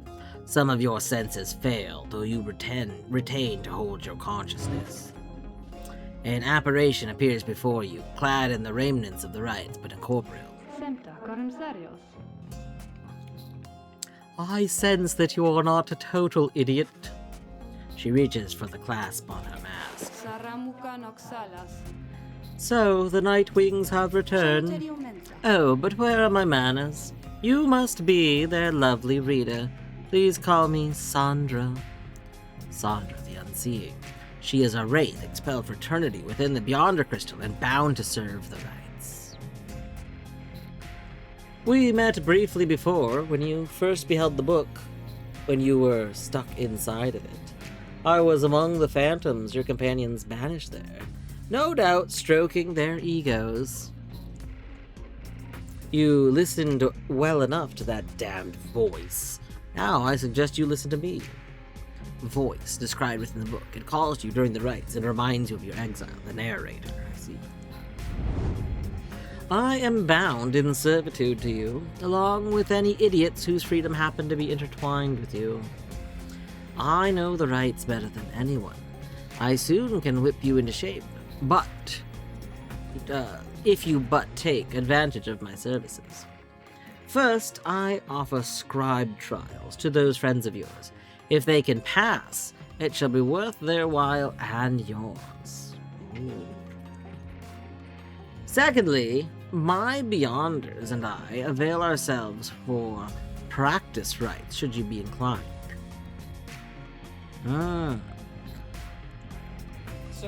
So we can practice. Yeah, we can practice the characters and like get better at doing stuff before we actually do it for realsies. Or you could always come and chat and briefly free me from an eternity of boredom. You have invoked Sandra from the Beyonder Crystal. What would you do? Request her of a scribe trial. I mean, I would like to do challenges.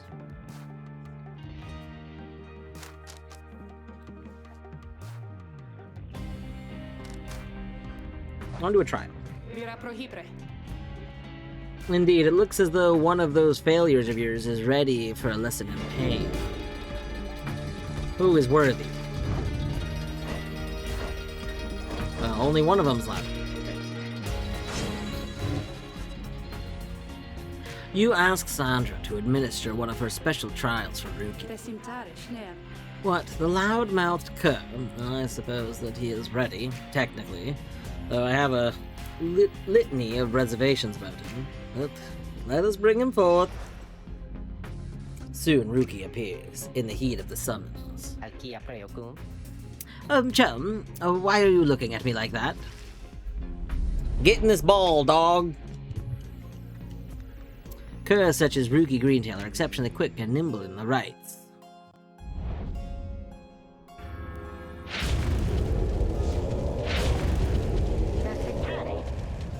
Alright, what's the big deal, huh? Some kind of trick you're playing, chum? Apparition Sandra then appears and unfastens her mask. Shut your snout and listen well, Cur. You answer to me here. What? Your mouth runs quicker than those stubby little paws. You have much to learn if you have any intent to prevail in the rights. Let us see how you fare without the benefit of your trusted comrades, save for your lovely reader. I guess it's just you and me then, huh, chum? There you are. Oh. Hey, big.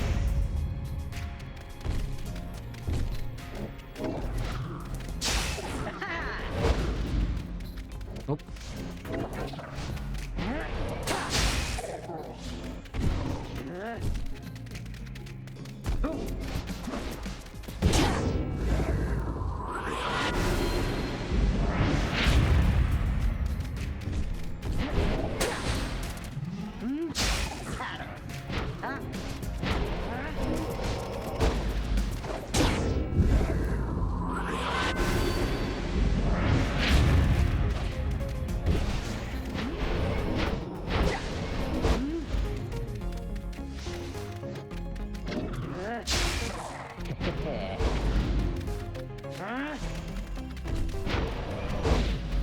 Oh, I didn't actually get the orb.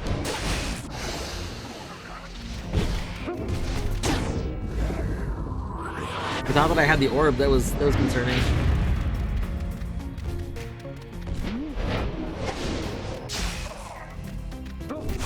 No!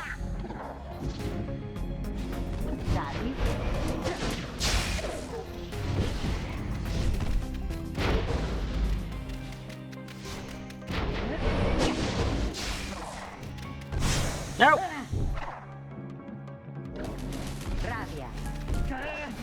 Oh my god.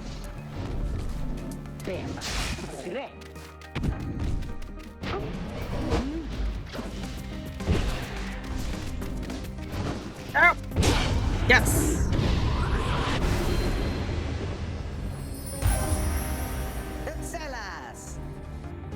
Excellent.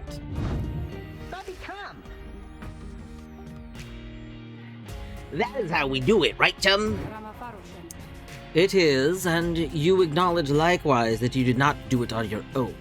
Despite having to face my demon friends all by yourself. You passed my test, Cur. Congratulations on order, both to you and your lovely reader. Now farewell. I said farewell! Our lives are but a quest to join the stars, the Book of Rights.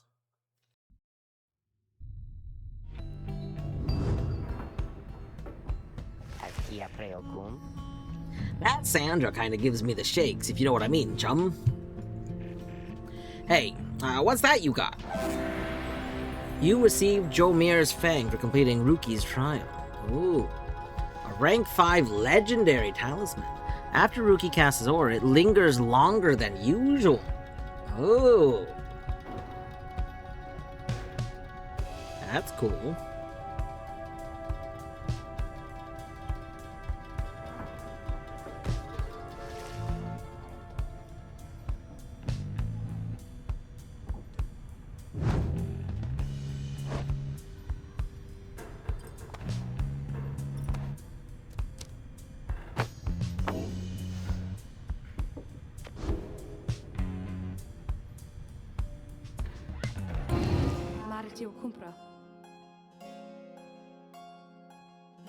You are certainly persistent, Rita.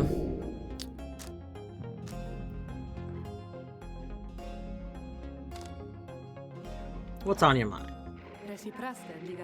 I do appreciate the effort to make small talk with me, Rita. Anything to break from the monotony of staring into the void within this place. Not that I could see it if I tried. She laughs at this, or maybe at herself. Certainly, I would make talk with my fellow Beyonders trapped here, as they are with me. You might expect that we would all keep each other company. There is just one problem there, however. We're all sick of one another. She laughs again, perhaps not at her joke, but instead at the predicament. I do exaggerate to some extent, but there is a certain truth to this. We have been stuck together long enough that we have grown more distant rather than close. But I had best not wear out my welcome with the likes of you, as I have long since done with the others here.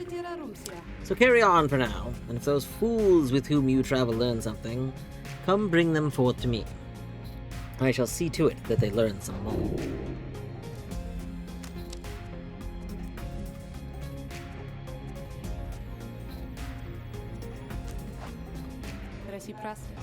You know where to find me.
Alright.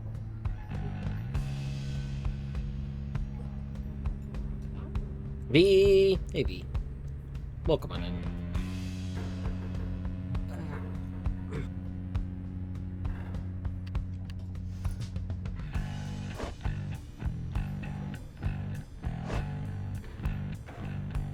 Now, interesting. I guess we don't know what is above life stuff. I guess I was kind of thinking that learning about the stuff with Barker would have given us a little bit of this information, but I guess it makes sense we don't.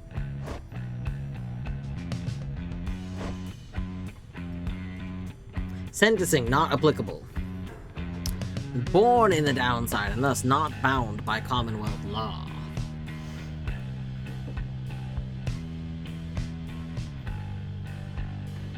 I mean, years exiled could just mean how long, like how old is Ezo?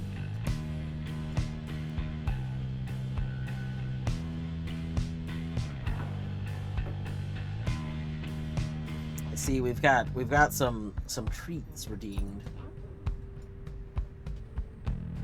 We'll do treats here in a little bit. All of the treats. Yeah.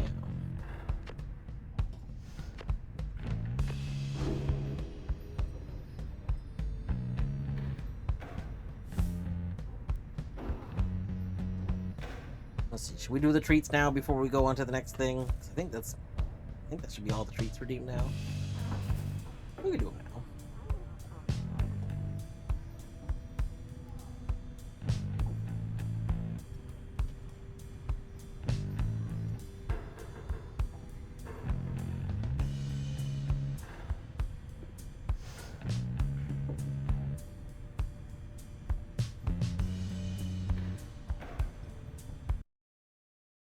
All right, we have these are the treats. Wow. The treat ritual from Deadly is a treat to each. And then we have from Fedge a treat to each. From V a treat to each. And then from Deadly, the final treat to each. I just dropped that treat on the floor. That's okay. One of them will figure it out later. Here we go. All right. One of you's got to get in the other one. Hi, Zag's face. Hello. Sag. Come on. Over here. Over here. In the other bed. Zag, there's Fine. They're close enough, I guess.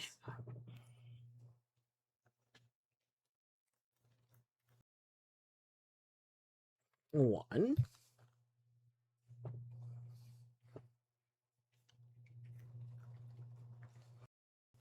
to...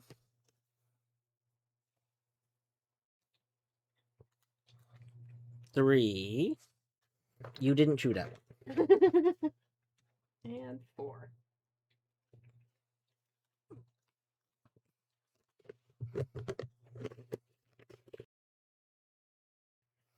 Can you tell them that I love them? I love them. Oh, wait. Canis love you.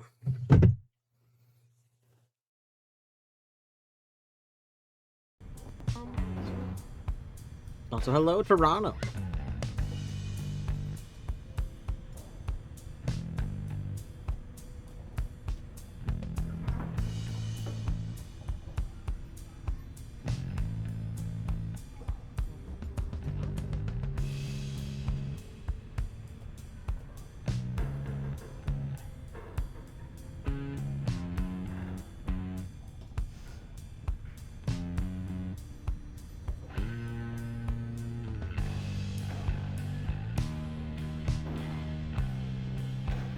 Can you tell Zag he got a stinky butt? You got a stinky butt. You both got stinky butt.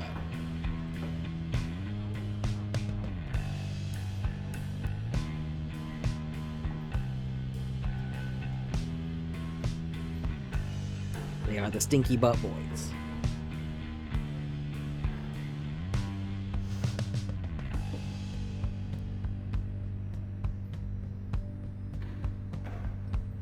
Alright. Let us continue the journey. You find everyone is feeling rather miserable. You sense just being in Flagging Hands eats away at one's spirit.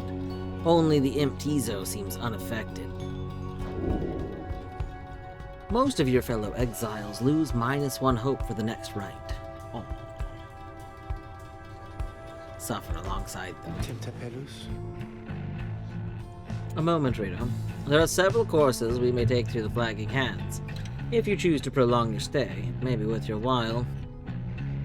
However, your companion spirits shall likely suffer more.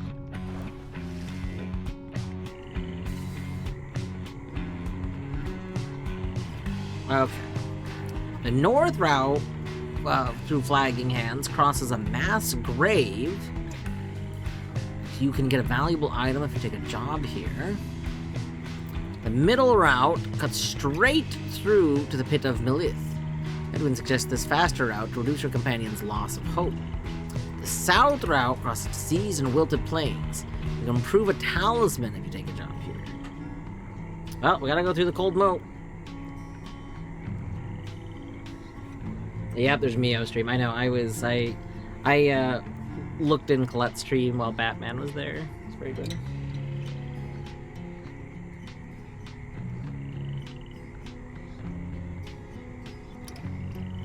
What is that emote?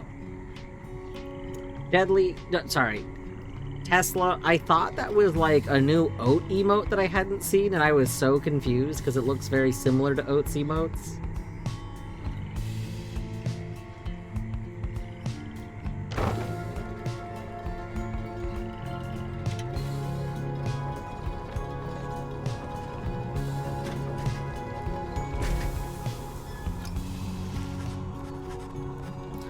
The north route through Flagging Hands is dismal beyond reckoning. There is little talk among your group, yet you sense despair noaching.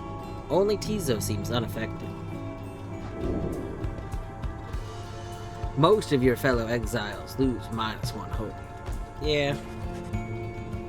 Later you accompany the lone minstrel in pursuit of his task here. Speak not directly to the living shade, and be true to your heart when responding to its inquiries.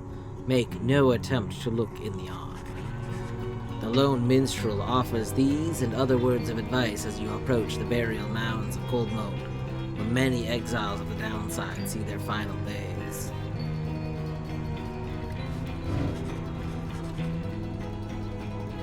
The glimmer of a shade appears before you as you stand surrounded by the dead. You barely see it, and it does not speak, but you feel its thoughts piercing your heart and mind. According to the shade, the book that you possess may lay some of the fallen here to rest. The shade leaves you for your work. You turn through the book, locating passages concerning freedom and the spirit. You recite such words as seem best fit each of the fallen you see. It is draining work. The shade resurfaces after a while. It leads you to a hollowed stump and fades away. You found a noxel. You quickly put it away. Worth 50! This can be sold in the slug market. A seething bit of fungus, which holds value to certain denizens of the downside.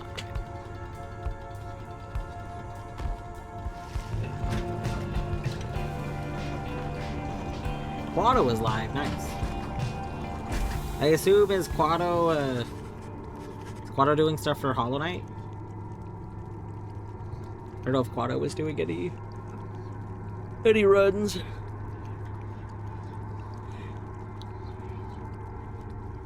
Slug Market, FTL Slug.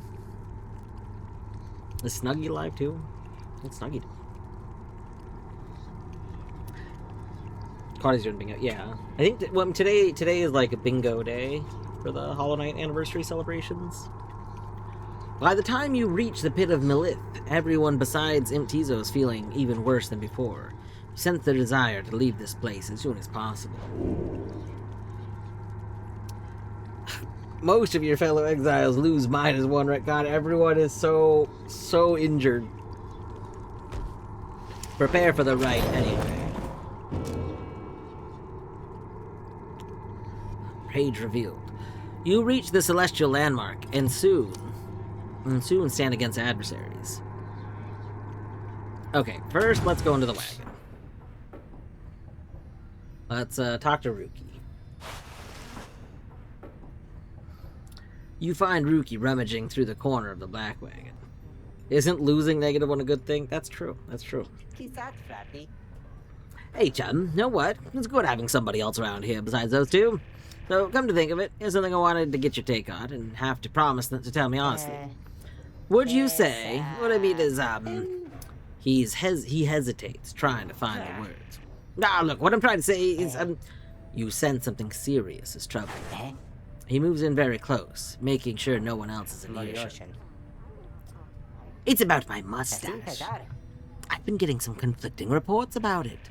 Would you say my mustache, that it makes me look a bit, unscrupulous? Ruki wishes to know if you think his mustache suits him. I mean, I think it's fine. I don't really have I don't really have a suggestion on this. If you like your mustache, keep your mustache. Are you gonna say nothing? No, because I feel like that's like, I feel like saying nothing is like, I don't care to talk to you. Like, I feel like brushing him off. I think it looks fine. I think... You suggest that Ruki's mustache looks perfectly fine. He grins wide at you. Couldn't agree more, chum. I knew straight away that you are a real judge of character. Anyway, gotta go check the wheels again for some mites. See you around. He bounces off the wagon. Ruki gained +1 hope for the next right. Nice. Nice. So if you had said, it looks weird, he would have been like, oh no.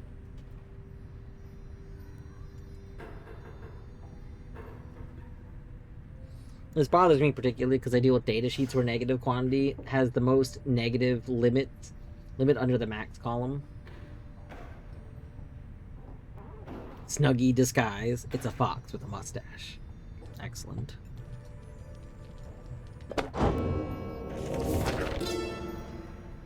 Alright, we got the next page. Ooh.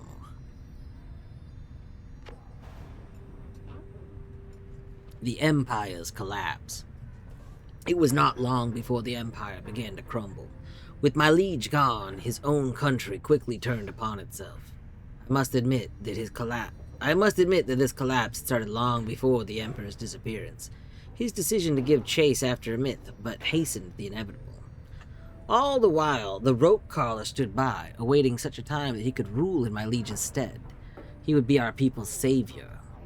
His first charge was to organize a search for the missing Solium Myrrh. Warriors, pathfinders, and scholars heard the call, and prepared to seek him out.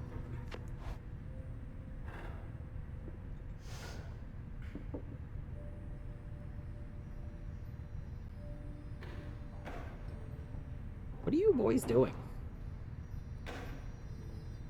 Like, look at them there. Like,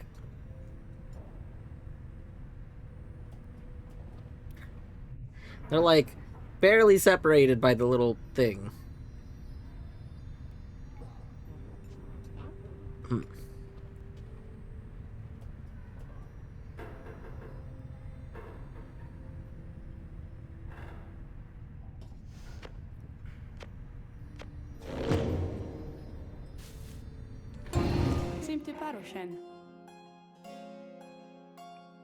You bring me a brief reprieve of solitude. What do you seek? Okay, we cannot do another challenge. What's on your mind? Are you sloshing all the way across the flagging hands right now? A hideous place, or so I understand, for I can neither see it nor experience its wondrous aroma as you surely can, although perhaps you are accustomed to it by now. The night wings of the past mislike the place, of that I can assure you. We share a common misery. Now please, leave me to mine, unless there is a service you require me to render this time.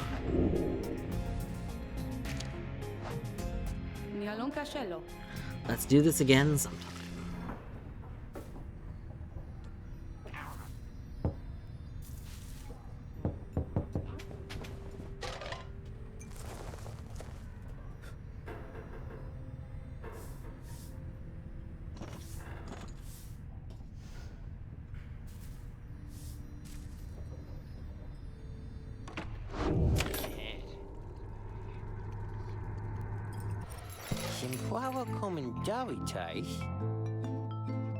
Well, you guys, you know, this place, a lot of folks, but not a lot of customers, you know what I mean?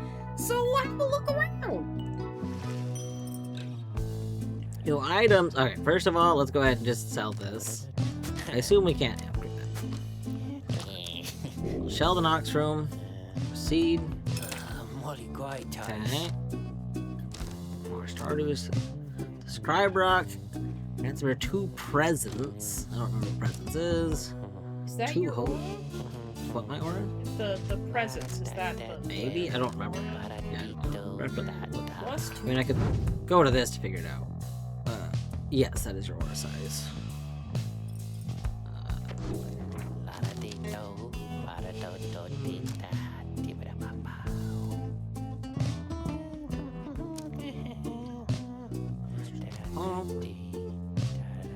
I mean, plus 2 presents seems pretty good. I kind of want to save up to get the lunar glass, just because moving faster with the orb seems very powerful.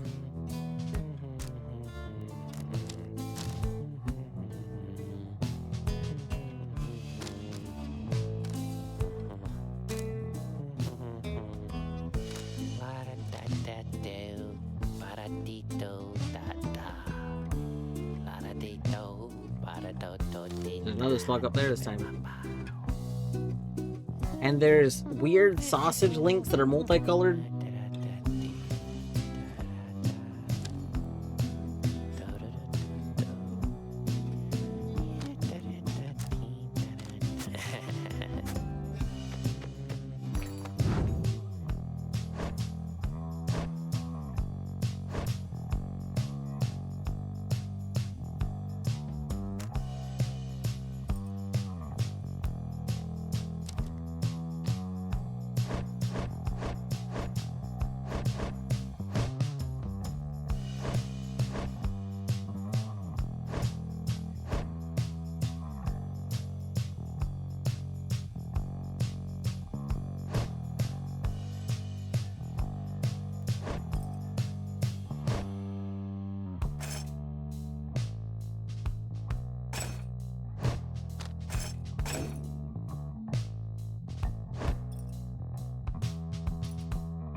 I decide if I want to give more quickness to you. Like, you already have 10 quickness?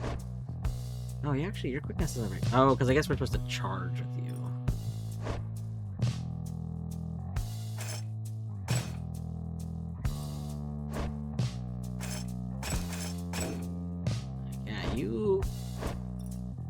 bit more quickness.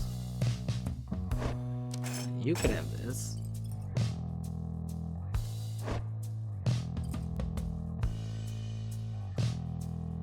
Yeah, that seems good.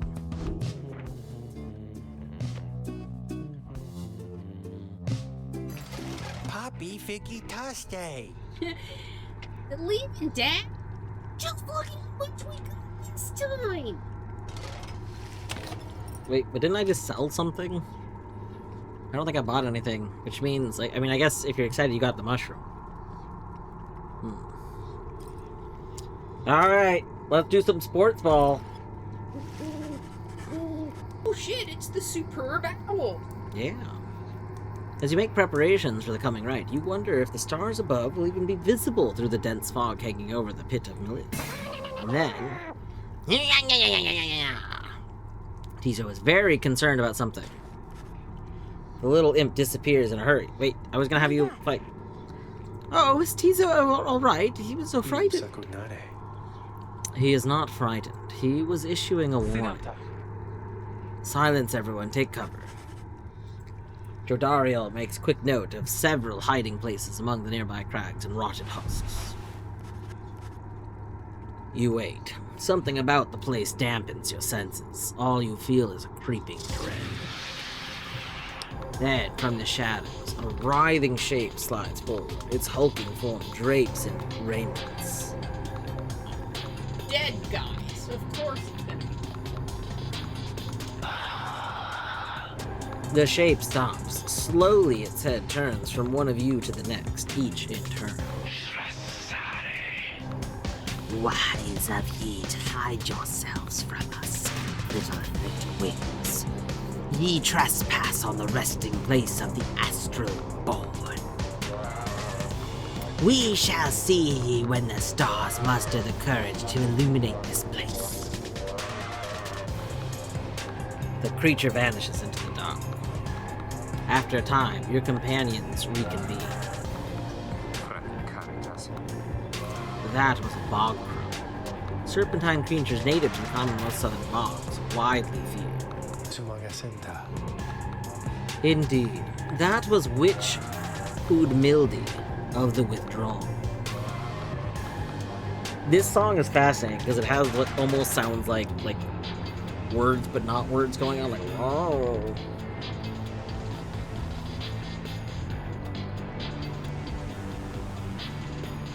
Compelled by sinister forces rather than by freedom. I see. So these are like the team that they're not actually trying to win, they're trying to like shut down another team or something like that. Like, they don't care about the freedom. They care that other people don't get freedom.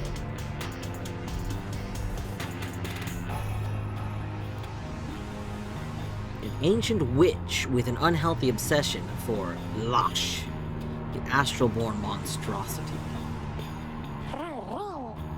Haram. Tizo makes it very clear he has no love of Udmildi. Although the rite dictates she cannot harm you bodily, with her, best not to take any unnecessary chances. We'll take what chances we can get in all this. Everyone, it's time.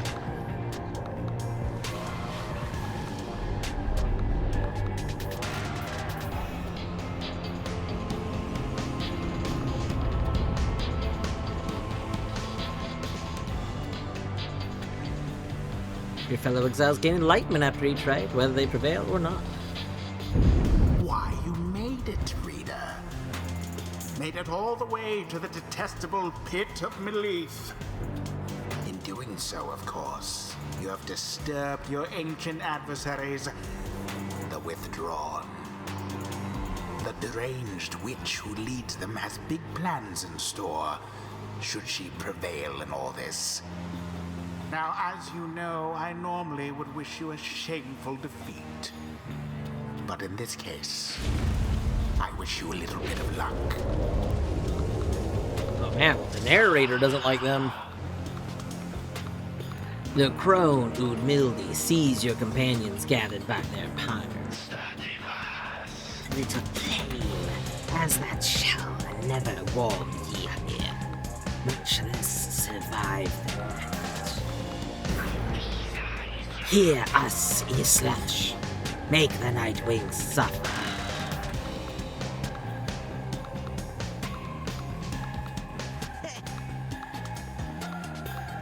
Rookie trots forward from your ranks. Listen here, you old bag. You don't scare any of us one bit. You or your buddy you slash. Now we're doing this or what? The questions hang in the air for longer than is comfortable. It does seem to have drawn Udmildi's attention, however. Rookie begins to squirm a bit. Then, Udmildi moves her slender fingers to her mouth. Foolish. Slash shall grow. Slash shall grow. Slash shall grow. He shall consume ye, ere your little flame has died. That we shall ensure. Udmildi slides off towards her followers.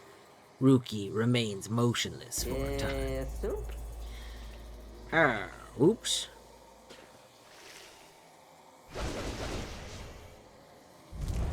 Who shall conduct the rites? Alright, we'll look this over.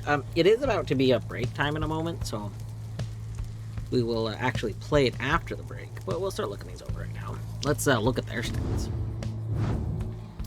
Okay. Are they all the same?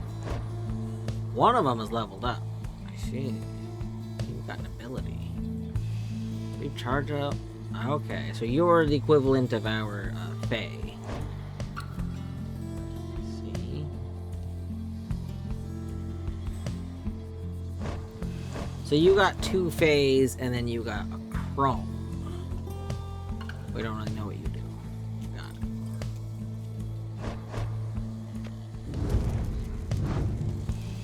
it. Conduct the rites and slate the wrongs.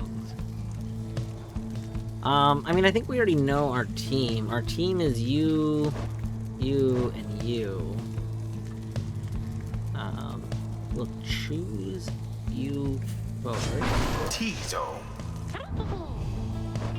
We'll choose you second. Rookie. And then I'm gonna leave it on here. This is who we're taking third, but the ads are about to start, so we will play proper after the ads. Snuggie! Aren't you streaming? Wait a moment. You can't do that. That's illegal. Or did you just end?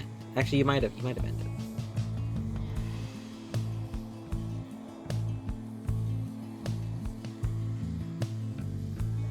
I'm guessing you ended and it was a short stream. Just ended, yeah. Alright, I hope you had a good stream. Nice. Go. We're being mocked for staying on the screen. That is a very nice. super giant thing to do. Yeah. That is very cool. Yeah, for those that did not know, Snuggie was doing a playthrough of Taiji with their kiddo. But, yeah, it was very good. Honestly, it's good though. Like, kids have a lot of potential to do logic puzzles. One of the things that, like, annoyed me when I was younger was people not understanding that, like, you could still think things through, even though you couldn't communicate. Like, I used to get frustrated because, like, yeah, you know, you don't have a lot of knowledge as a kid, but you can think things through. So, like, I remember that really bothering me as a child. Is like, people, like, thinking, like, oh, this person won't know anything about something because they're kids. Like, but anyone can think that through. It doesn't require anything. So, like, that's something I've always thought about, like, my whole life. Like, I think that's part of why, like, my nieces really like I have, my brother has some kids, well, and my sister has some kids too, but, I really hung out with them. But we used to babysit, my nieces, and, like, I don't know, it's like, I've never been one to, like, quote-unquote baby kids. Like, obviously they're kids, you know, like, you have to have that context in mind, but, like, know everything. Yeah, they don't know things. Kids are ignorant. That's just, I mean, people are ignorant. But Dumb. yeah, that's like, They're just not experienced. so like, but like they can work things out. Like, I've seen so many people that are just like, oh, well, the kid won't know how to do this, so just tell him how to do it, kind of thing. Like, you do this. Like, no, don't do that. Like, that's gonna lead to a lot of bad mental habits, thinking they can't do it. Like, they can't. Like, anyway, this is a whole, like, side topic thing. But, yeah, that's very cool. I'm glad you guys had a lot of fun with that. I love Taiji. I want to do a replay of Taiji at some point. Just because, like, I think it's been long enough that I think I could, but I also kind of want to see how it's made, because I love the Witness randomizer so much that I would really love to try and make, like, Taiji randomizer if that's possible. But I'm not sure if it is, because I feel like Taiji is in a somewhat customized engine. Like, I don't think it's Unity. I remember the developer of it has a whole blog and stuff, but I think it'd be really cool to have it as like an archipelago game, especially because overall I think Taiji is like a better game than The Witness. To be clear, I love The Witness, but Taiji is a better game than The Witness. Like, The Witness is a very flawed game. Oh my god, is the ad break already over? Or has it not started? Maybe it hasn't started. Oh yeah, it's over. Excellent. Oh.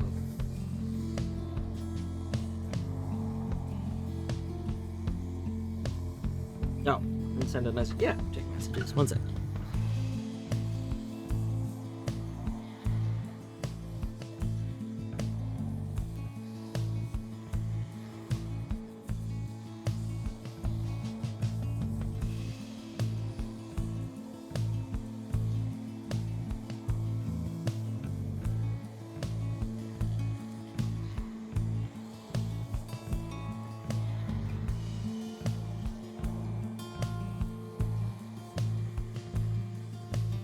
Oh, yeah, that's fine.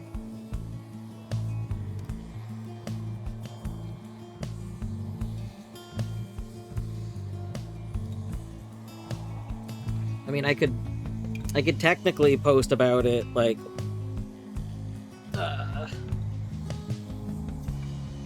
I could post about it in a space too, like, yeah, if it's a demo, like, I could just mention that it's a friend of yours that has a game in Next Fest if people want to try it out. Although most of the people, like, most people that I would post it in a group with don't stream them playing the things. Like, a lot less people stream doing Next Fest demos than, like even though there's a lot of people that play a lot of Next Fest stuff that are streamers, I've noticed a lot of, like, streamers and content creators don't like to stream playing demos, which on one hand I guess makes sense.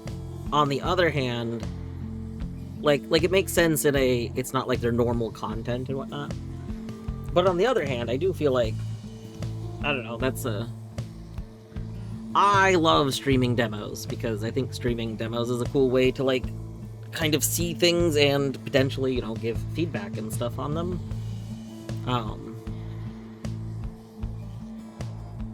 Yeah, I don't know.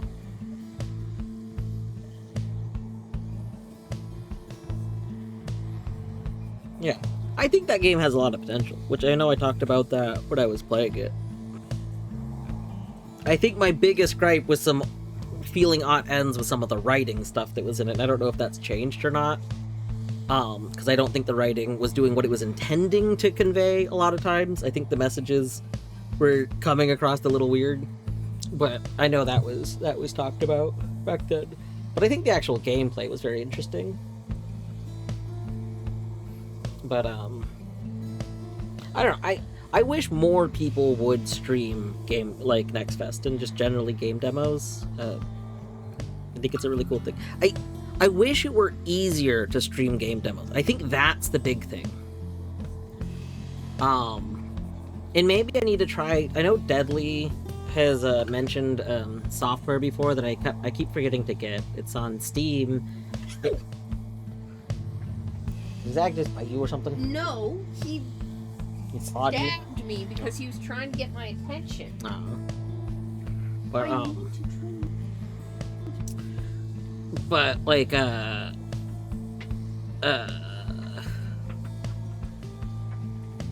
what was my thought? I got distracted because Zag like, accidentally stabbed Torny a little bit.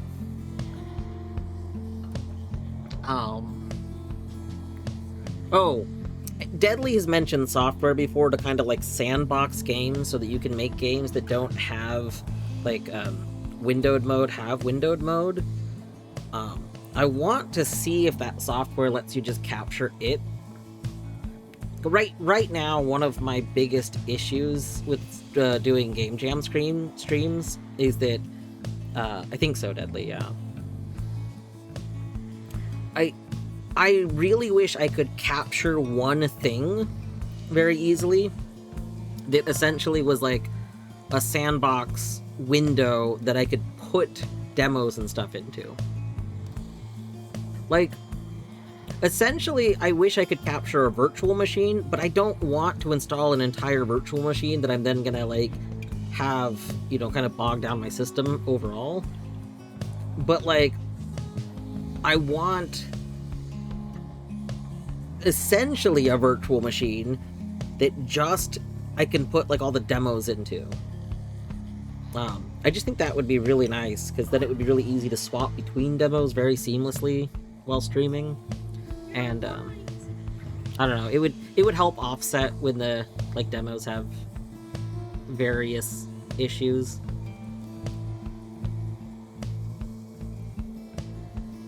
I don't know when the next Fest is exactly. I know it's soon. It's like in the next few days, right? Or like next week. But I'll probably look into that software and maybe install that before and see if that at least one of the issues I was running into is just games that don't have windowed mode. A lot of games, especially Godot games. You know, I'm learning Godot right now, and I don't know why, but a lot of Godot games, for some reason, only have, like, full screen. Like, they'll have full screen borderless, but it's still just full screen. They don't have, like, window resizing by default.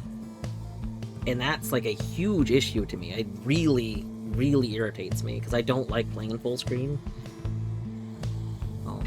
I, like, specifically have a monitor that's big. It's bigger than I like looking at it in full screen. I divide my monitor space into quadrants that I pay attention to, and that's like very comfortable sizing.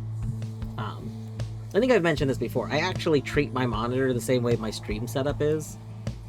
Like, if you looking at my stream, just imagine that chat is on the right side, like where all the cameras are. That's where I keep chat. Chat is to the right of the game, and it goes down the entire side. And then the space under the stream is where I'll put things like, that's where I have, like, Discord and my browser and stuff. And they're not, I can't see most of them. They're there so I can go click on them if I need to. But they're not, like, they're just in that lower space. Dwarf screen right, chat. Dwarf stream right, chat, but in French.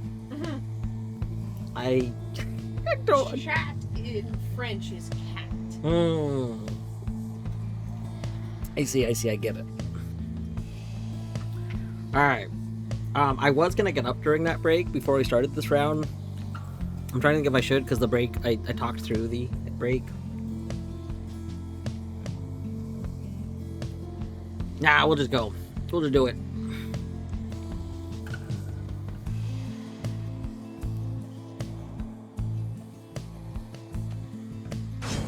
Headwind.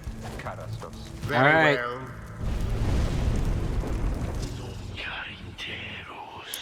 No matter where you go, Elash shall find ye and devour ye.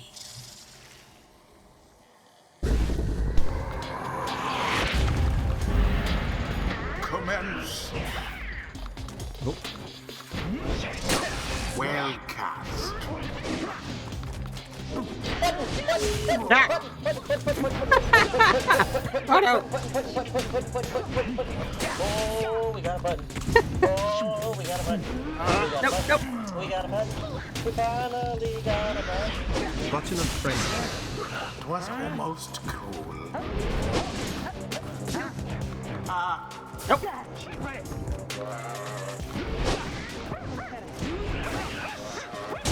Boom! Already does your adversary Thank you for the flame button begin bits, by to the way. flicker?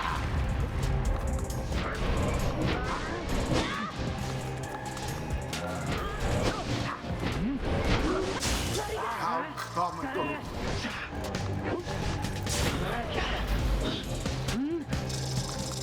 No! I was so fast! I didn't know you were gonna go so fast!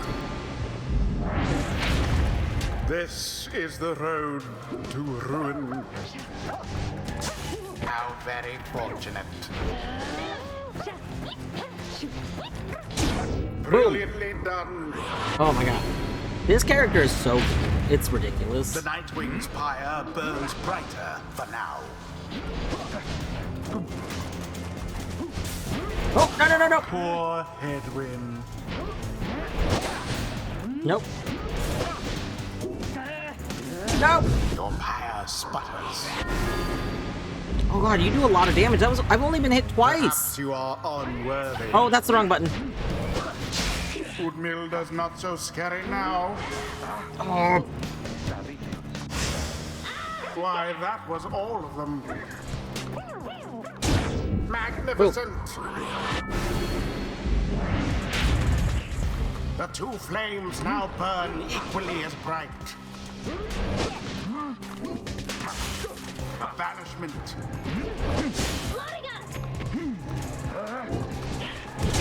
Oh. Fear not the purifying flame. Lifeblood of life. It flows within this layer, and beneath this world, his lifeblood, it shall engulf ye in such blackness and despair.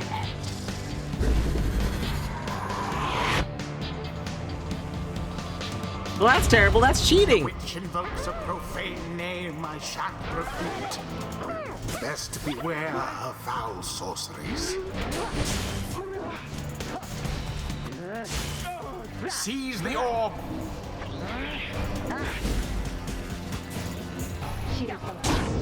Fire of Boom. resolve.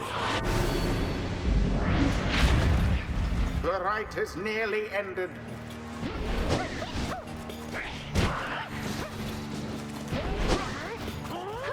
Tread lightly.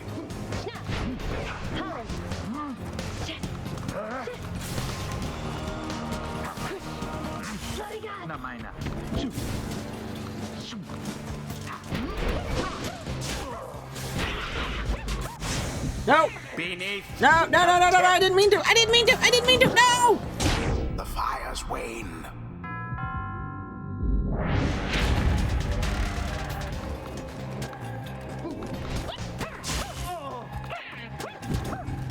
Tis taken.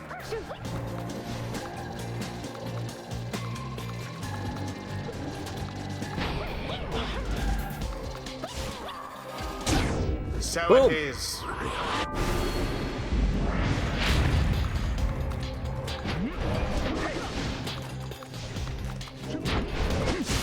Engulfed within the order.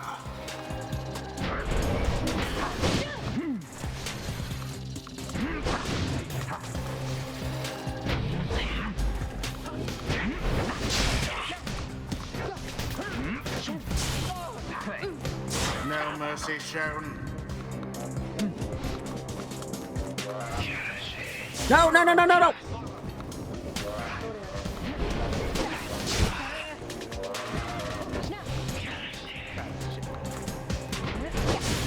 Quite the turn of events. And it is Boom! done. Let's go! The Nightwings once again prevail. Boom! They brushed aside Oh god, that their was so scary. That adversaries without too much I don't know trouble. who it was that was doing so much damage, but one of their characters right did is like a done. ton of damage. That was like they took us down from full to like almost dead in just 2 goals. Terrible. Hurry! Tizo praises everyone's courage against Udmildi and the Withdrawn. Ah. Button of friendship. I didn't have a chance to actually read chat during that, but thank you, Snuggy, for the button bits. It seems like the witch. Hard dunking on you. Yeah, probably the witch. See those... That's the wrong voice. Hold on. See those bog dwellers? They're just a bunch of hissy talk. Nice work, everyone. Never thought I'd have a stand against bog dwellers. Yes, Slash, we have failed thee, and the deed shall be repaid in blood. As for ye fools, ye shall be consumed, and everything around ye, from the soil to the stars. Ye shall see. Boundless are the teachings of the scribes. A flash of inspiration for next time.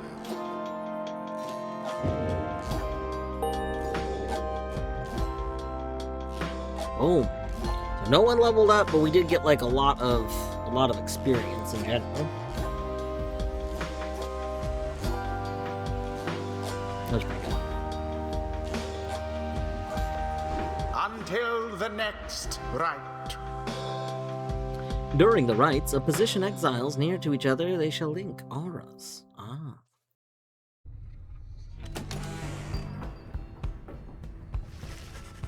Like Tizo's hornet-pilled sprites. It is interesting that Tizo, like, on the right-hand side, there's, like, that... It looks like almost like an evolved version with, like, very long horns. It's very good.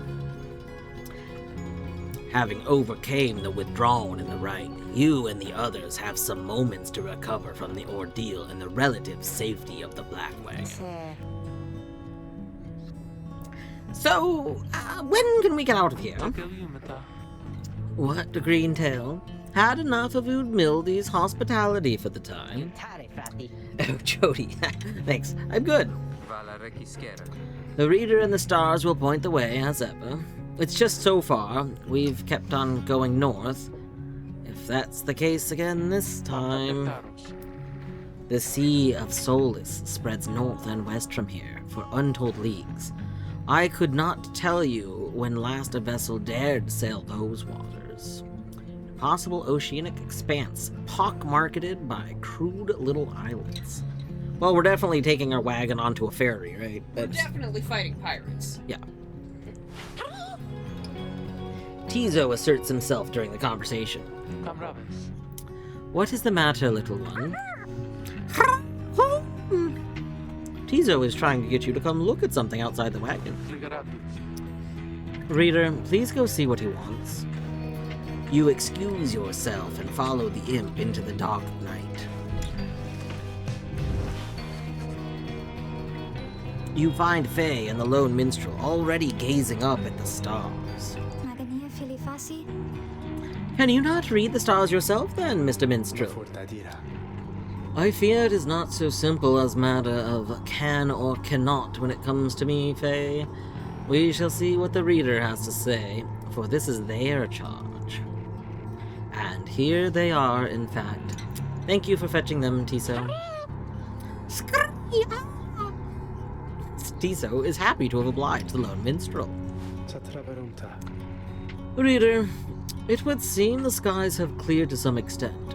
Please look upon the stars and see where they compel us to go next.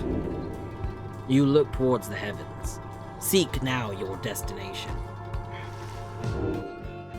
Ratleg! Hi, Ratleg. Thank you. Good luck with piracy.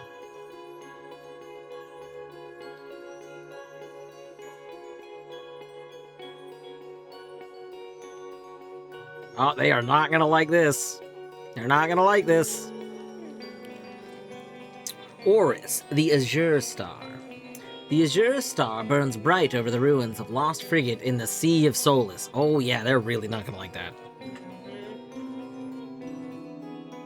Man, like, imagine you find some random schmuck lying in the desert. You pick him up and say, hey, guide us somewhere. And while where they guide you does seem to be having things happen, they just keep telling you to go to the worst places. Like, Like, okay, you've taken us to like the worst place. It's like, oh no, I haven't, but now I will. Like, oh no.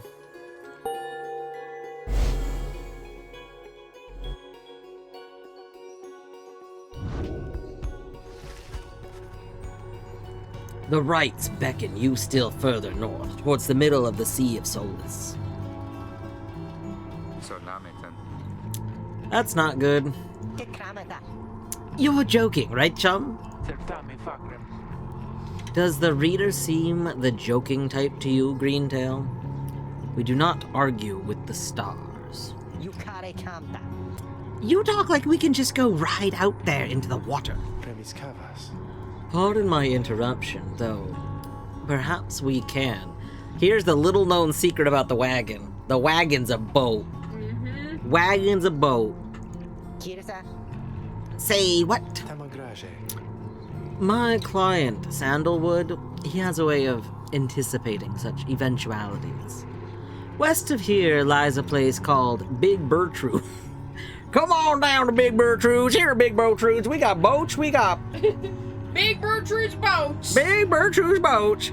The small bog dweller outpost at the edge of the sea, Big Bertrude's. Come on down. It's just a short drive down to West Io 509. Come on. Come on to Big Bertrude's. Is this Oregon Trail? Is Big Bertrude's a place in Oregon Trail? That would be a very funny, like Easter egg reference thing if it were. I have never played Oregon Trail, to be clear. Oregon Trail never sounded interesting to me. Like, even many years ago when it was like a thing, you know, lots of people played, I was like, wow, this doesn't sound fun. Like nothing about Oregon Trail ever sounded fun to me. So I've never played it. The proprietor is an old companion of his. She may be able to assist us. Edwin's smile returns. Allure sirta. That sounds like our best shot right now. Let's pack it up and move on as soon as possible. Alright. We got a little lore bit. We're probably gonna have an orb to do. I do need to take a break. I need to get some regular water, I think. And like get up for a moment because I didn't actually take a break last break. So I think what I'm going to do, I don't know if it messes stuff up if I just run ads now, if I know I'm going to be up for 3 minutes. Not really sure. We're going to do it anyway. I will be back in like 3 to 5 minutes. If you have been here the whole time, maybe you also need a break. But BRB.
Alright.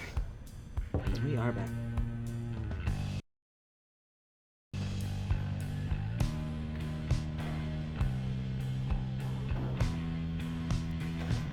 Discovered right as I was starting that break that for some reason the cat slideshow isn't working when I start it. I don't think I've tried to toggle it since I like messed with OBS a bunch. I reinstalled OBS a few times to change patches when I was trying to fix my tuber a couple weeks ago. So I'm guessing that when I down patched it to see if that would fix it, that maybe the older patch didn't have the same slideshow or something drastically changed about it. But now I should be on the patch it was on again, and for some reason it's just not working, so I'll have to look into that later. Let's go ahead and talk to this minstrel. Are legaratus. Greetings, Raven. It is good that you are here, for there is something that I wish to tell you privately. Do you have a moment? I shall not keep you long, though I know your time is precious. The lone minstrel wishes to tell you something of the rites, of course. You bid him to continue, and make clear your interest in whatever he has to say. Very well.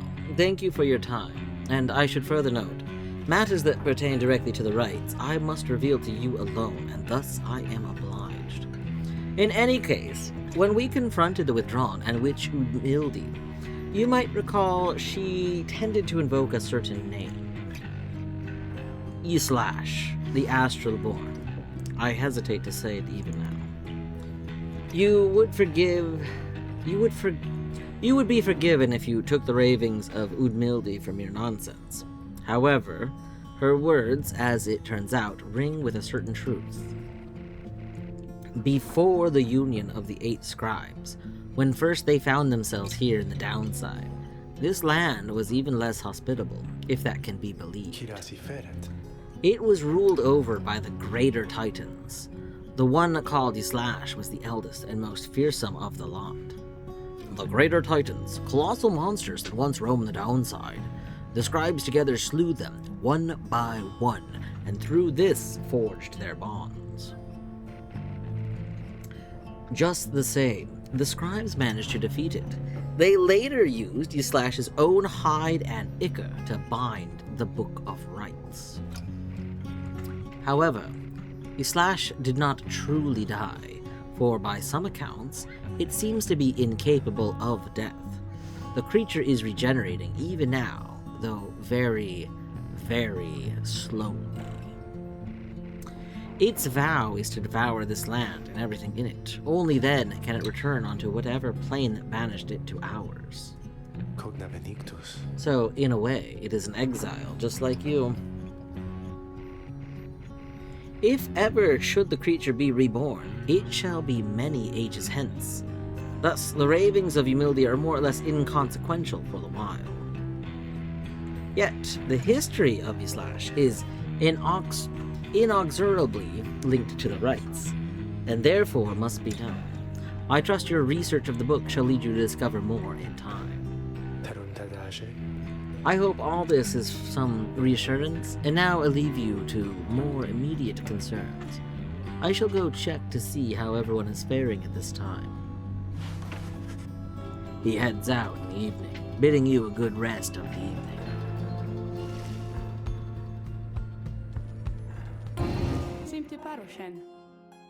There you go again, my lovely reader. How may I be of service?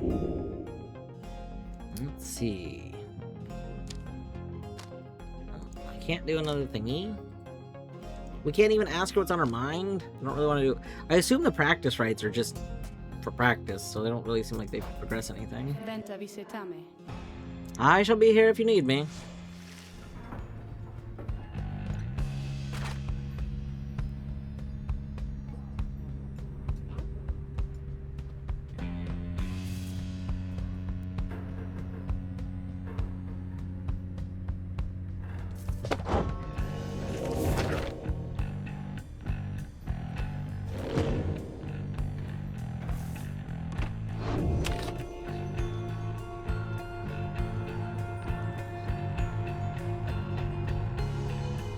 I like that when we're in the cabin, we have the same music.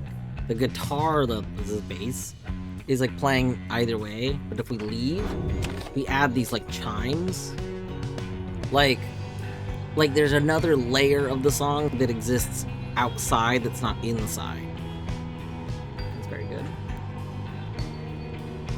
I have a tentative appointment tomorrow to have my cast redone. Ooh, nice. I hope that goes smoothly.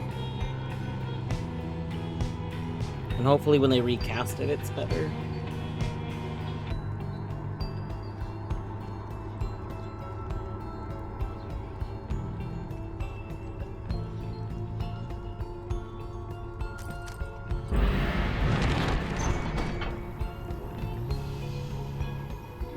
Come on down to Big Bertrude's. Big Bertrude's, a small bog dweller outpost at the edge of the sea.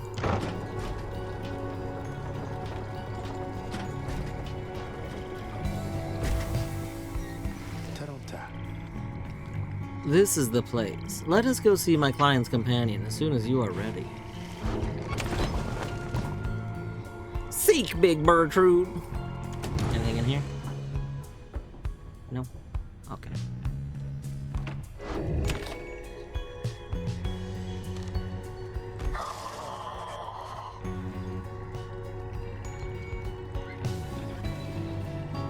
Big Bertrude's is a sickly gathering of bog dwellers who stay within the shadows.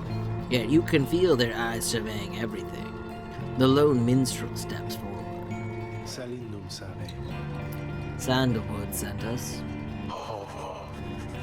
Those words are enough to make the bog dwellers snap to attention. They emerge from the mud and dark and begin inspecting your black wagon with their strange tools. One of the bog dwellers slithers forth. She is larger than the rest, and leaves no doubt that she commands the others. So one of these is going to join our party, right? Because it's a different race, and we don't have a member of this race in our party, and each race acts differently. So, like, presumably one of them's going to join us. Thou speakest the name Sandalwood.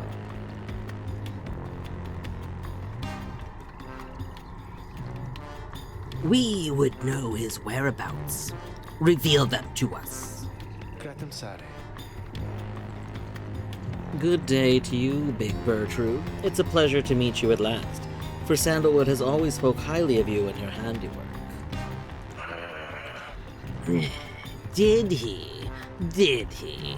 In turn, we know who thou must be. Yet thou speakest of the past. Sandalwood doth live. Speak plain and quickly. Cogna benedictus. To be quite frank with you, madame, I do not know for certain, for I have been apart from him for some time, carrying out his will. Though I have every faith that Sandalwood lives. For his current whereabouts, I understand that he awaits us somewhere near Waking Wood, beyond the waters. Waking Wood, a labyrinth of a forest in the western half of Black Basin. Few know their way around it.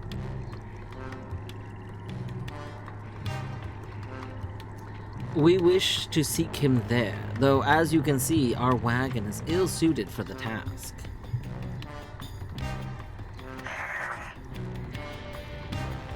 The one called Bertrude frowns at this, studying the lone minstrel all the while. Indeed. Then let us, and leave us. Return at dawn, that is all. Ma forte varus. By your grace, Big Bertrude. The lone minstrel turns away, but Hedwig stops him. Hold on, are you sure about this? Leaving the wagon in their care? All should be in accordance with my client's plans. You keep calling Sandalwood your client. He must reward you well. Aye, in a manner of speaking. He helped me find a sense of purpose I thought I lost. Hedwig nods, then turns to you. Well, my friend, I guess we'll see what happens, right? I'm off to let the others know. You find yourself with time for your vocations. while the bog dwellers go about their business. Ah, we haven't done this one.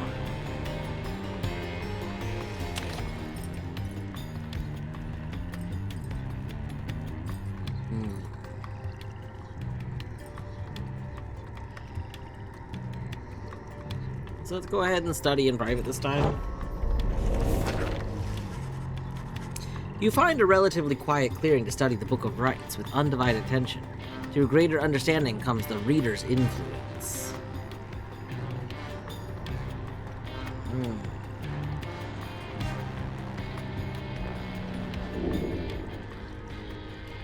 Focus on which aspect of the Book of Rites? Its teaching and their wisdoms, its authors and their prowess, its innate mystical power. Oh, you can't do more glory until you've done the others, I see.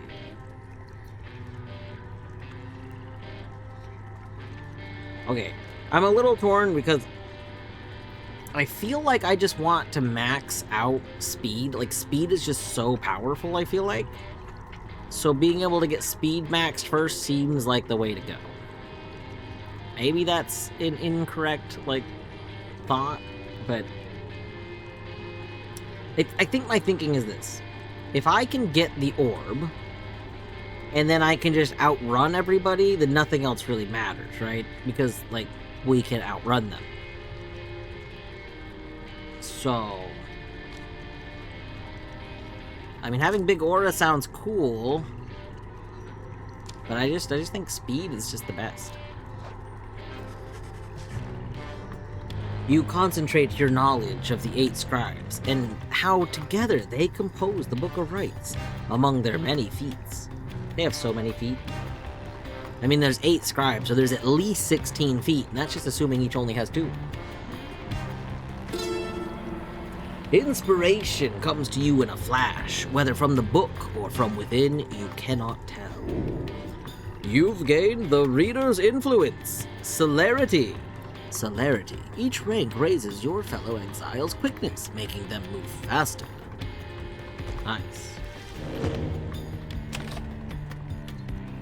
Alright. Let us continue on our journey. The lone minstrel finds you the next day. Reader, it is ready. Please come have a look. The others are already there. The lone minstrel beckons you to see the wagon.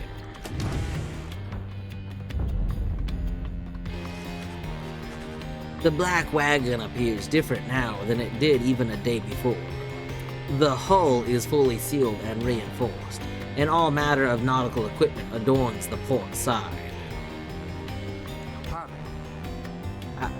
Wow.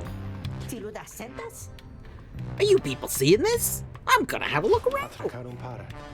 The wagon should be fit for sea voyage. Let us depart at your earliest convenience. What about Big Bertrude? She then appears, as if on cue.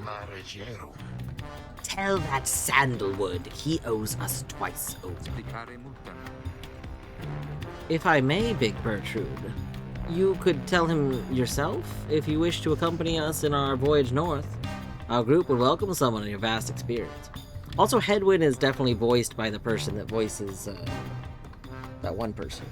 Phantom? Yeah. Yeah, Phantom. Yeah. Not that there's like a lot of voicing, but it just, whatever that last dialogue, it just hit me. I was like, wait a second.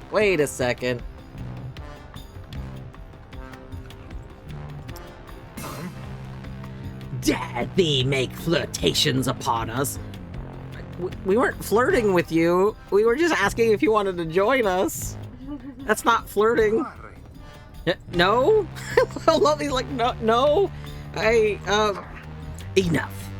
But, should you see that Sandalwood, tell him also to come and visit us. Now, be gone from here and tell no one that we were paid in favors. She slithers off without another word. Soon, the lone minstrel breaks the silence. We are fortunate she assisted us, but we should go. Just as she said, I know the navigational controls and shall explain. Diriamita. This is so exciting. I don't know how to swim. Scree! Tizo seems to share Faye's enthusiasm, heading out to sea. I am beginning to feel ill already. Your black wagon became seaworthy. The Sea of Solace awaits. A worm gulf. Ooh. Ooh. It's a boat. It's a boat.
You and your companions watch the sea as your wagon rolls over the gentle waves. We have crossed into the Worm Gulf. I hope that all of you are acclimating well. There is no acclimating to these worm-infested waters. We risk everything to sail here.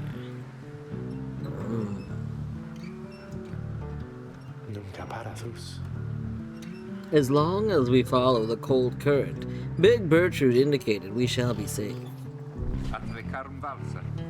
If the next right is in the middle of the sea, how will our adversaries meet us there? They shall find their way as we find ours. It is all part of the scribes' design. Now, reader, please confirm the next point of our sea journey. We seek the Hulk of Oars.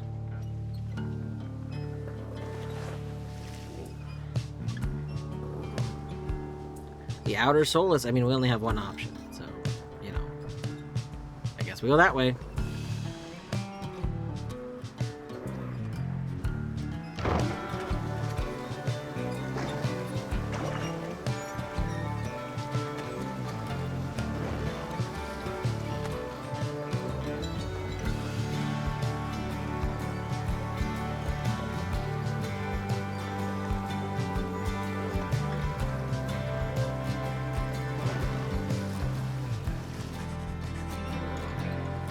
The wagon continues rolling gently across the waves, which seems to you a welcome change of pace, after having come from the flagging hands not very long ago. However, Jodariel seems more concerned now than before, and paces ceaselessly.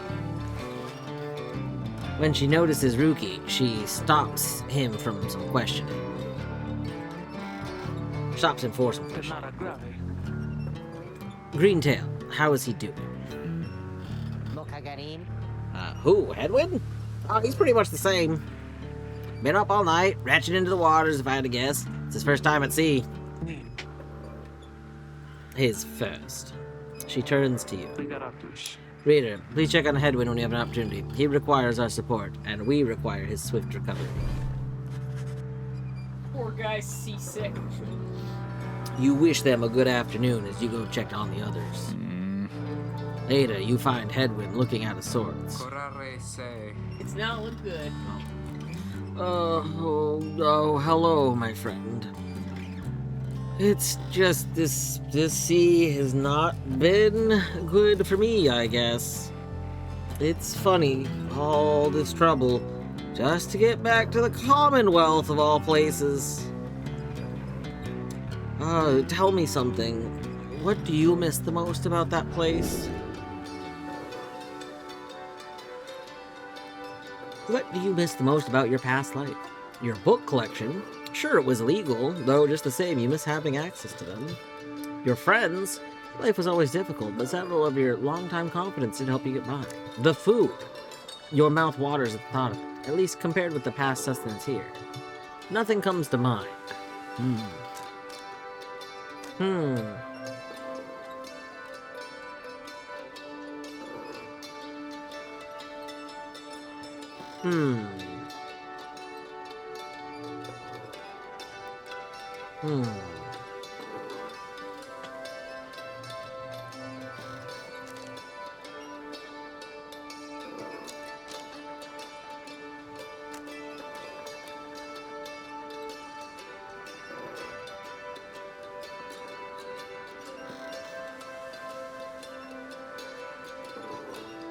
See, like, part of me's tempted to say friends, but like, I don't know, like, you know, that almost seems rude to the people we're with. Like, yeah, I miss my friends. They weren't schlubs like you. Like, and I don't know, we weren't necessarily attached to anyone. Especially if we haven't talked about them until now. So, like, that feels incorrect. Book collection seems kind of like, I don't know.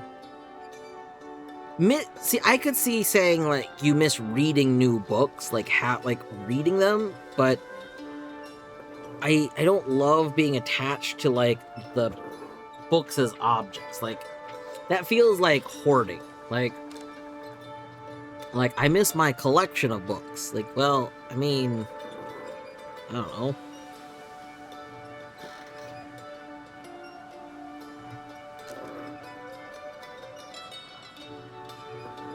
I guess food?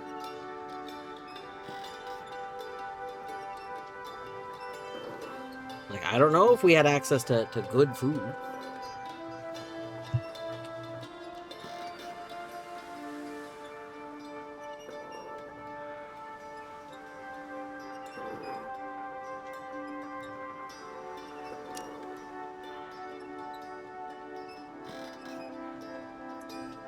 I'm, like, tempted to say nothing springs to mind.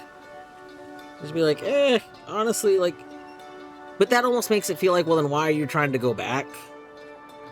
You know? Like, well, there was nothing good there. But I also kind of feel like that's, like, the best option. Just, like... I don't know. Like, there's nothing you miss, but you're eager to make a new life? I don't know. We don't know why we're here, do we? I don't think... Presumably it's just because we're reading. Probably.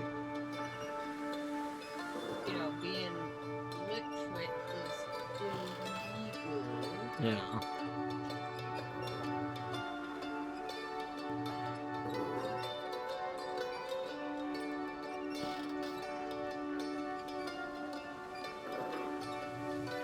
I guess from the character's perspective, if we went out of our way to learn how to read, and we've grown up in a place where reading is illegal, then probably from the character's perspective, the book collection would be the correct, that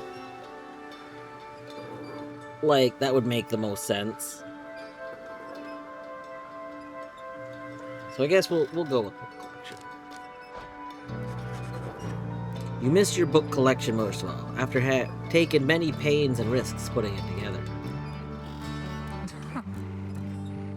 Heh, I figured as much. I bet they burned all your books, didn't they, those scum? Anyway, I'll be fine, I think. Thank you for checking up on me. You sense he wishes to be alone. There's not much to be done for him now. Have you heard of a little thing called Onvancitron? You should just really get some Zofran in you. It appears Hedwyn is too ill to conduct the next rite. What? Hedwyn is too ill to be in the next rite! No! That's okay. Just means we have to do something else. I'm sorry for my interruption, Rita. Please again confirm the next point of our voyage.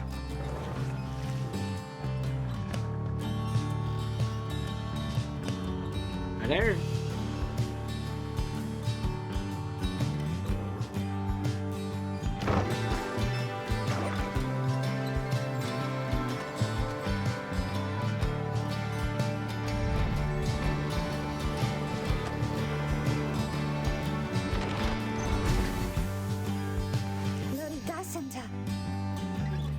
By the scribes, the sea! I didn't know it was so beautiful! Having escaped the waters of the Worm Gulf, you can now see what must be the hulk of orbs far on the horizon. Not everyone has taken well to the sea voyage, however. Hurrah! Tiso is wondering if Hedwin's feeling better. He requires further rest, Tiso. All we can do is wish him a swift recovery. Reader, from this point our voyage must diverge from Bertrude's instructions. Please consult with your companions about which course to take. Do we take the Underking Pass or the Fathomless Trench? The Underking Pass. The north current towards the Hulk of Oars runs as quick as Underking Oars himself. Faye believes that the 8 scribes will bless you here. The Fathomless Trench. The south current is teemed with fish and sea life. Tiso wants to fish for something tasty. I mean, getting a fish for Tiso does seem cool, but like a blessing from the scribes sounds like it's better. Right? Like, don't get me wrong, Tiso. I want you to have fish. You deserve fish. But like a blessing from the scribes, you know.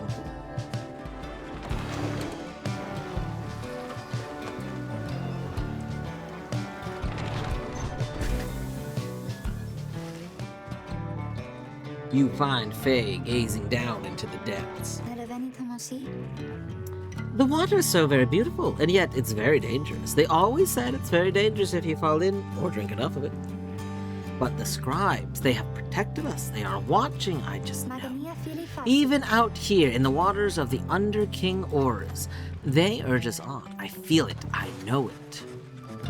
There is no denying that the North Current sends you quickly on your way. Perhaps it is the thought of reaching land again, but you sense a spring in everyone's step. Your companions gain +2 quickness for the next ride. Let's go. Yeah, they're all anxious to get the hell off the boat. They got zoomies.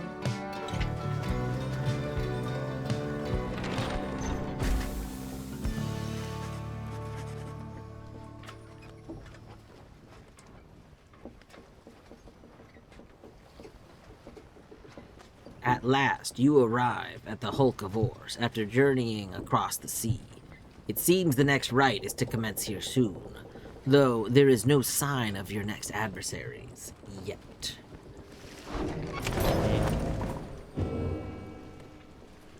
Page revealed. Oh boy.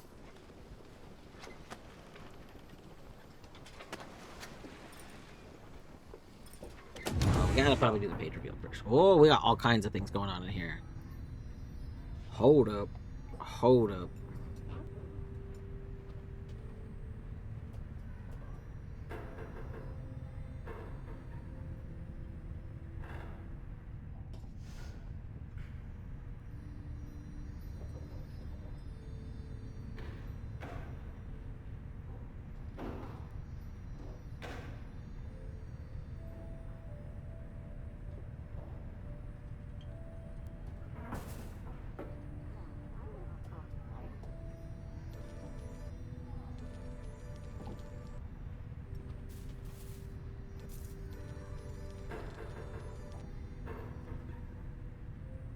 Tony had to step out for 1 second.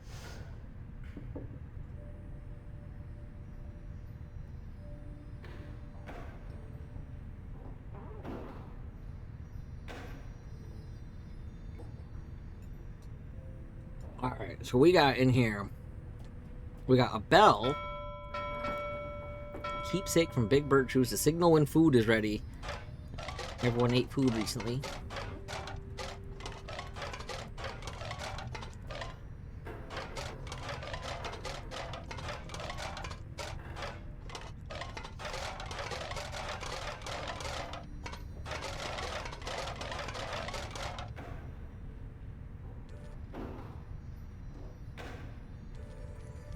Book of Rights has a new page. Let's go ahead and, I think we have a goldfish. Let's talk to Jordario. Credeta de fio. Rita, a moment of your time. You ask what is on her mind. Tom Diamen. Hedwin. He is beginning to recover from his illness. However, its sudden onset serves as a reminder, I believe. I have known Hedwin since he was a child. Even now, I hesitate to say that he has grown. Nevertheless, there are such things that even I would never say to him directly. For instance, I struggle with his confidence at times. Whether he leads us to our freedom or our doom, I am ambivalent. Speak not a word of this to him, of course, in case that is unclear. I shall tell him in my own way, if and when the time requires. In any case, when times remind me of his mortal weaknesses, I end up having to consider what should happen should we become separated permanently. She trails off a while. Umeletom. What I mean to say is, you should know that I am fully pledged now to this quest of ours, whether Hedwin is the one to lead us to its end or not. I have my reasons. One of them is him. I expect the same holds true for you. That's all I wish to say. Take care. She nods and brushes past you towards the door. I'm not really sure. Are you saying that, like, if he dies, you'll keep going on or something? I'm not sure what to make of that. Alright, we got a new page.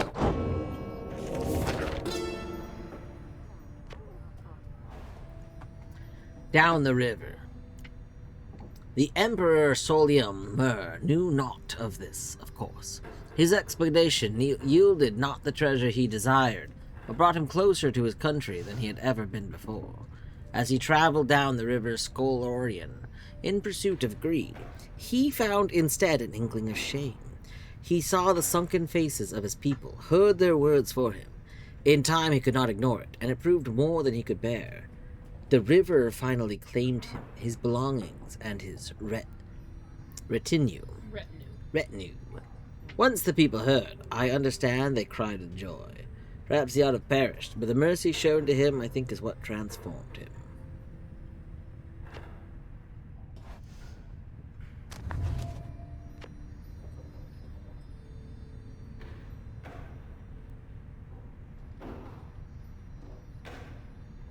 For somewhere.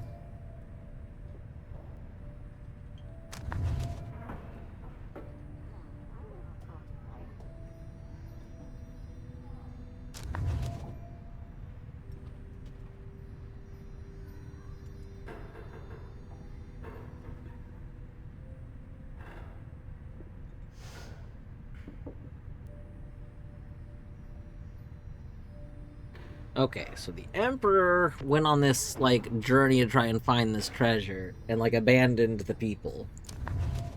And then somebody, like, said, oh, we gotta go on a search for him, but nobody could, like, find him. Let's see.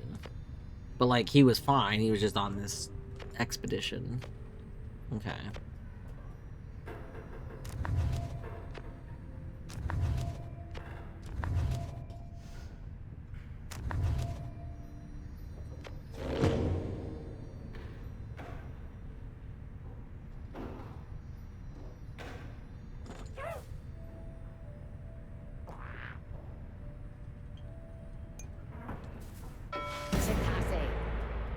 Ah! Oi! You just keep on ringing that bell, chum. Keep at it. Ryuki seems to be taking issue with you for your frivolous use of the nautical bell. After all, there is no sign of a nautical emergency, nor a prepared meal. Oh, I know it's not meal time. It's fine. I'm starting to really enjoy the constant ringing sound, though, now that it doesn't mean anything to me or anyone anymore. Besides, ringing the bell, it's probably some good exercise, right? It's good training for my ears, too. You know we curs have ultra-sensitive hearing, don't you? Well, not anymore, I don't. Anyway, thanks, I mean that. He storms off. Cur shall never forgive you for abusing the nautical bell. He reappears laughing heartedly. He was only joking. Probably. It's so funny. We got scolded for ringing the bell. Okay. Stop it. I'm not kidding. It's bugging me, please. No, just leave it alone. But, okay, but like, what if we get something for ringing it more?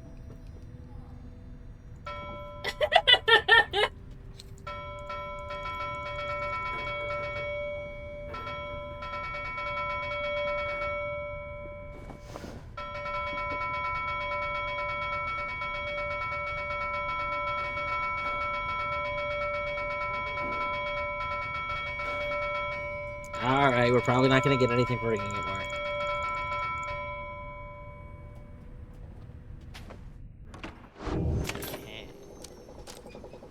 Alright, it's time to talk to everyone's favorite goblin. Hey, state you aliaste. Oh, hey, you guys! Funny running into you out here, right in the middle of the drink, know what I mean? Not a lot of customers today, so have a look. I'll give you a good deal. How did you get out here? You got the Thorned Knot. When aura casting raises the bear's maximum range by 8%. Ooh. That's cool. We got 122 now. One of those things is shining.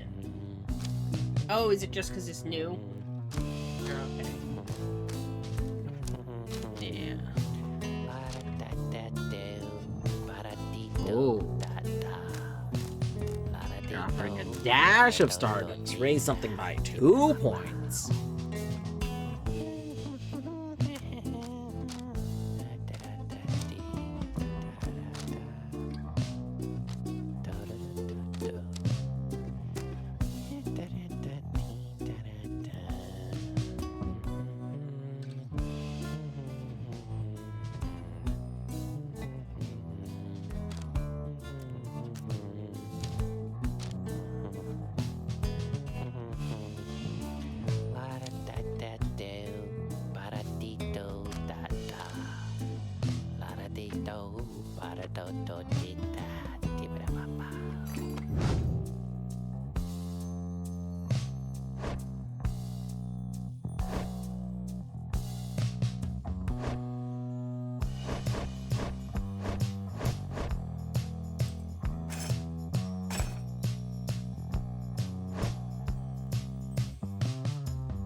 I feel like I want to save my money. Like, I want to get stuff, but I also still don't know, like, how much money we're going to be getting.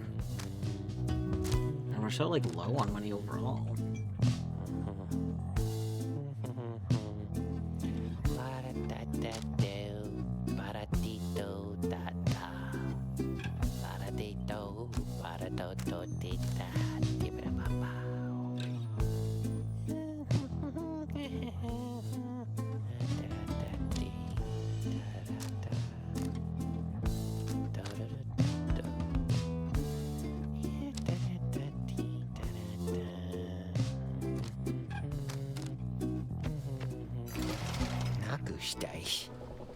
Cheapskates, I'm sorry we didn't buy anything. I'm sorry. I knew you'd be back. Maybe we could buy, like, this.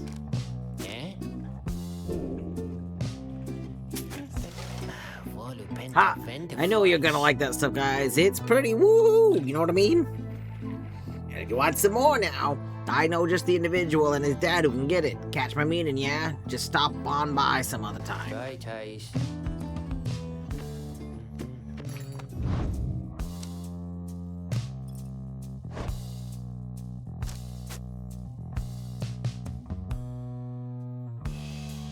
Oh. That's pretty cool. That can be upgraded.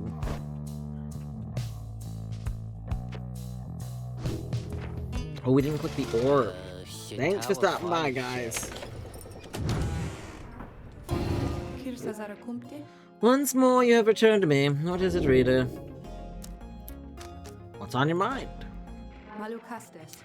There is an undulation I have sensed, reader, which means I think that your black wagon sails the seas. Am I not right? Of course I am. She laughs at this, or herself, perhaps. I scarce remember the sea. It's been a little while since I bathed in it, you understand?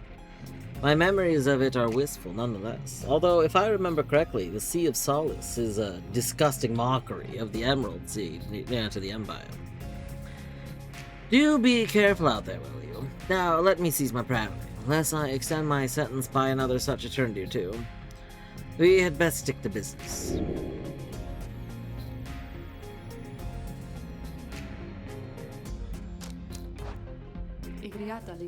Take care of yourself, Rita.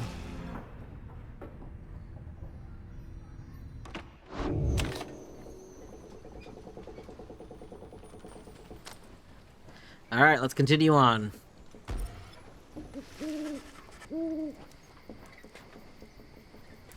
Having landed at the Hulk of Ores, you and your fellow exiles now anticipate the hour that the rites are to commence again. What do you think, Tiso? Don't I look just like Mr. Hedwin? Cuckoo! Tiso was worried that Hedwin is still feeling unwell. Wait, I think... What's that? A serpentine creature emerges from the water, followed by several others of its kind. You recognize it as a worm from the Sea Dominion. Well,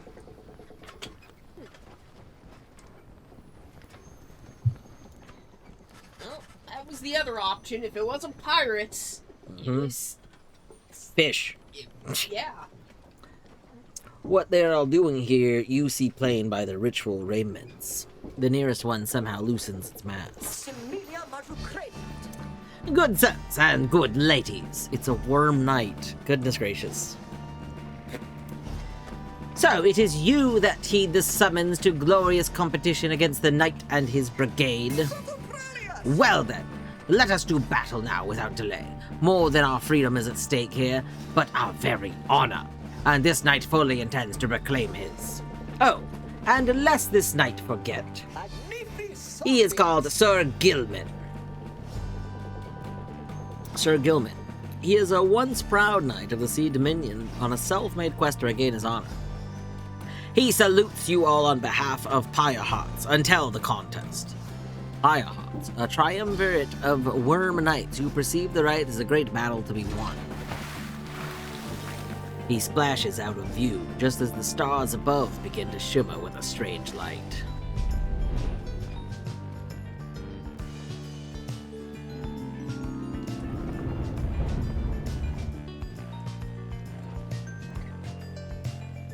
The glory attribute affects how much damage exiles can afflict the adversary's pyre.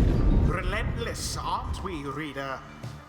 Even the vastness of the sea was not enough to thwart your coming here unto the Hulk of Ores. You would be wise not to underestimate your adversaries here, despite their pitiable look. I am, of course, referring to the Pyre. These rites are but another war to them, and that makes you their mortal enemy. I expect your battle to be glorious.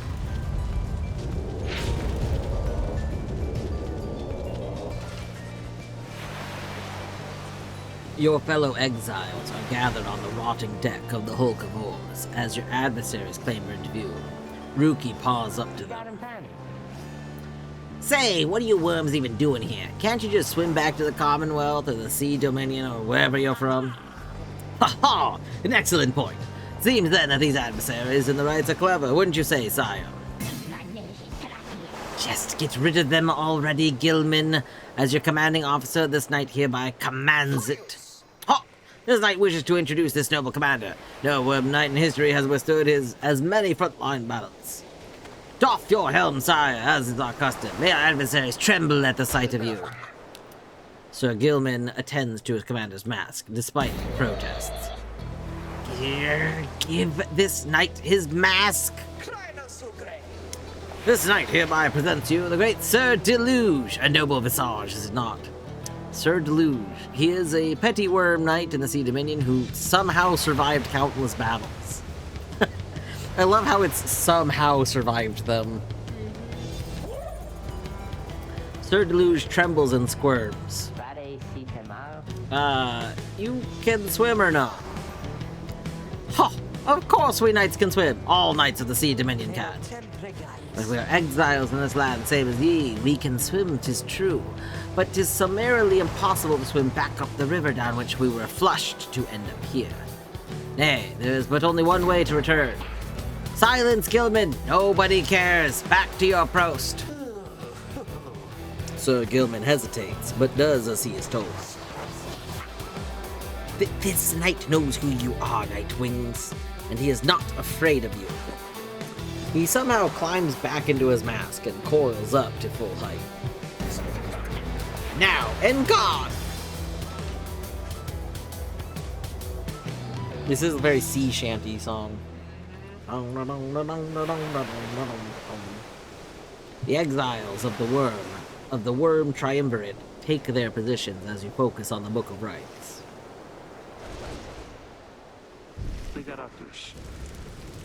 Reader, Edwin's illness means he cannot help us here. He shall be counting on us.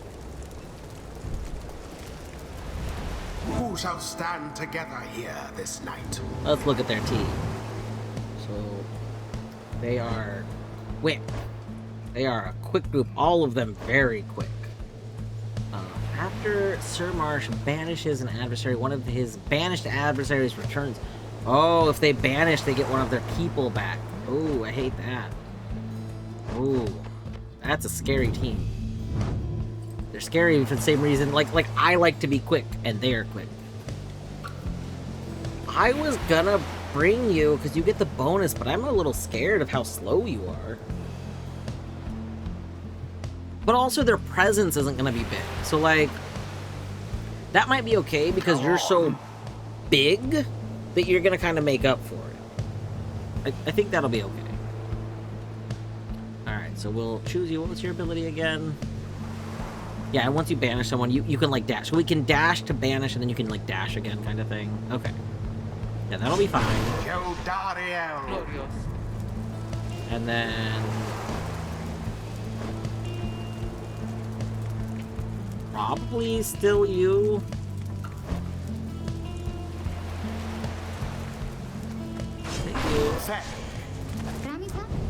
Alright, I'm torn between bird and dog.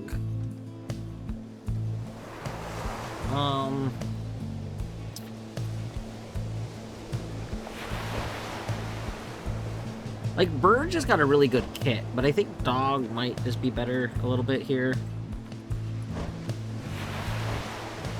Yeah, we'll go with dog. I kind of wish I had the +2 quickness on the person instead, but I don't know if I can go back, so it's fine. Rookie, it is done. No way these worm knight bozos are faster than me. I mean, they are. What is the enemy's position? They now stand ready to confront us, sire. Very brave triumvirate. They seem to this knight's honor. Brave? They're sucking monsters, one and all. Pyre hearts, be ready.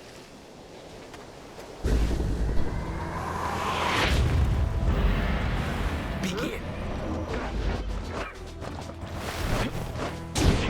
The Oh. Nightwing's Pyre is the first to falter. Rude.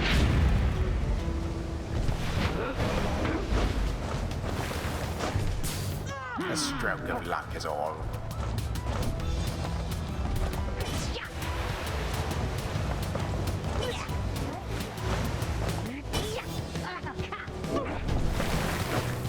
That one almost got through. Nope.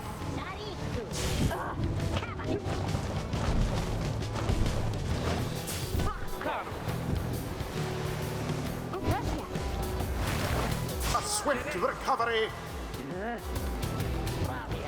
Nope. All for naught.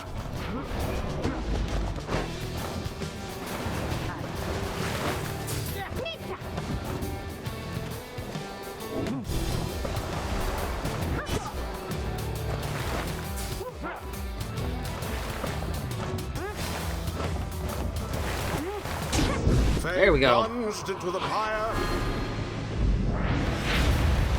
Let's see you Nightwings keep this up.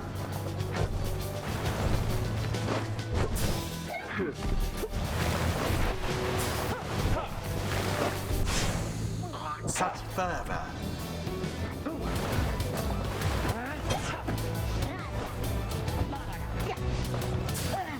Oh no, I didn't. Headlong goes Sir Gilman into Okay, I flame. misunderstood something that happened there. That's okay. Your pyre shall soon be ashes on the ground.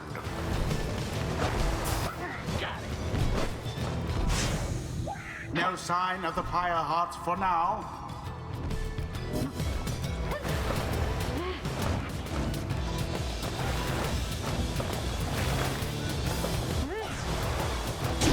They did it! Yeah, go pay.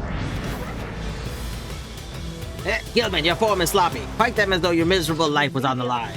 Your words do wound me, sire. The knight gives every right his very, very best. Now, perhaps we do have much to learn from the brave triumvirate as the one whom we now face. Whose side are you on? Get out there and vanish them! Our adversaries stand divided. Let us take advantage of the opening. There seems to be dissension in your adversaries' ranks. 'Tis little wonder these fool worm knights are no longer fit to serve the Commonwealth. Boom. Good.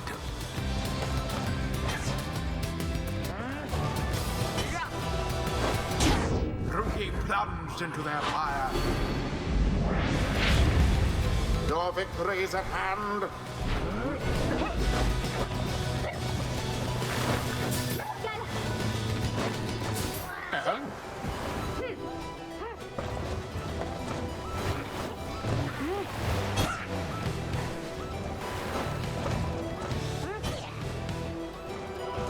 And it is done.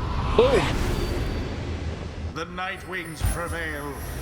So I think that like each team has its own kind of AI they go for, like their own way of playing. The ceremony And is complete. that team is interesting because they do try to exploit the high speed. Like that team's whole thing was to seemingly like try and zoom and run in, which is basically how I play. They were using the same thing I do, except the AI didn't seem to really account for me just having my big hulking person around.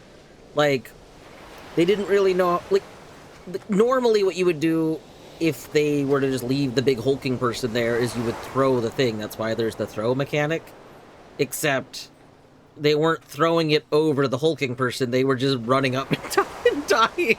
It's like, I think you're misunderstanding how to play here. Okay. Oh, that was very funny. I expected more from the Worm Knights of the Sea Dominion. The sea was making me a little queasy, honestly, but we still won. We won. Those worms were quick and all right, but Rookie Greentail's quicker. This knight commends you, noble Nightwing. Oh wait, are you gonna join us? Oh my god. It would be very funny if one of them just joins us. Gloriously fought indeed, and this knight shall wistfully remember this defeat until the end of his days. Silence, Gilman! This is all your fault, and now cavorting with our enemies. How dare you! This knight was but attempting honorary compliments, sire. It's not in accordance with the rights to praise one's adversary on a worthy outcome. Worthy? This knight will show you worthy, you miserable little minnow! You are a failure, Gilman! Now, go from this knight's sight! Yeah, I think we get him. What stirs now in the hearts of all these exiles?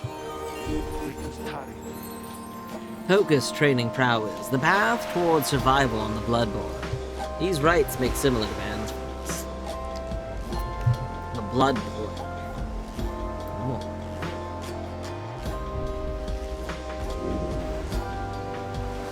Alright, so...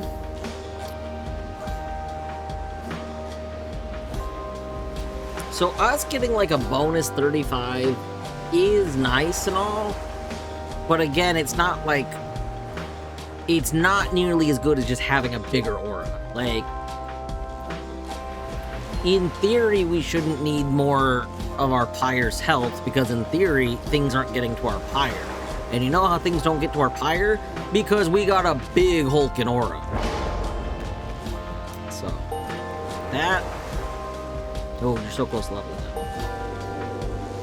You got some bonus. Excellent. Alright. Until the stars align.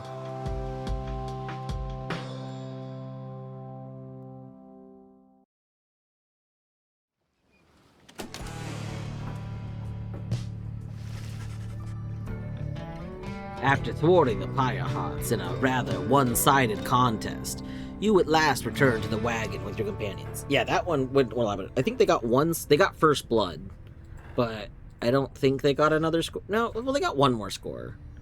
But managing to get like what's her name? Jody has a lot of, what is it, glory?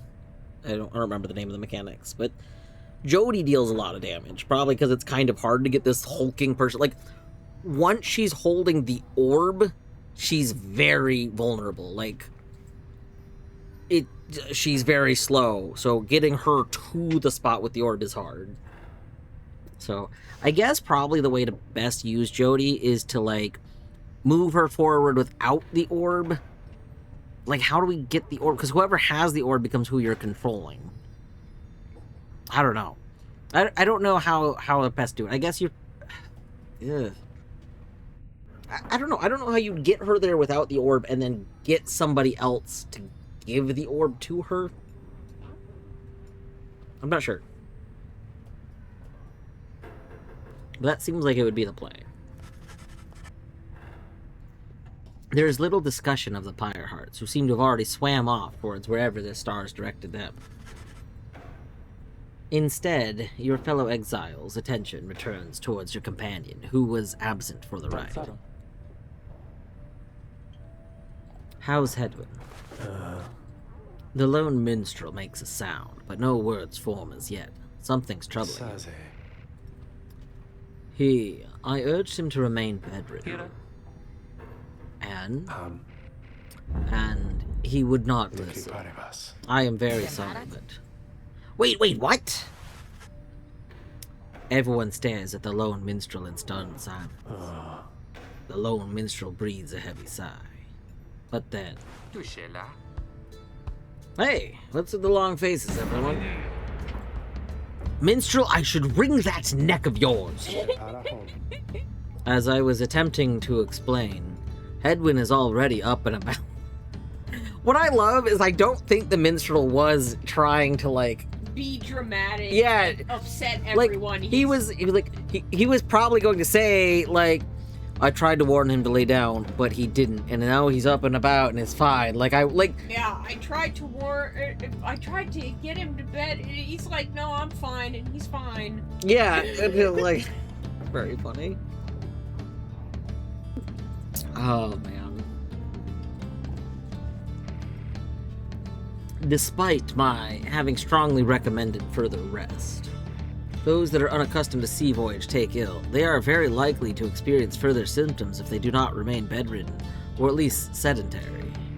Edwin is running considerable risk of having to spend another night in great discomfort. What are you, a doctor? Senim. Nay, although I traveled once with one extensively. Cadire tantas. Look, I appreciate your caution and concern, Tariq, but I'm pretty well accustomed to discomfort here, and I had to see how things turned out tonight. I haven't had to stay out of a rite like that before. So you're back among the living then? Accredare. I was just seasick. Hey, I wasn't dead.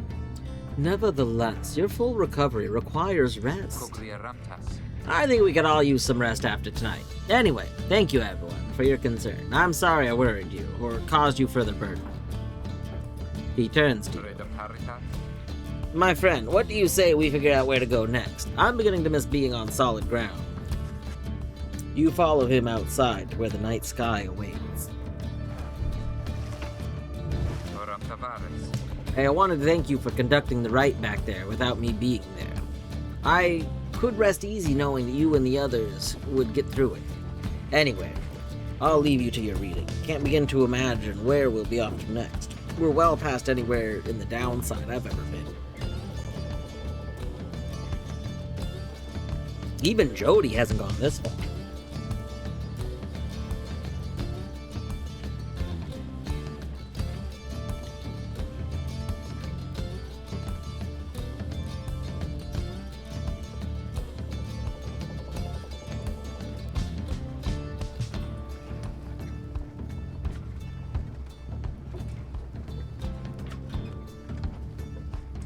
Even Jody hasn't gone this far. He bids you a good evening as you turn your attention back to the sky. The stars shine down upon you. Seek again your destination.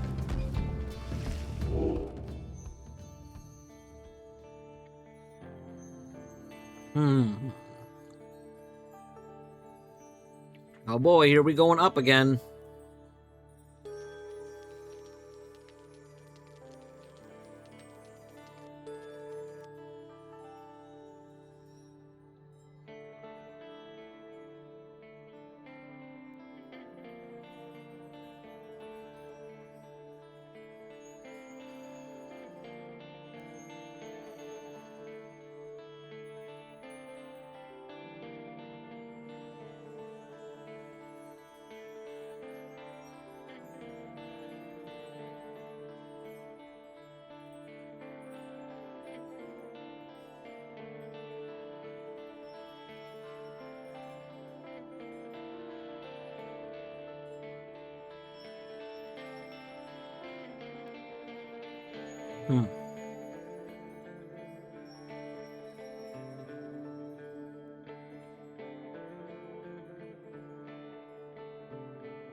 Oh.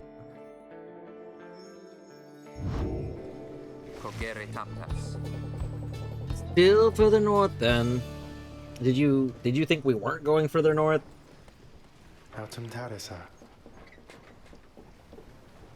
Not simply north. This shall prove difficult. Quagrisarum. What's the problem? Kirasi Feret. Our destination is beyond the Deathless Tempest. The Deathless Tempest. A tempest raging from the Sea of Solace, seemingly for all eternity. The storm that arose after the death of the Sea Titan and unfathomed plurns never has entirely subsided. A vessel such as ours has little hope of traversing it intact. That's fine. Can we go around it? Varem Tamili. Given our confrontation with the Pyrehearts, our chances back in worm-held waters would be worse.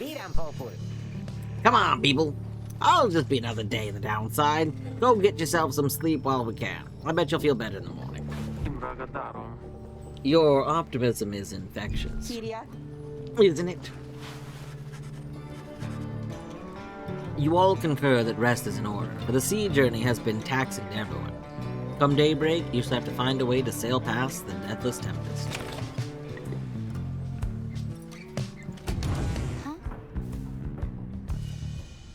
Oh. Let's see what Faye has to say. Oh, hi, Rita. I'm so happy right now. I'm happy because I was so worried about Mr. Hedwin for a while there, you know. He was so kind to me when we first met. Him and Miss Jodariel and Mr. Greentail and you too. Well, I just really like him. She sighs. She seems happy to be there. Say, do you, She trails off for a moment.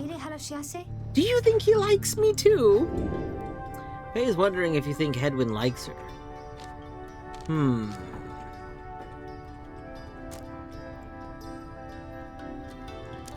If she's wondering how Hedwin feels, she should just talk to him. Faye should know that Hedwin enjoys her company, but may not shave how feelings beyond that. Change the subject. If you want, just ask him. Alright? You suggest to Faye that if she has certain feelings for Hedwin, then she should let him know. It's a rare privilege to feel loved. She stares at you. Then she begins to laugh. Oh, you're so silly, Reader. I didn't mean like that. That's so embarrassing. Besides, I think maybe he's a little old, you know? I'm going to go cheer him up. This is a funny story. Okay. She bounds off, leaving you to ponder what happened. Faye gained +1 hope. Move on.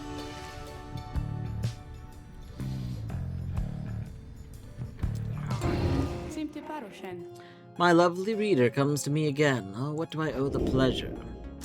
I want a trial. Give me trials.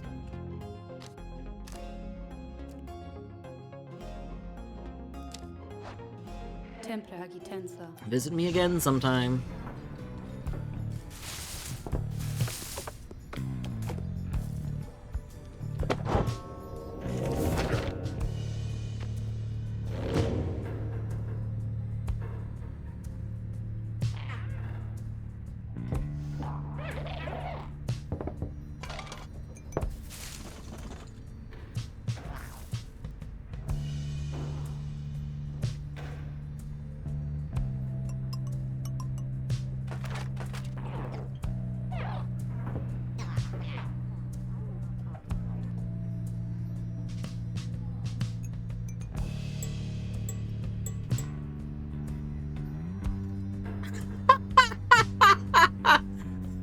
The nautical bell. Among the Black Wagon seafaring equipment, Ruki seems to have removed the ringing part. We can't ring the bell anymore. That is very funny. I just want to point out we can see that the ringing part's still there, but okay. Alright. I might have to call it there. I think this is a good point. But I think I might need to, like, I don't know if I can do more dialogue heavy stuff, you know? You gonna switch to the cops for a bit, maybe? I don't know. I'm thinking maybe I'll take a break, maybe do some more, what do you call it? Yeah, like learning some more Godot stuff, just off stream, but I think we'll call it there. Wow. That's pretty good. It's been like almost 7 hours. Yeah, it's been a big chunk because I started a lot earlier than I normally do. I normally don't end up starting until like 2 o'clock my time, but we started at like 11. Well, probably closer to 2, but still, it's been a big chunk. Who's doing what? I know that Colette's live. Colette's doing more Mio. Elish is doing some Legend of Heroes. Thief just started up some Paper Mario. It is the Hollow Knight 9-year anniversary.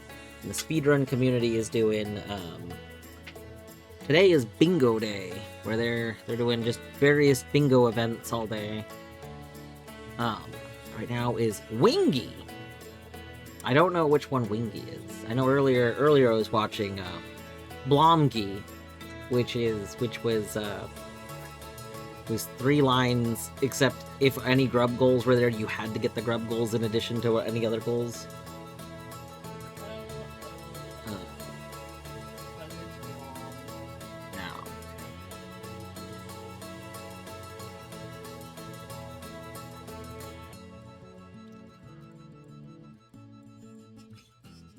Hmm.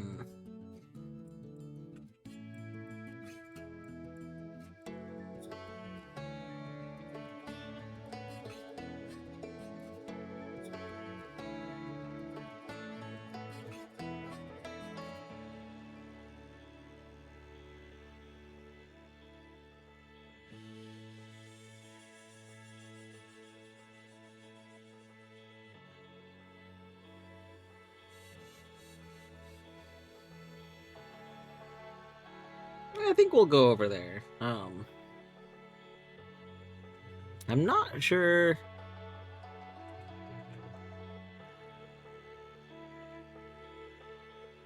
I think, I don't know if they're on pause for a moment-ish. Like, there is still a game going on, but there's, like, some delays, so... But yeah, I think we'll go over there.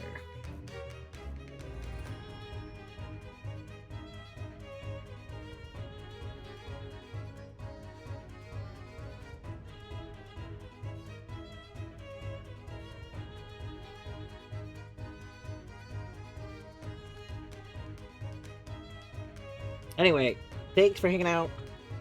I don't actually remember what my schedule is the rest of the week. I'm trying to work on learning Godot stuff and game jam stuff outside of stream. I would like to stream some of it, but I don't think I want to stream just like what I'm doing right now is just essentially following along with some Godot tutorial stuff so that I'm more familiar with it, so that I'm not like just trying to figure out very basic stuff. So I don't know, probably when I can like when there's things that can be like tested while doing it, maybe I'll stream that. I don't know. Again, I mentioned this earlier today, but if I'm home early enough from work any of these days, then I would like to do a Blueprints Day. Since we did this today. There's a chance that tonight I stream Big Hops in a couple hours, but I don't know. We'll see. I'm kind of tired. But it's about right over. Have a good night.